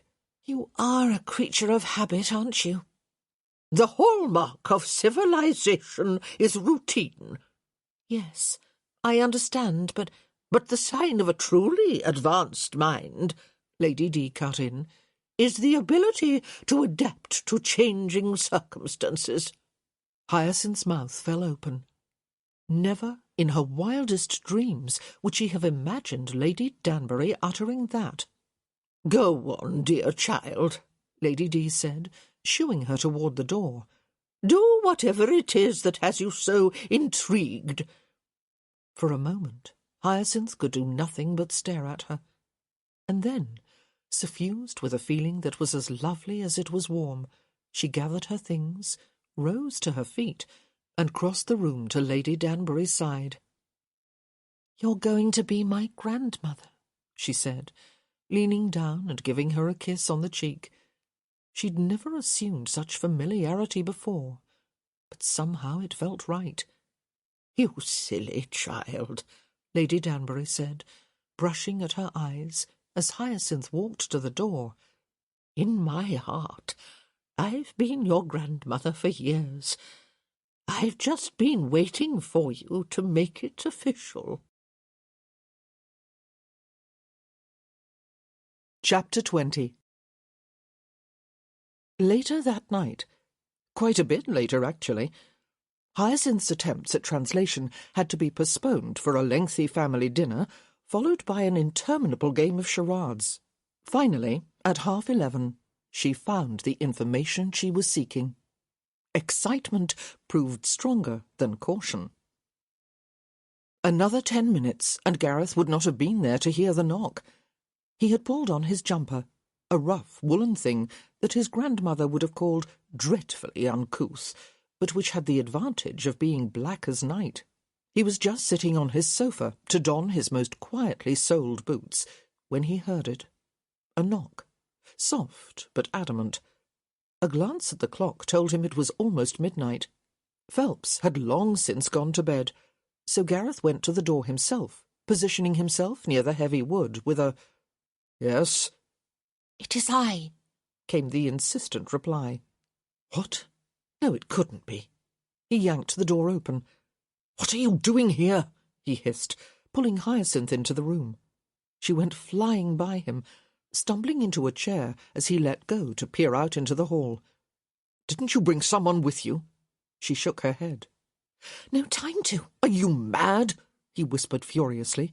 "Have you gone stark, raving insane?" He'd thought he'd been angry with her last time she'd done this, running through London on her own after dark. But at least then she'd had some sort of an excuse, having been surprised by his father. This time, he could barely control himself. "I'm going to have to lock you up," he said, more to himself than to her. "That is it. That is the only solution. I am going to have to hold you down, and if you just get in here," he bit off, grabbing her by the arm and pulling her into his bedroom. It was the farthest from Phelps's small quarters off the drawing-room. The valet usually slept like the dead, but with Gareth's luck, this would be the night he decided to awaken for a midnight snack. "Gareth," Hyacinth whispered, scurrying behind him. "I have to tell you." He turned on her with furious eyes. "I don't want to hear anything from you that doesn't start with, 'I'm a damned fool.'" She crossed her arms. "Well, I'm certainly not going to say that." He flexed and bent his fingers, the carefully controlled movement, the only thing that was keeping him from lunging at her. The world was turning a dangerous shade of red, and all he could think of was the image of her racing across Mayfair by herself, only to be attacked, mauled. "I'm going to kill you," he ground out. Hell, if anyone was going to attack or maul her, it might as well be him. But she was just shaking her head, not listening to anything he was saying. "Gareth, I have to—" "No," he said forcefully. "Not a word. Don't say a word. Just sit there." He blinked, realizing that she was standing, then pointed at the bed. "Sit there," he said, quietly, "until I figure out what the hell to do with you." She sat, and for once she didn't look as if she was going to open her mouth to speak. In fact, she looked somewhat smug, which made him instantly suspicious. He had no idea how she had figured out that he had chosen that night to return to Clare House for one last search for the jewels. He must have let something slip, alluded to the trip during one of their recent conversations. He would have liked to think that he was more careful than that, but Hyacinth was fiendishly clever, and if anyone could have deduced his intentions, it would be her.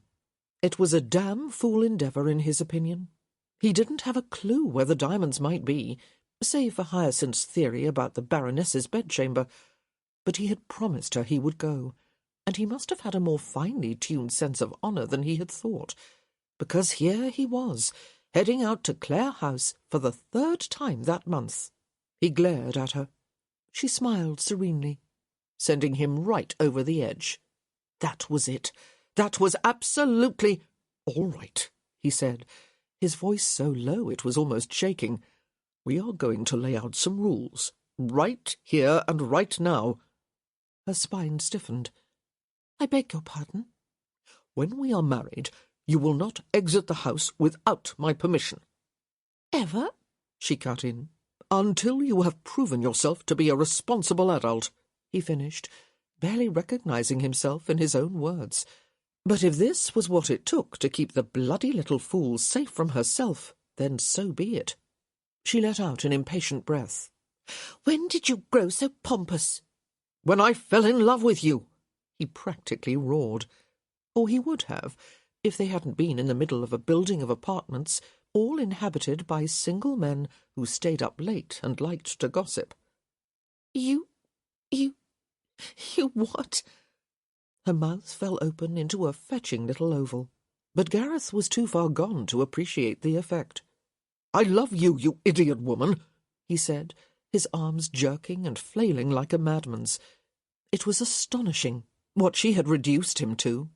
He couldn't remember the last time he'd lost his temper like this, the last time someone had made him so angry that he could barely speak.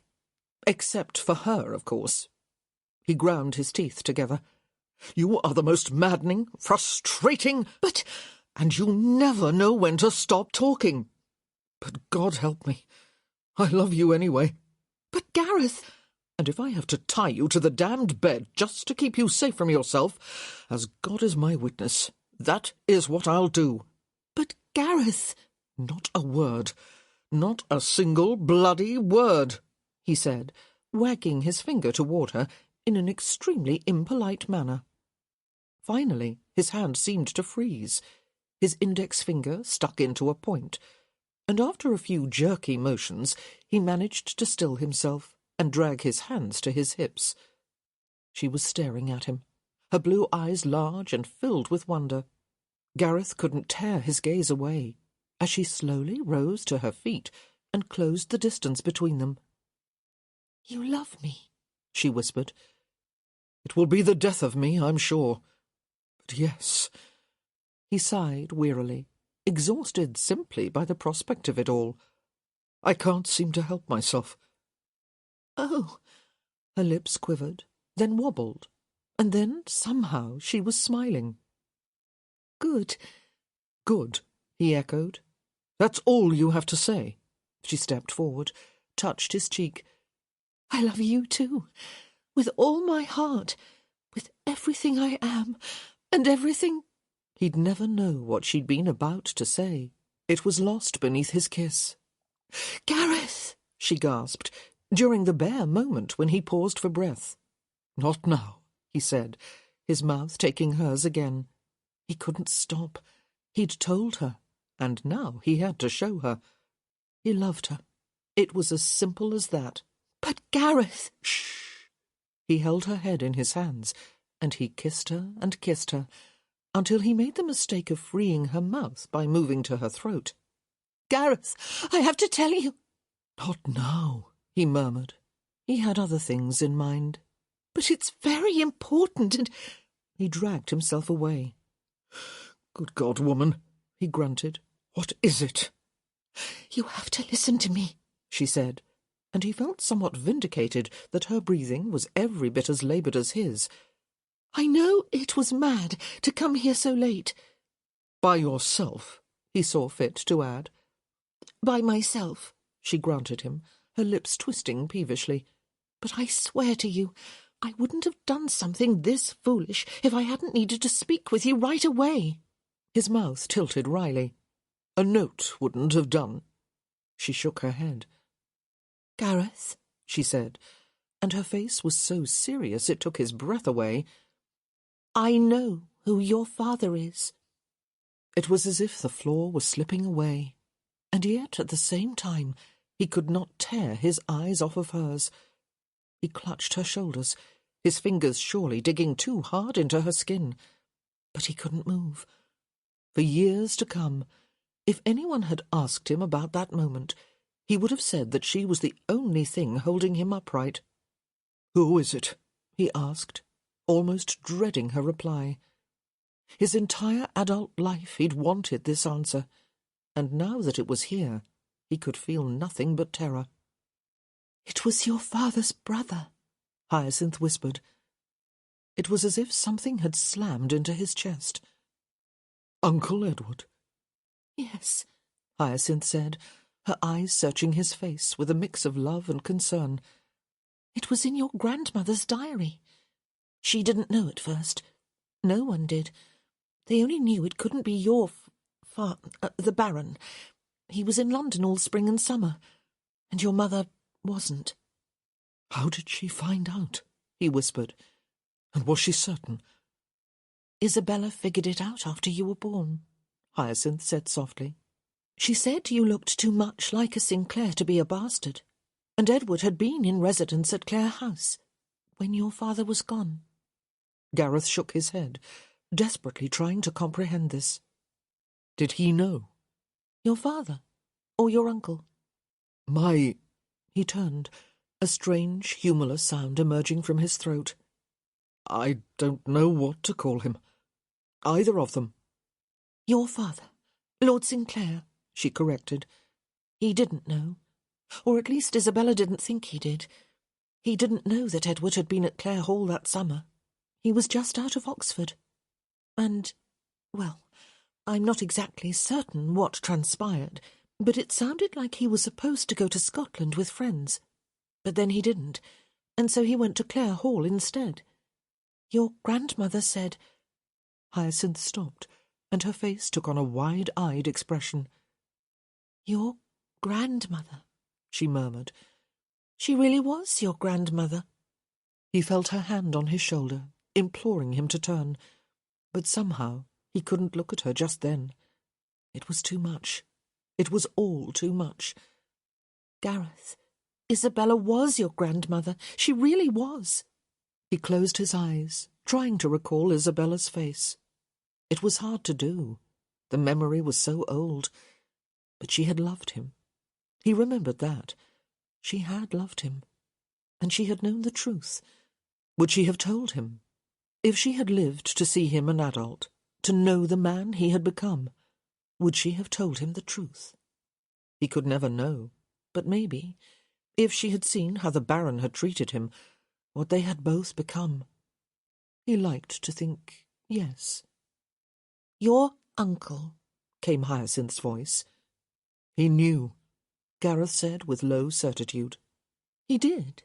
How do you know? Did he say something?" Gareth shook his head. He didn't know how he knew that Edward had been aware of the truth, but he was certain now that he had. Gareth had been 8 when he'd last seen his uncle, old enough to remember things, old enough to realize what was important. And Edward had loved him. Edward had loved him in a way that the Baron never had. It was Edward who had taught him to ride, Edward who had given him the gift of a puppy on his 7th birthday. Edward, who'd known the family well enough to know that the truth would destroy them all. Richard would never forgive Anne for siring a son who was not his. But if he had ever learned that her lover had been his own brother— Gareth felt himself sink against the wall, needing support beyond his own 2 legs. Maybe it was a blessing that it had taken this long for the truth to be revealed. "Gareth." Hyacinth was whispering his name, and he felt her come up next to him, her hand slipping into his with a soft gentleness that made his heart ache. He didn't know what to think. He didn't know whether he should be angry or relieved. He really was a Sinclair, but after so many years of thinking himself an impostor, it was hard to grasp. And given the behaviour of the Baron, Was that even anything of which to be proud?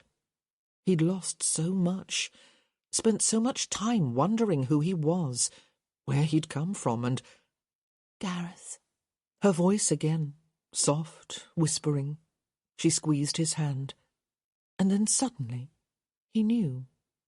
Not that it didn't all matter, because it did, but he knew that it didn't matter as much as she did, that the past wasn't as important as the future, and the family he'd lost wasn't nearly as dear to him as the family he would make. "I love you," he said, his voice finally rising above a whisper. He turned, his heart, his very soul in his eyes. "I love you." She looked confused by his sudden change in demeanour, but in the end she just smiled, looking for all the world as if she might actually laugh. It was the sort of expression one made when one had too much happiness to keep it all inside. He wanted to make her look like that every day, every hour, every minute. "I love you too," she said. He took her face in his hands and kissed her once, deeply, on the mouth. "I mean," he said, "I really love you." She quirked a brow. "Is this a contest?" "It is anything you want," he promised. She grinned, that enchanting, perfect smile that was so quintessentially hers. "I feel I must warn you then," she said, cocking her head to the side. "When it comes to contests and games, I always win." "Always?" Her eyes grew sly. "Whenever it matters." He felt himself smile, felt his soul lighten and his worries slip away. "And what, precisely, does that mean?" "It means," she said, reaching up and undoing the buttons of her coat, "that I really, really love you." He backed up, crossing his arms as he gave her an assessing look. "Tell me more." Her coat fell to the ground. "Is that enough?" "Oh, not nearly." She tried to look brazen, but her cheeks were starting to turn pink. "I will need help with the rest," she said, fluttering her lashes. He was at her side in an instant. "I live to serve you." "Is that so?" She sounded intrigued by the notion, so dangerously so that Gareth felt compelled to add, "In the bedroom." His fingers found the twin ribbons at her shoulders, and he gave them a tug, causing the bodice of her dress to loosen dangerously. "More help, milady," he murmured. She nodded. "Perhaps—" He looped his fingers around the neckline, preparing to ease it down, but she placed one hand over his. He looked up. She was shaking her head. "No," she said. "You." It took him a moment to grasp her meaning, and then a slow smile spread across his face. "But of course, milady," he said, pulling his jumper back over his head. "Anything you say." "Anything?" "Right now," he said silkily. "Anything." She smiled. "The buttons." He moved to the fastenings on his shirt. "As you wish." And in a moment his shirt was on the floor, leaving him naked from the waist up. He brought his sultry gaze to her face. Her eyes were wide and her lips parted. He could hear the raspy sound of her breath, in perfect time with the rise and fall of her chest. She was aroused, gloriously so, and it was all he could do not to drag her onto the bed then and there. "Anything else?" he murmured. Her lips moved, and her eyes flickered toward his breeches. She was too shy, he realized with delight, still too much of an innocent to order him to remove them. "This?" he asked, hooking his thumb under the waistband. She nodded. He peeled off his breeches, his gaze never leaving her face, and he smiled at the exact moment when her eyes widened. She wanted to be a sophisticate, but she wasn't. Not yet. "You're overdressed," he said softly, moving closer, closer, until his face was mere inches from hers. He placed 2 fingers under her chin and tipped her up, leaning down for a kiss as his other hand found the neckline of her dress and tugged it down. She fell free, and he moved his hand to the warm skin of her back, pressing her against him until her breasts flattened against his chest. His fingers lightly traced the delicate indentation of her spine, settling at the small of her back, right where her dress rested loosely around her hips. "I love you," he said, allowing his nose to settle against hers. "I love you too." "I'm so glad," he said, smiling against her ear. "Because if you didn't, this would all be so very awkward." She laughed, but there was a slightly hesitant quality to it. "Are you saying," she asked, "that all your other women loved you?" He drew back, taking her face in his hands. "What I am saying," he said, making sure that she was looking deeply into his eyes as he found the words, "is that I never loved them, and I don't know that I could bear it, loving you the way I do, if you didn't return the feeling." Hyacinth watched his face, losing herself in the deep blue of his eyes. She touched his forehead, then his hair, smoothing one golden lock aside before affectionately tucking it behind his ear. Part of her wanted to stand like this forever, just looking at his face, memorizing every plane and shadow, from the full curve of his lower lip to the exact arch of his brows. She was going to make her life with this man, give him her love and bear him children, and she was filled with a most wonderful sense of anticipation, as if she was standing at the edge of something, about to embark on a spectacular adventure. And it all started now. She tilted her head, leaned in, and raised herself to her toes, just so she could place one kiss on his lips. "I love you," she said. "You do, don't you?" he murmured, and she realized that he was just as amazed by this miracle as she was. "Sometimes I'm going to drive you mad," she warned. His smile was as lopsided as his shrug. "I'll go to my club."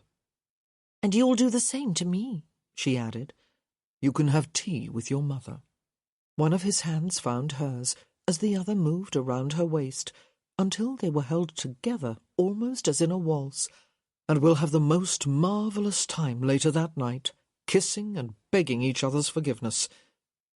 "Gareth," she said, wondering if this ought to be a more serious conversation. "No one said we had to spend every waking moment together," he said. "But at the end of the day—" He leaned down and kissed each of her eyebrows in turn. "And most of the time during, there is no one I would rather see, no one whose voice I would rather hear, and no one whose mind I would rather explore." He kissed her then, once, slowly and deeply. "I love you, Hyacinth Bridgerton, and I always will." "Oh, Gareth." She would have liked to have said something more eloquent, but his words would have to be enough for the both of them, because in that moment she was overcome, too full of emotion to do anything more than sigh his name. And when he scooped her into his arms and carried her to his bed, all she could do was say yes. Her dress fell away before she reached the mattress, and by the time his body covered hers, they were skin against skin. There was something thrilling about being beneath him, feeling his power, his strength. He could dominate her if he so chose, hurt her even, and yet in his arms she became the most priceless of treasures. His hands roamed her body, searing a path across her skin. Hyacinth felt every touch to the core of her being. He stroked her arm, and she felt it in her belly. He touched her shoulder, and she tingled in her toes. He kissed her lips, and her heart sang. He nudged her legs apart, and his body cradled itself next to hers. She could feel him, hard and insistent, but this time there was no fear, no apprehension, just an overwhelming need to have him, to take him within her and wrap herself around him. She wanted him. She wanted every inch of him, every bit of himself that he was able to give. "Please," she begged, straining her hips toward his. Please. He didn't say anything, but she could hear his need in the roughness of his breath. He moved closer, positioning himself near her opening, and she arched herself closer to meet him. She clutched at his shoulders, her fingers biting into his skin. There was something wild within her, something new and hungry. She needed him. She needed this, now. Gareth! She gasped, desperately trying to press herself against him. He moved a little, changing the angle, and he began to slide in. It was what she wanted, what she'd expected. But still, the first touch of him was a shock. She stretched, she pulled, and there was even a little bit of pain. But still, it felt good, and it felt right, and she wanted more. I, he was saying, his breath coming in harsh little bursts as he moved forward, each thrust filling her more completely. And then, finally, he was there, pressed so fully within her that his body met hers. "Oh, my God!" she gasped, her head thrown back by the force of it all. He moved forward and back, the friction whipping her into insensibility. She reached, she clawed, she grasped, anything to bring him closer, anything to reach the tipping point. She knew where she was going this time. "Gareth!" she cried out, the noise captured by his mouth as he swooped in for a kiss. Something within her began to tighten and coil, twisting and tensing, until she was certain she'd shatter. And then, just when she couldn't possibly bear it for 1 second longer, it all reached its peak, and something burst within her, something amazing and true. And as she arched, as her body threatened to shatter with the force of it, she felt Gareth grow frenzied and wild, and he buried his face in her neck as he let out a primal shout, pouring himself into her. For a minute, maybe 2, all they could do was breathe. And then, finally, Gareth rolled off of her, still holding her close as he settled onto his side. "Oh, my," she said, because it seemed to sum up everything she was feeling. "Oh, my." "When are we getting married?" he asked, pulling her gently until they were curved like 2 spoons. 6 weeks. 2, he said. "Whatever you have to tell your mother, I don't care. Get it changed to 2, or I'll haul you off to Gretna." Hyacinth nodded, snuggling herself against him, revelling in the feel of him behind her. 2, she said, the word practically a sigh. "Maybe even just 1. "Even better," he agreed. They lay together for several minutes, enjoying the silence, and then Hyacinth twisted in his arms, craning her neck so that she could see his face. "Were you going out to Clare House this evening?" "You didn't know?" She shook her head. "I didn't think you were going to go again." "I promised you I would." "Well, yes," she said. "but I thought you were lying, just to be nice." Gareth swore under his breath. "You are going to be the death of me. I can't believe you didn't really mean for me to go." "Of course I meant for you to go," she said. "I just didn't think you would." And then she sat up, so suddenly that the bed shook. Her eyes widened, and they took on a dangerous glow and sparkle. "Let's go. Tonight." Easy answer. "No." "Oh, please, please, as a wedding gift to me." "No," he said. "I understand your reluctance." "No," he repeated, trying to ignore the sinking feeling in his stomach, the sinking feeling that he was going to relent. "No, I don't think you do." "But really," she said, her eyes bright and convincing. "what do we have to lose? We're getting married in 2 weeks." He lifted one brow. "Next week," she corrected. "Next week, I promise." He pondered that. It was tempting. "Please," she said. "You know you want to." "Why?" he wondered aloud. "Do I feel like I am back at university, with the most degenerate of my friends, convincing me that I must drink 3 more glasses of gin? Why would you wish to be friends with a degenerate? She asked. Then she smiled with wicked curiosity. And did you do it? Gareth pondered the wisdom of answering that. Truly, he didn't wish for her to know the worst of his schoolboy excesses, but it would get her off the topic of the jewels, and— Let's go, she urged again. I know you want to. I know what I want to do, he murmured, curving one hand around her bottom, and it is not that. Don't you want the jewels? She prodded. He started to stroke her. Mm-hmm. Gareth, she yelped, trying to squirm away. Gareth, yes, or Gareth— No, she said firmly, somehow eluding him and wriggling to the other side of the bed. Gareth, no, not until we go to Clare House to look for the jewels. Good Lord, he muttered, it's Lysistrata. Come home to me in human form. She tossed a triumphant smile over her shoulder as she pulled on her clothing. He rose to his feet, knowing he was defeated, and besides, she did have a point. His main worry had been for her reputation. As long as she remained by his side, he was fully confident of his ability to keep her safe. If they were indeed going to marry in a week or two, their antics, if caught, would be brushed aside with a wink and a leer. But still, he felt like he ought to offer up at least a token of resistance. So he said, Aren't you supposed to be tired after all this bed-play? Positively energized. He let out a weary breath. This is the last time, he said sternly. Her reply was immediate. I promise. He pulled on his clothing. I mean it. If we do not find the jewels tonight, we don't go again until I inherit. Then you may tear the place apart, stone by stone, if you like. It won't be necessary, she said. We're going to find them tonight. I can feel it in my bones. Gareth thought of several retorts, none of which was fit for her ears. She looked down at herself with a rueful expression.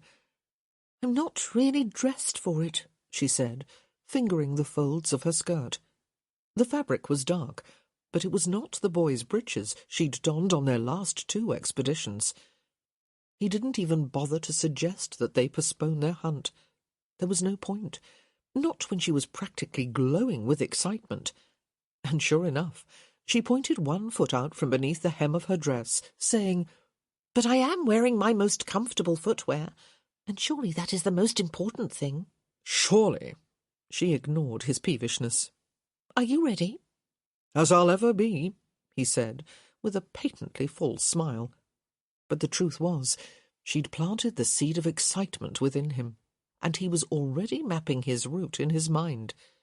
If he hadn't wanted to go, if he weren't convinced of his ability to keep her safe, he would have lashed her to the bed before allowing her to take one step out into the night. He took her hand, lifted it to his mouth, kissed her. Shall we be off? He asked. She nodded and tiptoed in front of him, out into the hall. We're going to find them, she said softly. I know we will. Chapter 21.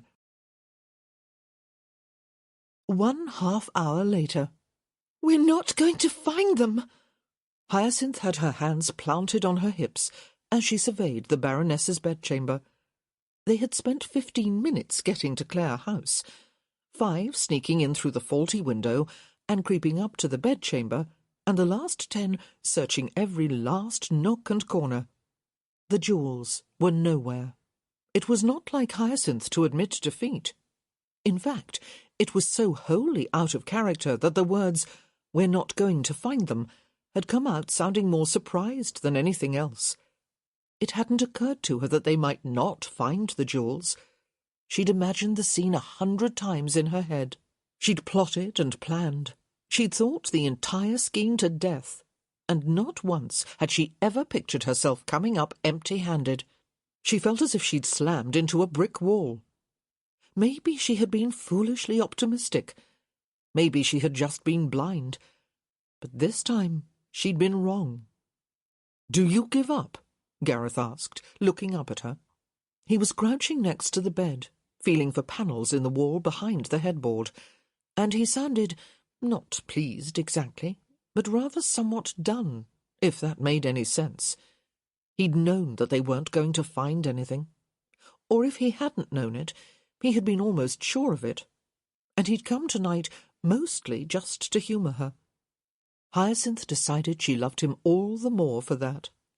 But now, his expression, his aspect, everything in his voice seemed to say one thing. We tried, we lost. Can we please just move on? There was no satisfied smirk. No, I told you so.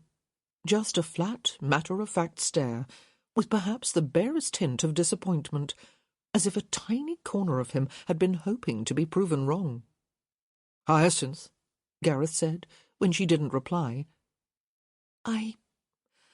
Well, she didn't know what to say. "We haven't much time," he cut in, his face taking on a steely expression. Clearly, her time for reflection was over. He rose to his feet, brushing his hands against each other to rid them of dust. The Baroness's bedchamber had been shut off, and it didn't appear to be on a regular cleaning schedule. "Tonight is the Baron's monthly meeting with his hound-breeding club." "Hound-breeding?" Hyacinth echoed. "In London?" "They meet on the last Tuesday of the month without fail," Gareth explained. "They have been doing it for years, to keep abreast of pertinent knowledge while they're in London." "Does pertinent knowledge change very often?" Hyacinth asked. It was just the sort of random tidbit of information that always interested her. "I have no idea," Gareth replied briskly. "It's probably just an excuse to get together and drink.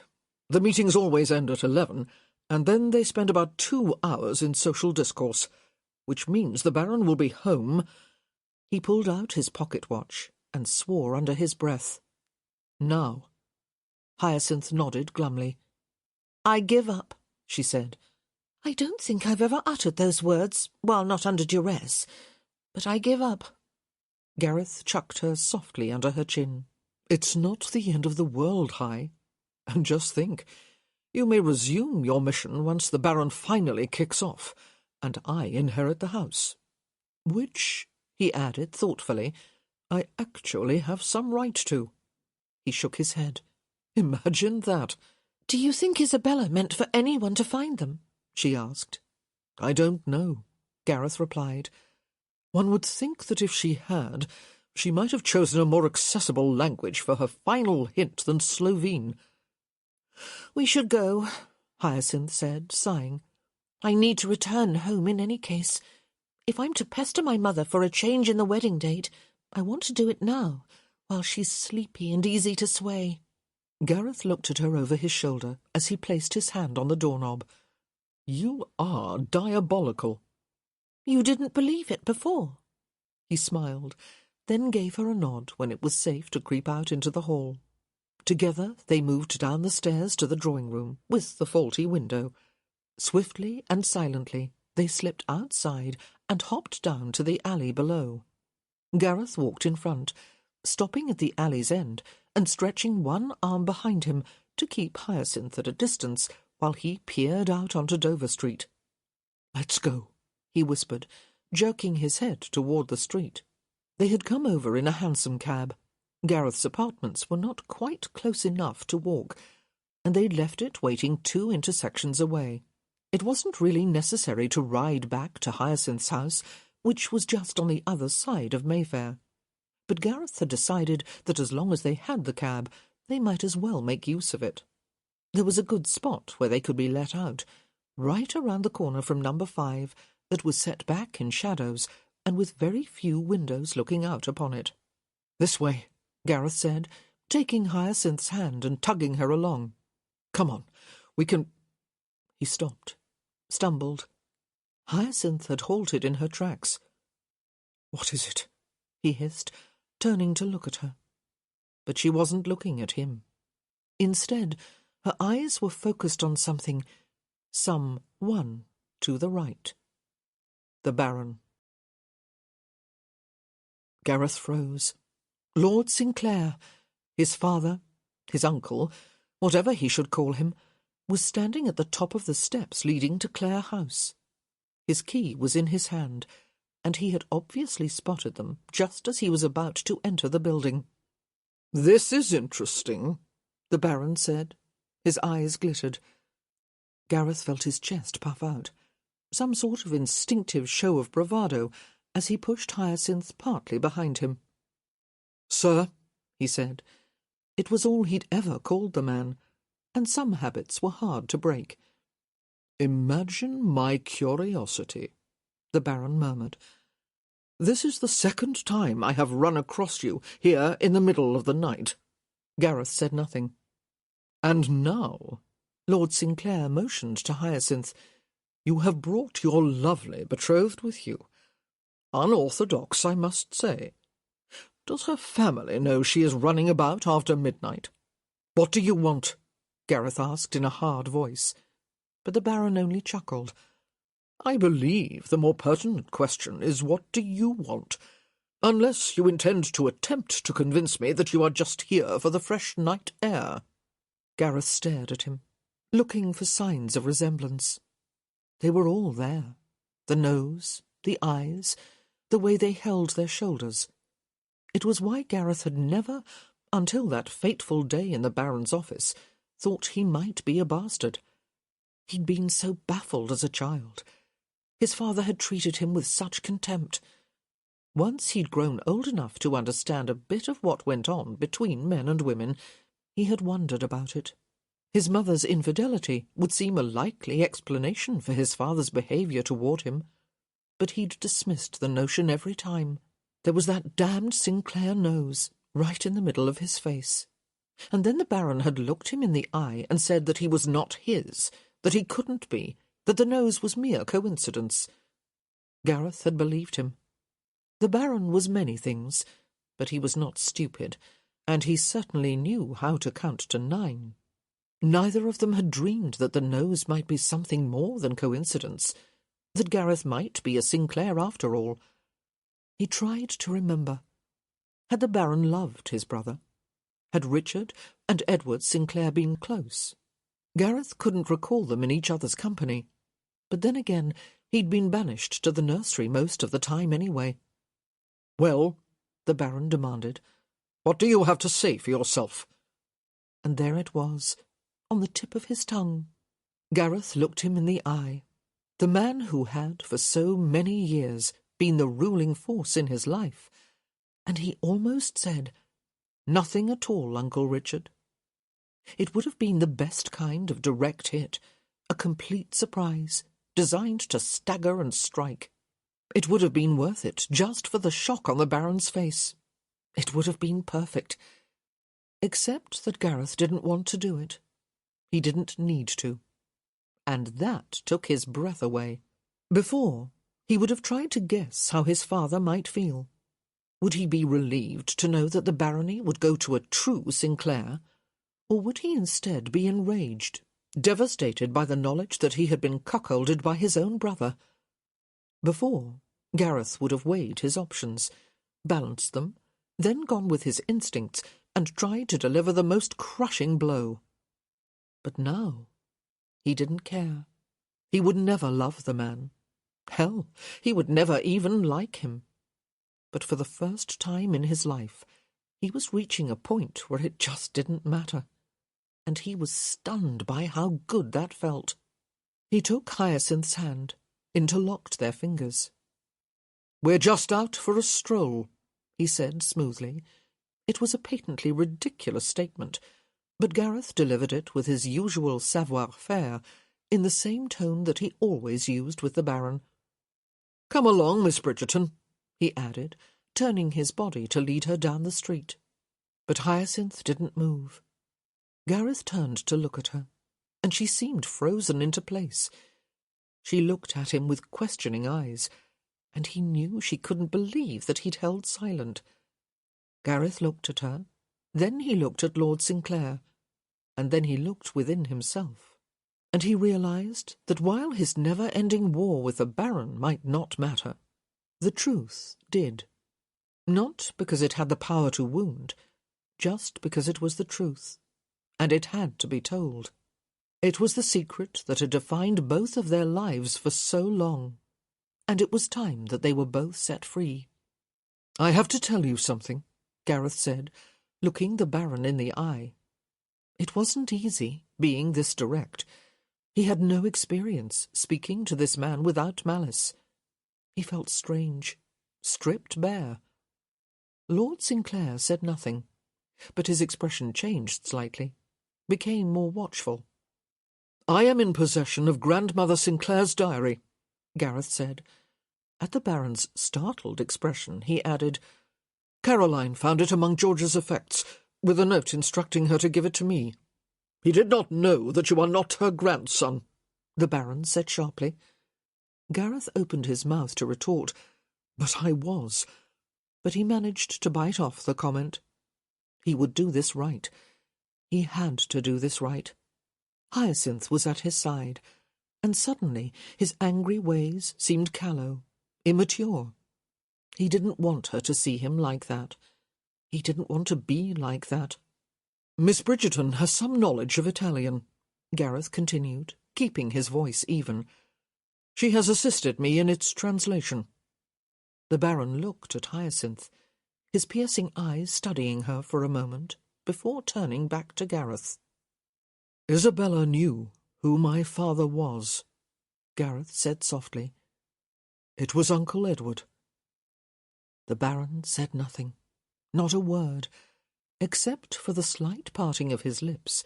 He was so still that Gareth wondered if he was even breathing. Had he known? Had he suspected? As Gareth and Hyacinth stood in silence, the Baron turned and looked down the street, his eyes settling on some far-off point. When he turned back, he was as white as a sheet.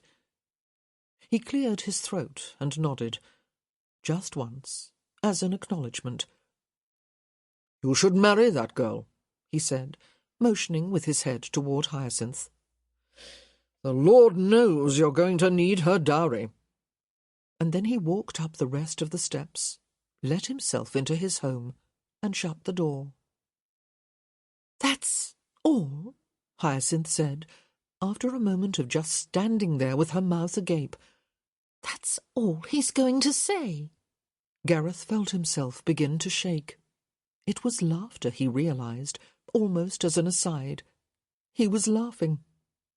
"He can't do that," Hyacinth protested, her eyes flashing with indignation. "You just revealed the biggest secret of both of your lives, and all he does is— Are you laughing?" Gareth shook his head, even though it was clear that he was. "What's so funny?" Hyacinth asked suspiciously, and her expression was so her. It made him laugh even harder. "What's so funny?" she asked again, except this time she looked as if she might smile too.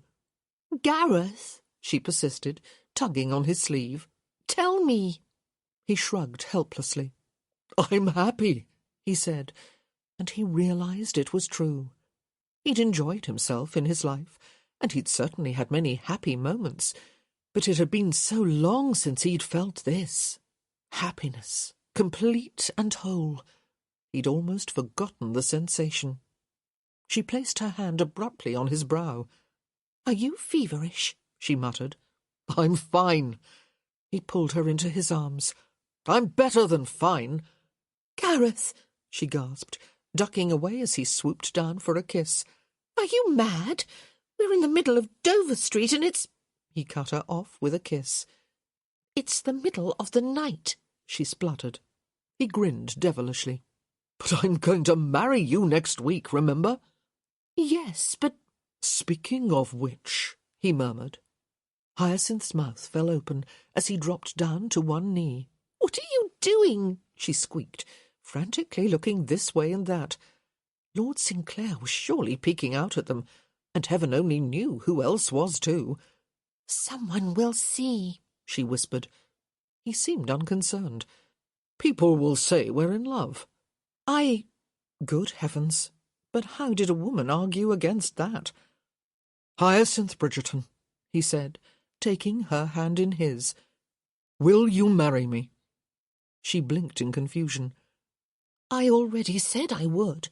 Yes, but as you said, I did not ask you for the right reasons. They were mostly the right reasons, but not all. I... She was stumbling on the words, choking on the emotion. He was staring up at her, his eyes glowing clear and blue in the dim light of the street lamps. I am asking you to marry me because I love you, he said, because I cannot imagine living my life without you. I want to see your face in the morning, and then at night, and 100 times in between. I want to grow old with you. I want to laugh with you, and I want to sigh to my friends about how managing you are, all the while secretly knowing I am the luckiest man in town. What? She demanded. He shrugged. A man's got to keep up appearances. I'll be universally detested if everyone realizes how perfect you are. Oh. Again, how could a woman argue with that? And then his eyes grew serious. I want you to be my family. I want you to be my wife. She stared down at him. He was gazing at her with such obvious love and devotion, she hardly knew what to do. It seemed to surround her, embrace her, and she knew that this was poetry. This was music. This was love. He smiled up at her, and all she could do was smile back, dimly aware that her cheeks were growing wet. Hyacinth, he said. Hyacinth. And she nodded, or at least she thought she did. He squeezed her hands as he rose to his feet. I never thought I'd have to say this to you of all people, but for God's sake, say something, woman. Yes, she said, and she threw herself into his arms. Yes. Epilogue. A few moments to bring us up to date. 4 days after the end of our tale, Gareth called upon Lord Wrotham, only to find that the Earl in no way felt the betrothal was binding, especially after he related Lady Bridgerton's promise to take one of the younger Wrotham daughters under her wing the following season. 4 days after that, Gareth was informed by Lady Bridgerton, in no uncertain manner, that her youngest child would not be married in haste, and he was forced to wait 2 months before wedding Hyacinth in an elaborate yet tasteful ceremony at St. George's in London. 11 months after that, Hyacinth gave birth to a healthy baby boy, christened George. 2 years after that, they were blessed with a daughter, christened Isabella. 4 years after that, Lord Sinclair was thrown from his horse during a fox hunt and instantly killed. Gareth assumed the title, and he and Hyacinth moved to their new town residence at Clare House. That was 6 years ago. She has been looking for the jewels ever since. Haven't you already searched this room? Hyacinth looked up from her position on the floor of the Baroness's washroom. Gareth was standing in the doorway, gazing down at her with an indulgent expression. Not for at least a month, she replied, testing the baseboards for loose sections, as if she hadn't yanked and prodded them countless times before. Darling, Gareth said, and she knew from his tone what he was thinking. She gave him a pointed look. Don't. Darling, he said again. No. She turned back to the baseboards. I don't want to hear it. If it takes until the day I die, I will find these bloody jewels. Hyacinth. She ignored him, pressing along the seam where the baseboard met the floor. Gareth watched her for several seconds before remarking, I'm quite certain you've done that before. She spared him only the briefest of glances before rising to inspect the window frame. Hyacinth, he said. She turned so suddenly that she almost lost her balance. The note said, cleanliness is next to godliness, and the kingdom of heaven is rich indeed. In Slovene, he said wryly. 3 Slovenians, she reminded him. 3 Slovenians read the clue, and they all reached the same translation. And it certainly hadn't been easy to find 3 Slovenians. Hyacinth, Gareth said, as if he hadn't already uttered her name twice, and countless times before that, always in the same slightly resigned tone. "It has to be here," she said. "It has to." Gareth shrugged. "Very well," he said, "but Isabella has translated a passage from the Italian, and she wishes for you to check her work." Hyacinth paused, sighed, then lifted her fingers from the window-sill. At the age of 8, her daughter had announced that she wished to learn the language of her namesake, and Hyacinth and Gareth had hired a tutor to offer instruction 3 mornings each week. Within a year, Isabella's fluency had outstripped her mother's, and Hyacinth was forced to employ the tutor for herself the other 2 mornings just to keep up. "Why is it you've never studied Italian?" she asked, as Gareth led her through the bedroom and into the hallway. "I've no head for languages," he said blithely, "and no need for it, with my 2 ladies at my side." Hyacinth rolled her eyes. "I'm not going to tell you any more naughty words," she warned. He chuckled. "Then I'm not going to slip Signorina Orsini any more pound notes with instructions to teach you the naughty words." Hyacinth turned to him in horror. "You didn't." "I did." Her lips pursed. "And you don't even look the least bit remorseful about it." "Remorseful?" He chuckled, deep in his throat, and then leaned down to press his lips against her ear. There were a few words of Italian he bothered to commit to memory. He whispered every one of them to her. "Gareth!" she squeaked. "Gareth, yes, or Gareth, no." She sighed. She couldn't help it. "Gareth, more."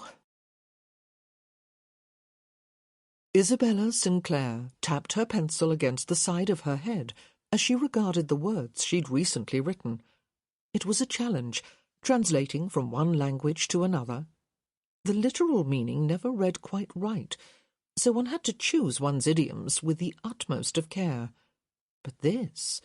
She glanced over at the open page in Galileo's Discorso intorno alle cose che stanno in sull'acqua, o che in quella si muovono. This was perfect. Perfect, perfect, perfect. Her 3 favourite words. She glanced toward the door, waiting for her mother to appear.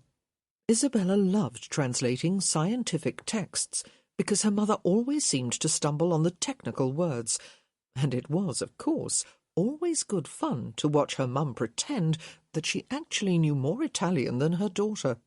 Not that Isabella was mean-spirited. She pursed her lips, considering that. She wasn't mean-spirited. The only person she adored more than her mother was her great-grandmother Danbury, who, although confined to a wheeled chair, still managed to wield her cane with almost as much accuracy as her tongue. Isabella smiled. When she grew up, she wanted to be first exactly like her mother, and then, when she was through with that, just like great-grandmamma. She sighed. It would be a marvellous life. But what was taking so long?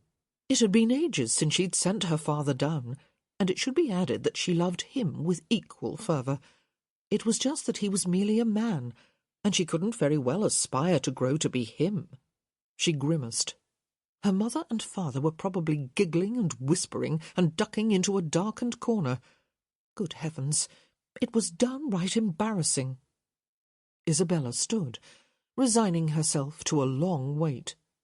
She might as well use the washroom. Carefully setting her pencil down, she glanced one last time at the door and crossed the room to the nursery washroom. Tucked high in the eaves of the old mansion, it was, somewhat unexpectedly, her favourite room in the house. Someone in years gone past had obviously taken a liking to the little room, and it had been tiled rather festively in what she could only assume was some sort of Eastern fashion. There were lovely blues and shimmering aquas, and yellows that were streaks of pure sunshine, If it had been big enough for Isabella to drag in a bed and call it her chamber, she would have done. As it was, she thought it was particularly amusing that the loveliest room in the house, in her opinion at least, was the most humble. The nursery washroom. Only the servants' quarters were considered of less prestige. Isabella did her business, tucked the chamber pot back in the corner, and headed back for the door. But before she got there, something caught her eye. A crack between two of the tiles. "That wasn't there before," Isabella murmured. She crouched, then finally lowered herself to her bottom so that she could inspect the crack, which ran from the floor to the top of the first tile, about 6 inches up. It wasn't the sort of thing most people would notice, but Isabella was not most people. She noticed everything. And this was something new. Frustrated with her inability to get really close, she shifted to her forearms and knees, then laid her cheek against the floor. She poked the tile to the right of the crack, then the left. Why would a crack suddenly open up in her bathroom wall? Surely Clare House, which was well over 100 years old, was done with its shifting and settling, and while she'd heard that there were far-distant areas where the earth shifted and shook, it didn't happen any place as civilized as London. Had she kicked the wall without thinking? Dropped something? She poked again, and again. She drew back her arm, preparing to pound a little harder, but then stopped. Her mother's bathroom was directly below. If she made a terrible racket, Mummy was sure to come up and demand to know what she was doing. And although she'd sent her father down to retrieve her mother eons earlier, it was quite a good bet that Mummy was still in her washroom. And when Mummy went into her washroom, well, either she was out in a minute, or she was there for an hour. It was the strangest thing. So Isabella did not want to make a lot of noise.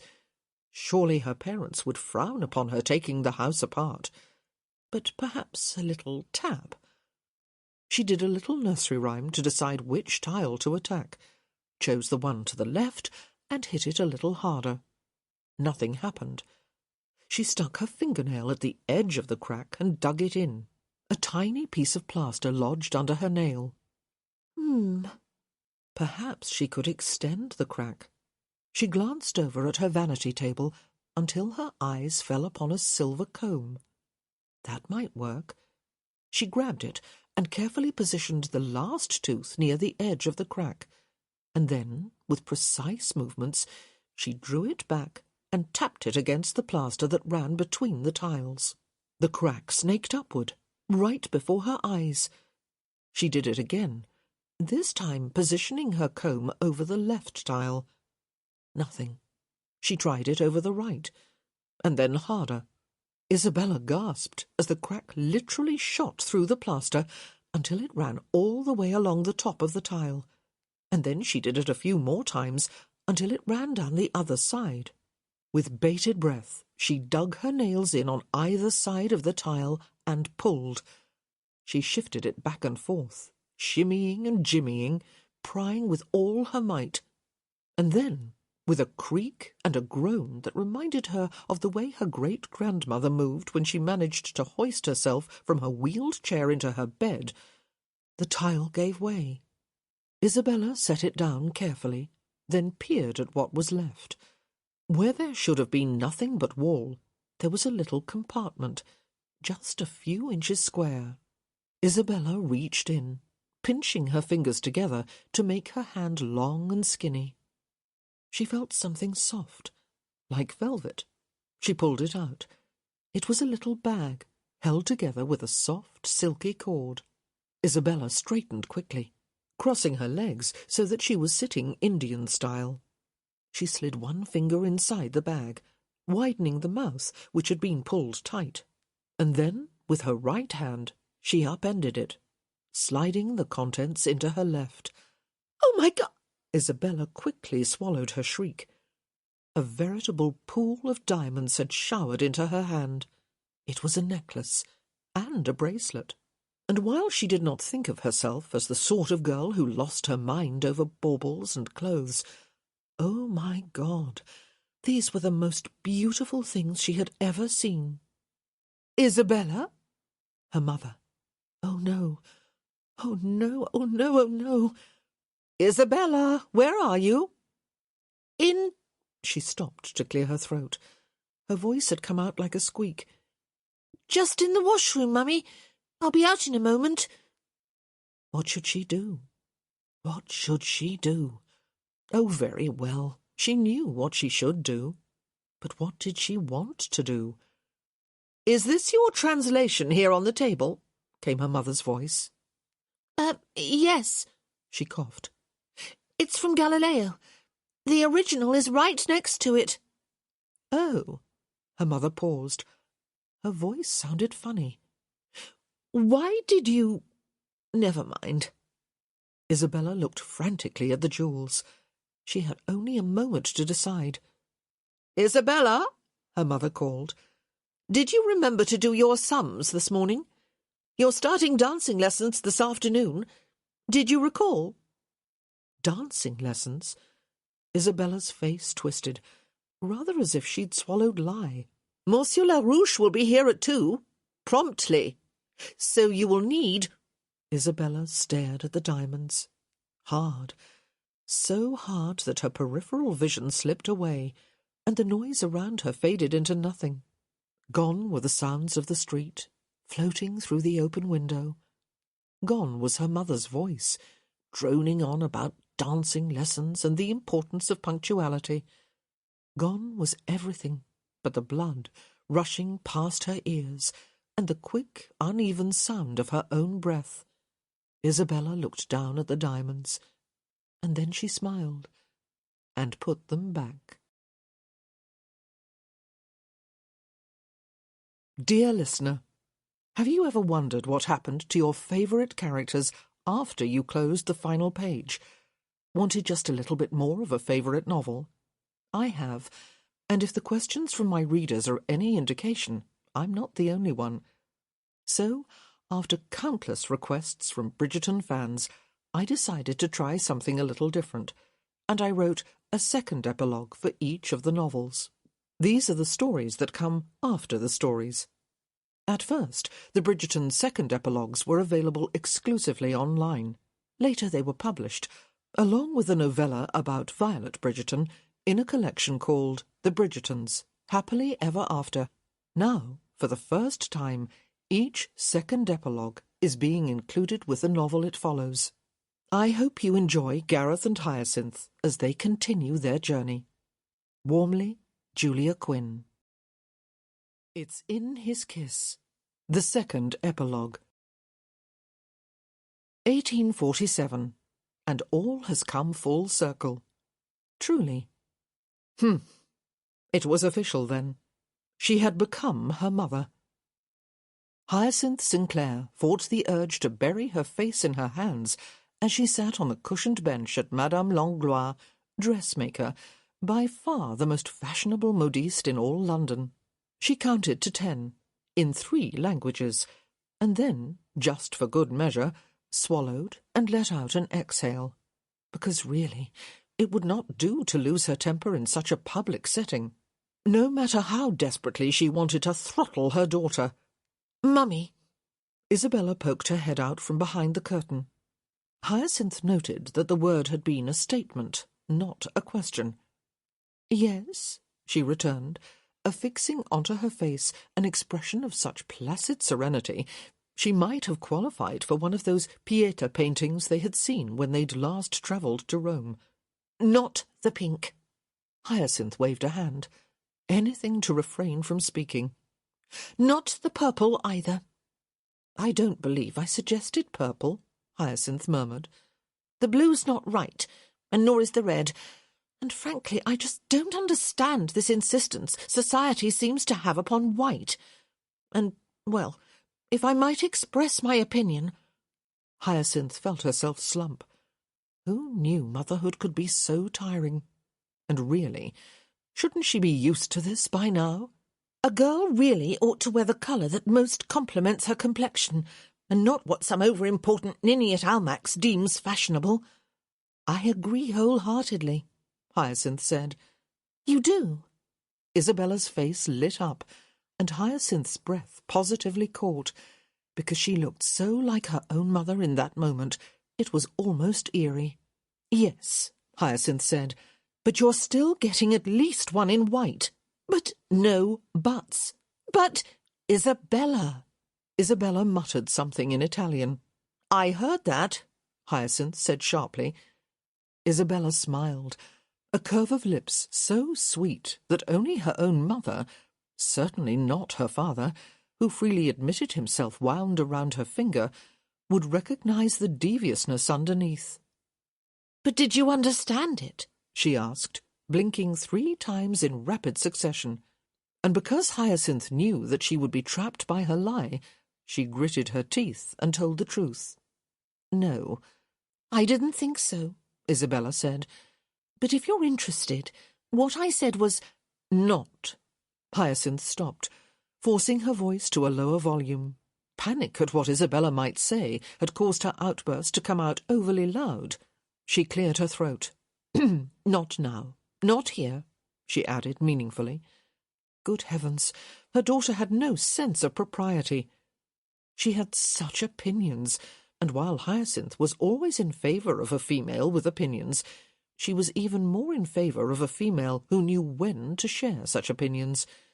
Isabella stepped out of her dressing-room, clad in a lovely gown of white with sage-green trimming that Hyacinth knew she'd turn her nose up at, and sat beside her on the bench.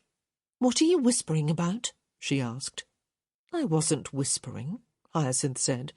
"Your lips were moving." "Were they?" "They were," Isabella confirmed.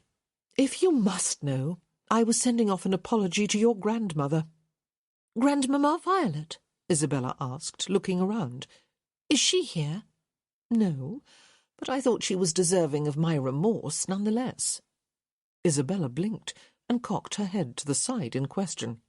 "Why?" "All those times," Hyacinth said, hating how tired her voice sounded.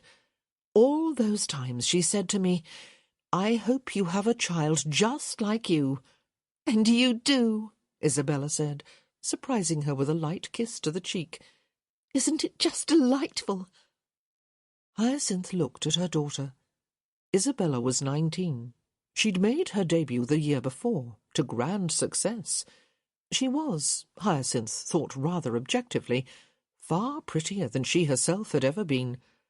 Her hair was a breathtaking strawberry blonde, a throwback to some long-forgotten ancestor on heaven knew which side of the family.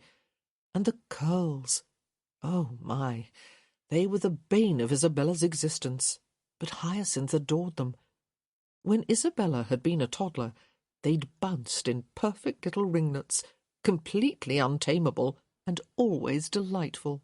And now, sometimes Hyacinth looked at her and saw the woman she'd become, and she couldn't even breathe, so powerful was the emotion squeezing across her chest. It was a love she couldn't have imagined, so fierce and so tender, and yet at the same time the girl drove her positively batty. Right now, for example, Isabella was smiling innocently at her. Too innocently, truth be told, and then she looked down at the slightly poofy skirt on the dress Hyacinth loved, and Isabella would hate, and picked absently at the green ribbon trimmings. "Mummy," she said. It was a question this time, not a statement, which meant that Isabella wanted something, and, for a change, wasn't quite certain how to go about getting it. "Do you think this year—" "No," Hyacinth said, and this time she really did send up a silent apology to her mother. Good heavens! Was this what Violet had gone through? 8 times. "You don't even know what I was going to ask." "Of course I know what you were going to ask. When will you learn that I always know?" "Now that is not true." "It's more true than it is untrue." "You can be quite supercilious. Did you know that?" Hyacinth shrugged. "I'm your mother." Isabella's lips clamped into a line. and Hyacinth enjoyed a full 4 seconds of peace before she asked, "But this year, do you think we can—" "We are not travelling." Isabella's lips parted with surprise. Hyacinth fought the urge to let out a triumphal shout. "How did you know—" Hyacinth patted her daughter's hand. "I told you. I always know. And much as I'm sure we would all enjoy a bit of travel, we will remain in London for the season, and you, my girl, will smile and dance and look for a husband. Cue the bit about becoming her mother." Hyacinth sighed. Violet Bridgerton was probably laughing about this very minute. In fact, she'd been laughing about it for 19 years. "Just like you," Violet liked to say, grinning at Hyacinth as she tousled Isabella's curls. "Just like you." "Just like you, Mother," Hyacinth murmured with a smile, picturing Violet's face in her mind. "And now I'm just like you." An hour or so later. Gareth, too, has grown and changed, although, we soon shall see, not in any of the ways that matter. Gareth Sinclair leaned back in his chair, pausing to savour his brandy as he glanced around his office.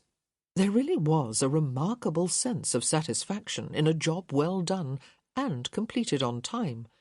It wasn't a sensation he'd been used to in his youth, but it was something he'd come to enjoy on a near-daily basis now.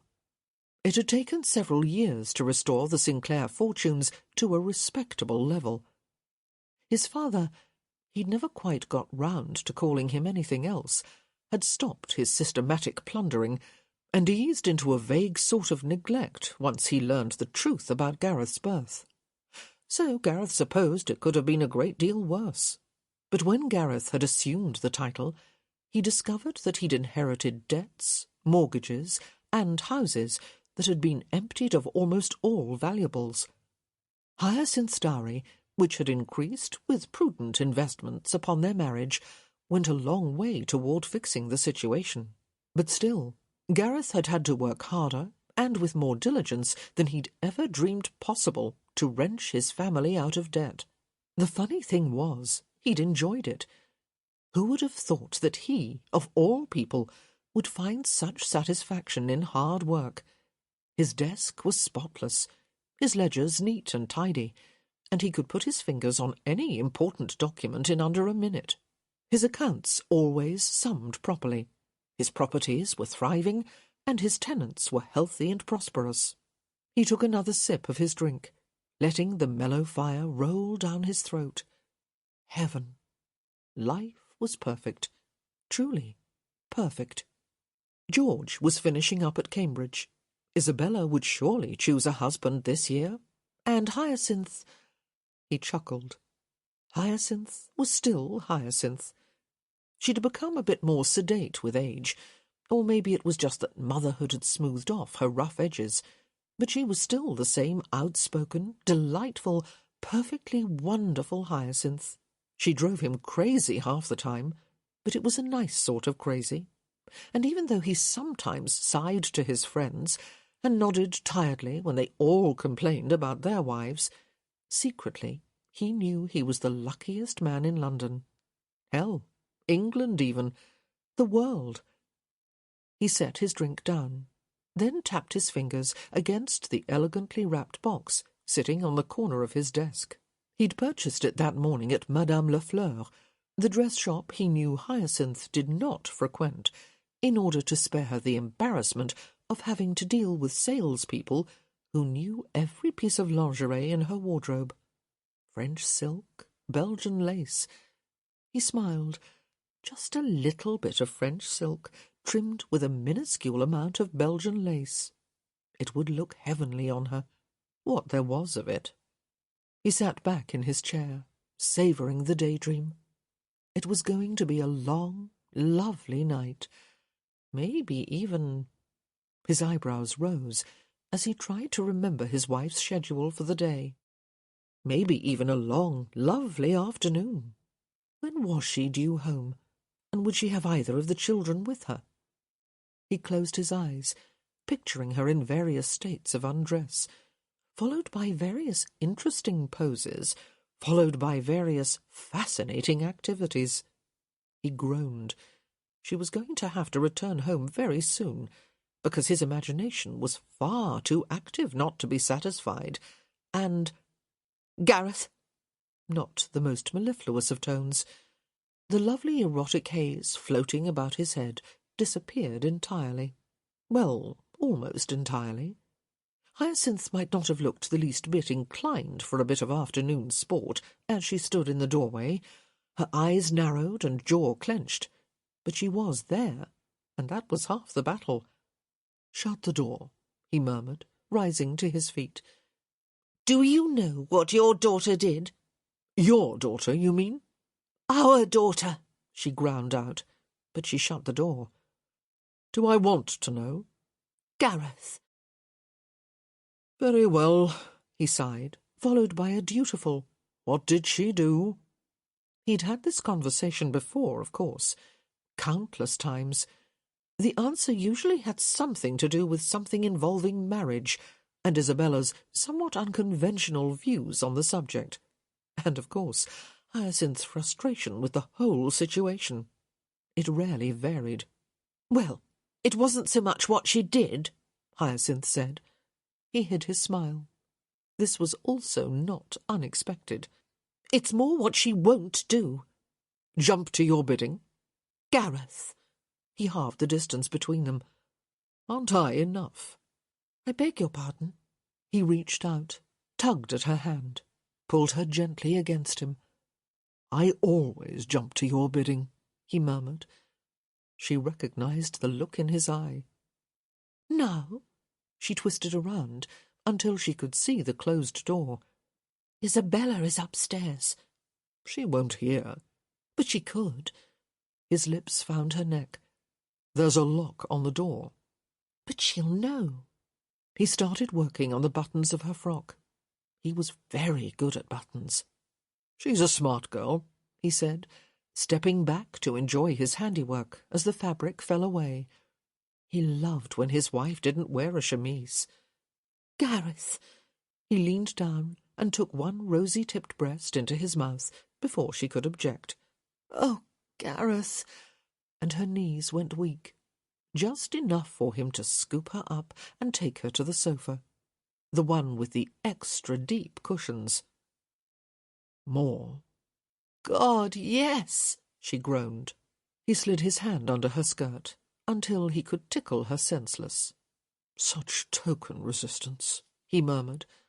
"Admit it. You always want me." 20 years of marriage isn't admission enough." 22 years, and I want to hear it from your lips. She moaned when he slipped a finger inside of her.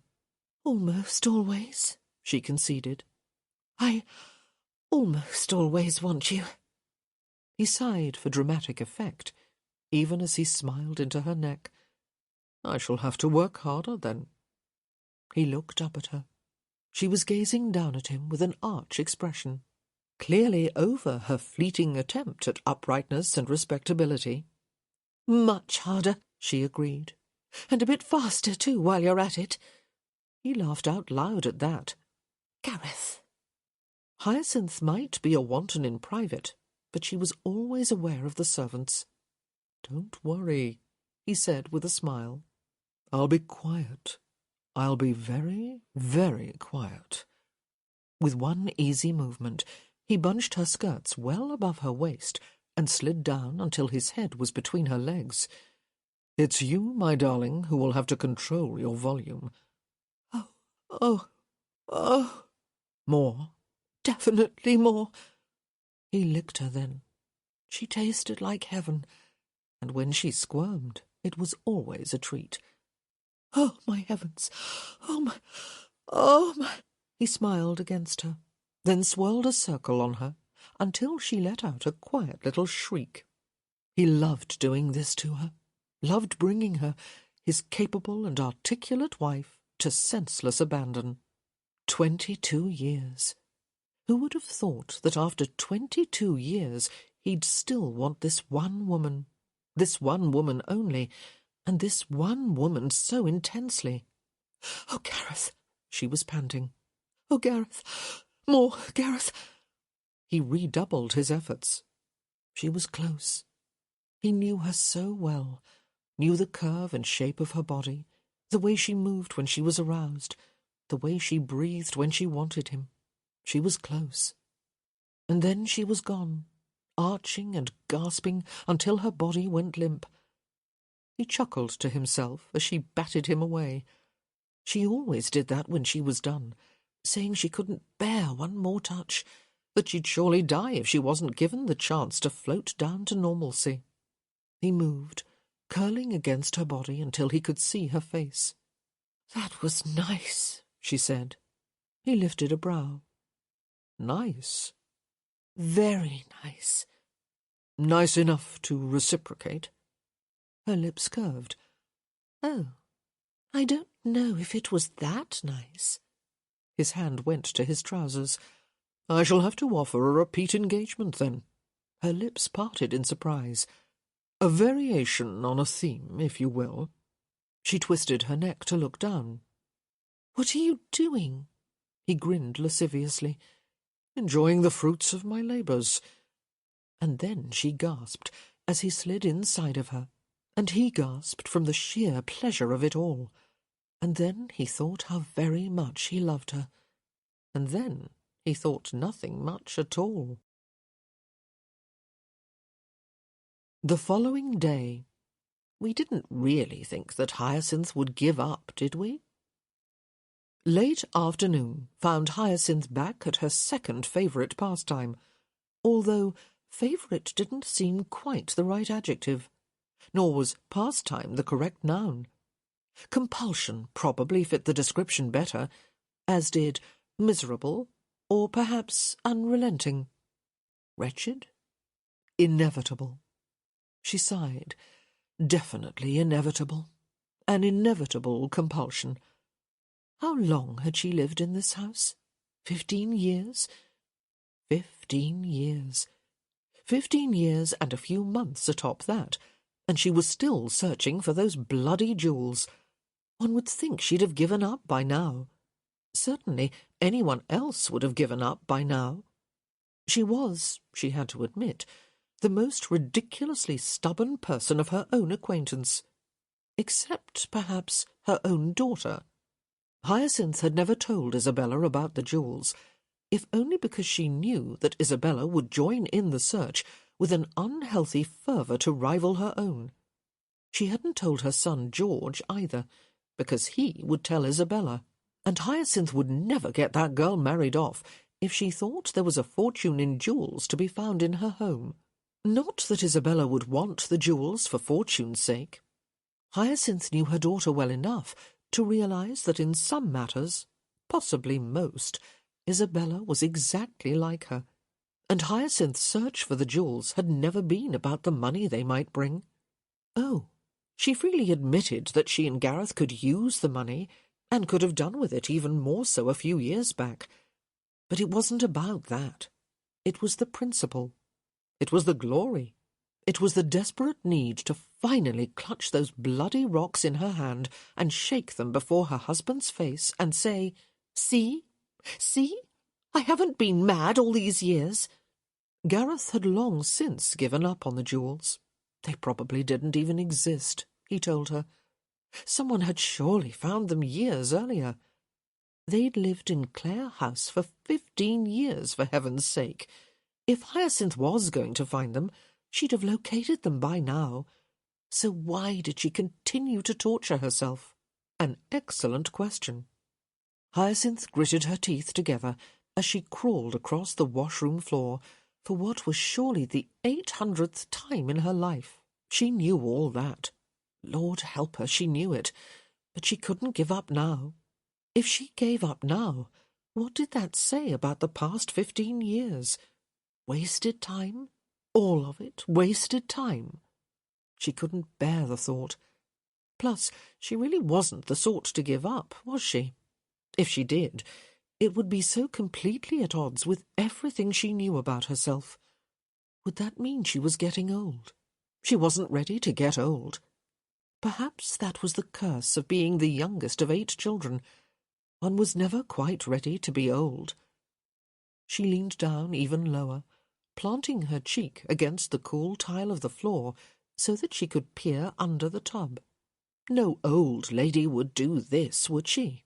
No old lady would— "Ah, there you are, Hyacinth." It was Gareth poking his head in. He did not look the least bit surprised to find his wife in such an odd position, but he did say, "It's been several months since your last search, hasn't it?" She looked up. "I thought of something." "Something you hadn't already thought of?" "Yes," she ground out, lying through her teeth. "Checking behind the tile?" he queried politely. "Under the tub," she said reluctantly, moving herself into a seated position. He blinked, shifting his gaze to the large claw-footed tub. "Did you move that?" he asked, his voice incredulous. She nodded. It was amazing the sort of strength one could summon when properly motivated. He looked at her, then at the tub, then back again. "No," he said. "It's not possible. You didn't." "I did." "You couldn't." "I could," she said, beginning to enjoy herself. She didn't get to surprise him these days nearly as often as she would have liked. "Just a few inches," she admitted. He looked back over at the tub. "Maybe just 1," she allowed. For a moment she thought he would simply shrug his shoulders and leave her to her endeavours. But then he surprised her by saying, "Would you like some help?" It took her a few seconds to ascertain his meaning. "With the tub?" she asked. He nodded, crossing the short distance to the edge of its basin. "If you can move it an inch by yourself," he said, "surely the 2 of us can triple that, or more." Hyacinth rose to her feet. "I thought you didn't believe that the jewels are still here." "I don't." He planted his hands on his hips as he surveyed the tub, looking for the best grip. "But you do, and surely this must fall within the realm of husbandly duties." "Oh." Hyacinth swallowed, feeling a little guilty for thinking him so unsupportive. "Thank you." He motioned for her to grab a spot on the opposite side. "Did you lift?" he asked. "Or shove?" "Shove. With my shoulder, actually." She pointed to a narrow spot between the tub and the wall. "I wedged myself in there, then hooked my shoulder right under the lip and—" But Gareth was already holding his hand up to stop her. "No more," he said. "Don't tell me, I beg of you." "Why not?" He looked at her for a long moment before answering, "I don't really know, but I don't want the details." "Very well." She went to the spot he'd indicated and grabbed the lip. "Thank you anyway." "It's my—" He paused. "Well, it's not my pleasure, but it's something." She smiled to herself. He really was the best of husbands. 3 attempts later, however, it became apparent that they were not going to budge the tub in that manner. "We're going to have to use the wedge and shove method," Hyacinth announced. "It's the only way." Gareth gave her a resigned nod, and together they squeezed into the narrow space between the tub and the wall. "I have to say," he said, bending his knees and planting the soles of his boots against the wall, "this is all very undignified." Hyacinth had nothing to say to that, so she just grunted. He could interpret the noise any way he wished. "This should really count for something," he murmured. "I beg your pardon?" "This." He motioned with his hand, which could have meant just about anything, as she wasn't quite certain whether he was referring to the wall, the floor, the tub, or some particle of dust floating through the air. "As gestures go," he continued, "it's not too terribly grand, but I would think, should I ever forget your birthday, for example, that this ought to go some distance in restoring myself to your good graces." Hyacinth lifted a brow. "You couldn't do this out of the goodness of your heart?" He gave her a regal nod. "I could. And in fact, I am. But one never knows when one—" "Oh, for heaven's sake," Hyacinth muttered, You do live to torture me, don't you? It keeps the mind sharp, he said affably. Very well. Shall we have at it? She nodded. On my count, he said, bracing his shoulders. 1, 2, 3. With a heave and a groan, they both put all of their weight into the task, and the tub slid recalcitrantly across the floor. The noise was horrible, all scraping and squeaking, and when Hyacinth looked down, she saw unattractive white marks arcing across the tile. "Oh, dear," she murmured. Gareth twisted around, his face creasing into a peeved expression when he saw that they'd moved the tub a mere 4 inches. I would have thought we'd have made a bit more progress than that, he said. It's heavy, she said, rather unnecessarily. For a moment he did nothing but blink at the small sliver of floor they'd uncovered. What do you plan to do now? He asked, her mouth twisted slightly, in a somewhat stumped expression. I'm not sure, she admitted. Check the floor, I imagine. You haven't done so already? And then, when she didn't answer in, half a second, he added, In the 15 years since you moved here? I felt along the floor, of course, she said quickly, since it was quite obvious that her arm fit under the tub. But it's just not the same as a visual inspection, and— Good luck, he cut in, rising to his feet. You're leaving? Did you wish for me to stay? She hadn't expected him to stay, but now that he was here— Yes, she said, surprised by her own answer. Why not? He smiled at her then, and the expression was so warm and loving, and best of all, familiar. I could buy you a diamond necklace, he said softly, sitting back down. She reached out, placed her hand on his. I know you could. They sat in silence for a minute, and then Hyacinth scooted herself closer to her husband, letting out a comfortable exhale as she eased against his side, letting her head rest on his shoulder. Do you know why I love you? She said softly. His fingers laced through hers. Why? You could have bought me a necklace, she said, and you could have hidden it. She turned her head so that she could kiss the curve of his neck. Just so that I could have found it, you could have hidden it. But you didn't. And don't say you never thought of it, she said, turning back so that she was once again facing the wall, just a few inches away. But her head was on his shoulder, and he was facing the same wall, and even though they weren't looking at each other, their hands were still entwined, and somehow the position was everything a marriage should be. Because I know you, she said, feeling a smile growing inside. I know you, and you know me, and it's just the loveliest thing. He squeezed her hand, then kissed the top of her head. If it's here, you'll find it. She sighed. Or die trying. He chuckled. That shouldn't be funny, she informed him. But it is. I know. I love you, he said. I know. And really, what more could she want? Meanwhile, 6 feet away, Isabella was quite used to the antics of her parents. She accepted the fact that they tugged each other into dark corners with far more frequency than was seemly.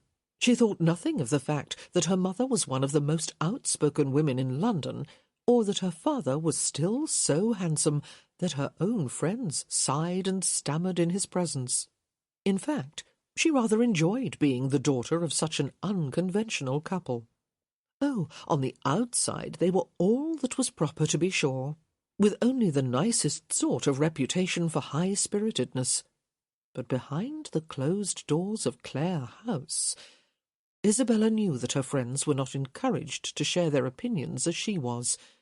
Most of her friends were not even encouraged to have opinions, and certainly most young ladies of her acquaintance had not been given the opportunity to study modern languages, nor to delay a social debut by 1 year in order to travel on the continent.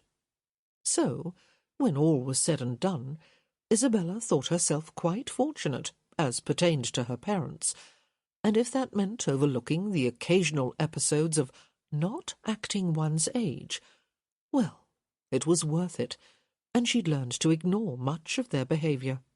But when she'd sought out her mother this afternoon, to acquiesce on the matter of the white gown, with the dullish green trim, she might add, and instead found her parents on the washroom floor pushing a bathtub, well, really, that was a bit much, even for the Sinclairs. And who would have faulted her for remaining to eavesdrop? Not her mother, Isabella decided as she leaned in. There was no way Hyacinth Sinclair would have done the right thing and walked away. One couldn't live with the woman for 19 years without learning that. And as for her father, well, Isabella rather thought he would have stayed to listen as well, especially as they were making it so easy for her, facing the wall as they were, with their backs to the open doorway, indeed, with bathtub between them. "What do you plan to do now?" her father was asking, his voice laced with that particular brand of amusement he seemed to reserve for her mother. "I don't know," her mother replied, sounding uncharacteristically, well, not unsure, but certainly not as sure as usual. "Check the floor, I imagine." Check the floor? What on earth were they talking about? Isabella leaned forward for a better listen, just in time to hear her father ask, "You haven't done so already? In the 15 years since you moved here?" "I felt along the floor," her mother retorted, sounding much more like herself. "But it's not the same as a visual inspection, and—" "Good luck," her father said, and then, oh no, he was leaving. Isabella started to scramble, but then something must have happened, because he sat back down. She inched back toward the open doorway. Carefully, carefully now, he could get up at any moment. Holding her breath, she leaned in, unable to take her eyes off of the backs of her parents' heads. "I could buy you a diamond necklace," her father said. A diamond necklace? A diamond? 15 years, moving a tub, in a washroom. 15 years. Her mother had searched for 15 years for a diamond necklace. A diamond necklace. A diamond. Oh, dear God! What was she going to do? What was she going to do? She knew what she must do, but good God, how was she supposed to do it? And what could she say? What could she possibly say to— Forget that for now. Forget it because her mother was talking again, and she was saying, "You could have bought me a necklace, and you could have hidden it. Just so that I could have found it, you could have hidden it. But you didn't." There was so much love in her voice, it made Isabella's heart ache, and something about it seemed to sum up everything that her parents were, to themselves, to each other, to their children. And suddenly the moment was too personal to spy upon, even for her. She crept from the room, then ran to her own chamber, sagging into a chair just as soon as she closed the door, because she knew what her mother had been looking for so very long. It was sitting in the bottom drawer of her desk, and it was more than a necklace. It was an entire parure, a necklace, bracelet, and ring, a veritable shower of diamonds, each stone framed by 2 delicate aquamarines. Isabella had found them when she was 10, hidden in a small cavity behind one of the Turkish tiles in the nursery washroom. She should have said something about them. She knew that she should, but she hadn't, and she wasn't even sure why. Maybe it was because she had found them. Maybe because she loved having a secret. Maybe it was because she hadn't thought they belonged to anyone else, or indeed that anyone even knew of their existence. Certainly she hadn't thought that her mother had been searching for 15 years. Her mother. Her mother was the last person anyone would imagine was keeping a secret. No one would think ill of Isabella for not thinking, when she'd discovered the diamonds, "Oh, surely my mother must be looking for these and has chosen, for her own devious reasons, not to tell me about it." Truly, when all was said and done, this was really her mother's fault. If Hyacinth had told her that she was searching for jewels, Isabella would immediately have confessed. Or if not immediately, then soon enough to satisfy everyone's conscience. And now, speaking of consciences, hers was beating a nasty little tattoo in her chest. It was a most unpleasant and unfamiliar feeling. It wasn't that Isabella was the soul of sweetness and light, all sugary smiles and pious platitudes. Heavens, no! She avoided such girls like the plague. But by the same token, she rarely did anything that was likely to make her feel guilty afterward, if only because perhaps, and only perhaps, her notions of propriety and morality were ever so slightly flexible. But now she had a lump in the pit of her stomach, a lump with peculiar talent for sending bile up her throat. Her hands were shaking, and she felt ill. Not feverish, not even ague-y, just ill, with herself. Letting out an uneven breath, Isabella rose to her feet and crossed the room to her desk. A delicate rococo piece her namesake great-grandmother had brought over from Italy. She'd put the jewels there 3 years back, when she'd finally moved out of the top-floor nursery. She'd discovered a secret compartment at the back of the bottom drawer. This hadn't particularly surprised her. There seemed to be an uncommon number of secret compartments in the furniture at Clare House, much of which had been imported from Italy. But it was a boon, and rather convenient. And so, one day, when her family was off at some ton function they had deemed Isabella too young to attend, she'd sneaked back up to the nursery, retrieved the jewels from their hiding-place behind the tile, which she had rather resourcefully plastered back up, and moved them to her desk. They'd remained there ever since, except for the odd occasion when Isabella took them out and tried them on, thinking how nice they would look with her new gown. But how was she to explain their existence to her parents? Now it seemed that no explanation would have been necessary, or perhaps just a different sort of explanation. A very different sort. Settling into the desk chair, Isabella leaned down and retrieved the jewels from the secret compartment. They were still in the same corded velvet bag in which she'd found them. She slid them free, letting them pool luxuriously on the desktop. She didn't know much about jewels, but surely these had to be of the finest quality. They caught the sunlight with an indescribable magic, almost as if each stone could somehow capture the light and then send it showering off in every direction. Isabella didn't like to think herself greedy or materialistic, but in the presence of such treasure she understood how diamonds could make a man go a little bit mad, or why women longed so desperately for one more piece, one more stone that was bigger, more finely cut than the last. But these did not belong to her. Maybe they belonged to no one. But if anyone had a right to them, it was most definitely her mother.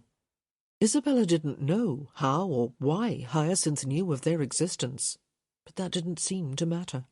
Her mother had some sort of connection to the jewels, some sort of important knowledge, and if they belonged to anyone, they belonged to her. Reluctantly, Isabella slid them back into the bag and tightened the gold cord so that none of the pieces could slip out. She knew what she had to do now. She knew exactly what she had to do. But after that, the torture would be in the waiting. 1 year later. It had been 2 months since Hyacinth had last searched for the jewels, but Gareth was busy with some sort of estate matter. She had no good books to read, and, well, she just felt itchy. This happened from time to time. She'd go months without searching, weeks and days without even thinking about the diamonds, And then something would happen to remind her, to start her wondering. And there she was again, obsessed and frustrated, sneaking about the house so that no one would realize what she was up to. And the truth was, she was embarrassed. No matter how one looked at it, she was at least a little bit of a fool.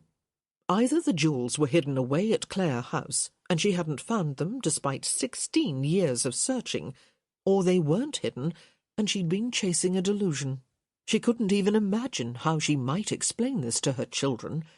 The servants surely thought her more than a little bit mad. They'd all caught her snooping about a washroom at one point or another. And Gareth, well, he was sweet and he humoured her. But all the same, Hyacinth kept her activities to herself. It was just better that way. She'd chosen the nursery washroom for the afternoon search, not for any particular reason, of course, but she'd finished her systematic search of all the servants' washrooms, always an endeavour that required some sensitivity and finesse, and before that she'd done her own washroom, and so the nursery seemed a good choice. After this, she'd moved to some of the second-floor washrooms. George had moved into his own lodgings, and if there really was a merciful God, Isabella would be married before long, and Hyacinth would not have to worry about anyone stumbling upon her as she poked, pried, and quite possibly pulled the tiles from the walls. Hyacinth put her hands on her hips and took a deep breath as she surveyed the small room. She'd always liked it. The tiling was, or at least appeared to be, Turkish, and Hyacinth had to think that the Eastern peoples must enjoy far less sedate lives than the British, because the colours never failed to put her in a splendid mood, all royal blues and dreamy aquas, with streaks of yellow and orange. Hyacinth had been to the south of Italy once, to the beach. It looked exactly like this room, sunny and sparkly, in ways that the shores of England never seemed to achieve. She squinted at the crown moulding, looking for cracks or indentations, then dropped to her hands and knees for her usual inspection of the lower tiles. She didn't know what she hoped to find, what might have suddenly made an appearance that she hadn't detected during the other, at least a dozen previous searches. But she had to keep going. She had to, because she simply had no choice. There was something inside of her that just would not let go. And she stopped, blinked. What was that? Slowly, because she couldn't quite believe that she'd found anything new. It had been over a decade since any of her searches had changed in any measurable manner. She leaned in. A crack. It was small. It was faint, but it was definitely a crack, running from the floor to the top of the first tile, about 6 inches up. It wasn't the sort of thing most people would notice, but Hyacinth wasn't most people, and sad as it sounded, she had practically made a career of inspecting washrooms. Frustrated with her inability to get really close, she shifted to her forearms and knees, then laid her cheek against the floor. She poked the tile to the right of the crack, then the left. Nothing happened. She stuck her fingernail at the edge of the crack and dug it in. A tiny piece of plaster lodged under her nail. A strange excitement began to build in her chest, squeezing, fluttering, rendering her almost incapable of drawing breath. "Calm down," she whispered, even those words coming out on a shake. She grabbed the little chisel she always took with her on her searches. "It's probably nothing. It's probably—" She jammed the chisel in the crack, surely with more force than was necessary, and then she twisted. If one of the tiles was loose, the torque would cause it to press outward, and— Oh! The tile quite literally popped out, landing on the floor with a clatter. Behind it was a small cavity. Hyacinth squeezed her eyes shut. She'd waited her entire adult life for this moment, and now she couldn't even bring herself to look. "Please," she whispered. "Please." She reached in. "Please. Oh, please." She touched something soft, like velvet. With shaking fingers she drew it out. It was a little bag, held together with a soft, silky cord. Hyacinth straightened slowly, crossing her legs so that she was sitting Indian style. She slid one finger inside the bag, widening the mouth, which had been pulled tight. And then, with her right hand, she upended it, sliding the contents into her left. "Oh, my God! Gareth!" she shrieked. "Gareth!" "I did it," she whispered, gazing down at the pool of jewels now spilling from her left hand. "I did it." And then she bellowed it. "I did it!" She looped the necklace around her neck, still clutching the bracelet and ring in her hand. "I did it! I did it! I did it!" She was singing it now, hopping up and down, almost dancing, almost crying. "I did it!" "Hyacinth!" It was Gareth, out of breath from taking 4 flights of stairs, 2 steps at a time. She looked at him, and she could swear she could feel her eyes shining. "I did it!" She laughed, almost crazily. "I did it!" For a moment he could do nothing but stare. His face grew slack, and Hyacinth thought he might actually lose his footing. "I did it," she said again. "I did it." And then he took her hand, took the ring, and slipped it onto her finger. "So you did," he said, leaning down to kiss her knuckles. "So you did." Meanwhile, 1 floor down... "Gareth!" Isabella looked up from the book she was reading, glancing toward the ceiling. Her bedchamber was directly below the nursery, rather in line with the washroom, actually. "I did it!" Isabella turned back to her book. And she smiled. The end. This is Rosalind Landor. We hope you have enjoyed this production of It's in His Kiss by Julia Quinn. Recorded books are available wherever audiobooks are sold. Thank you for being a Recorded Books reader.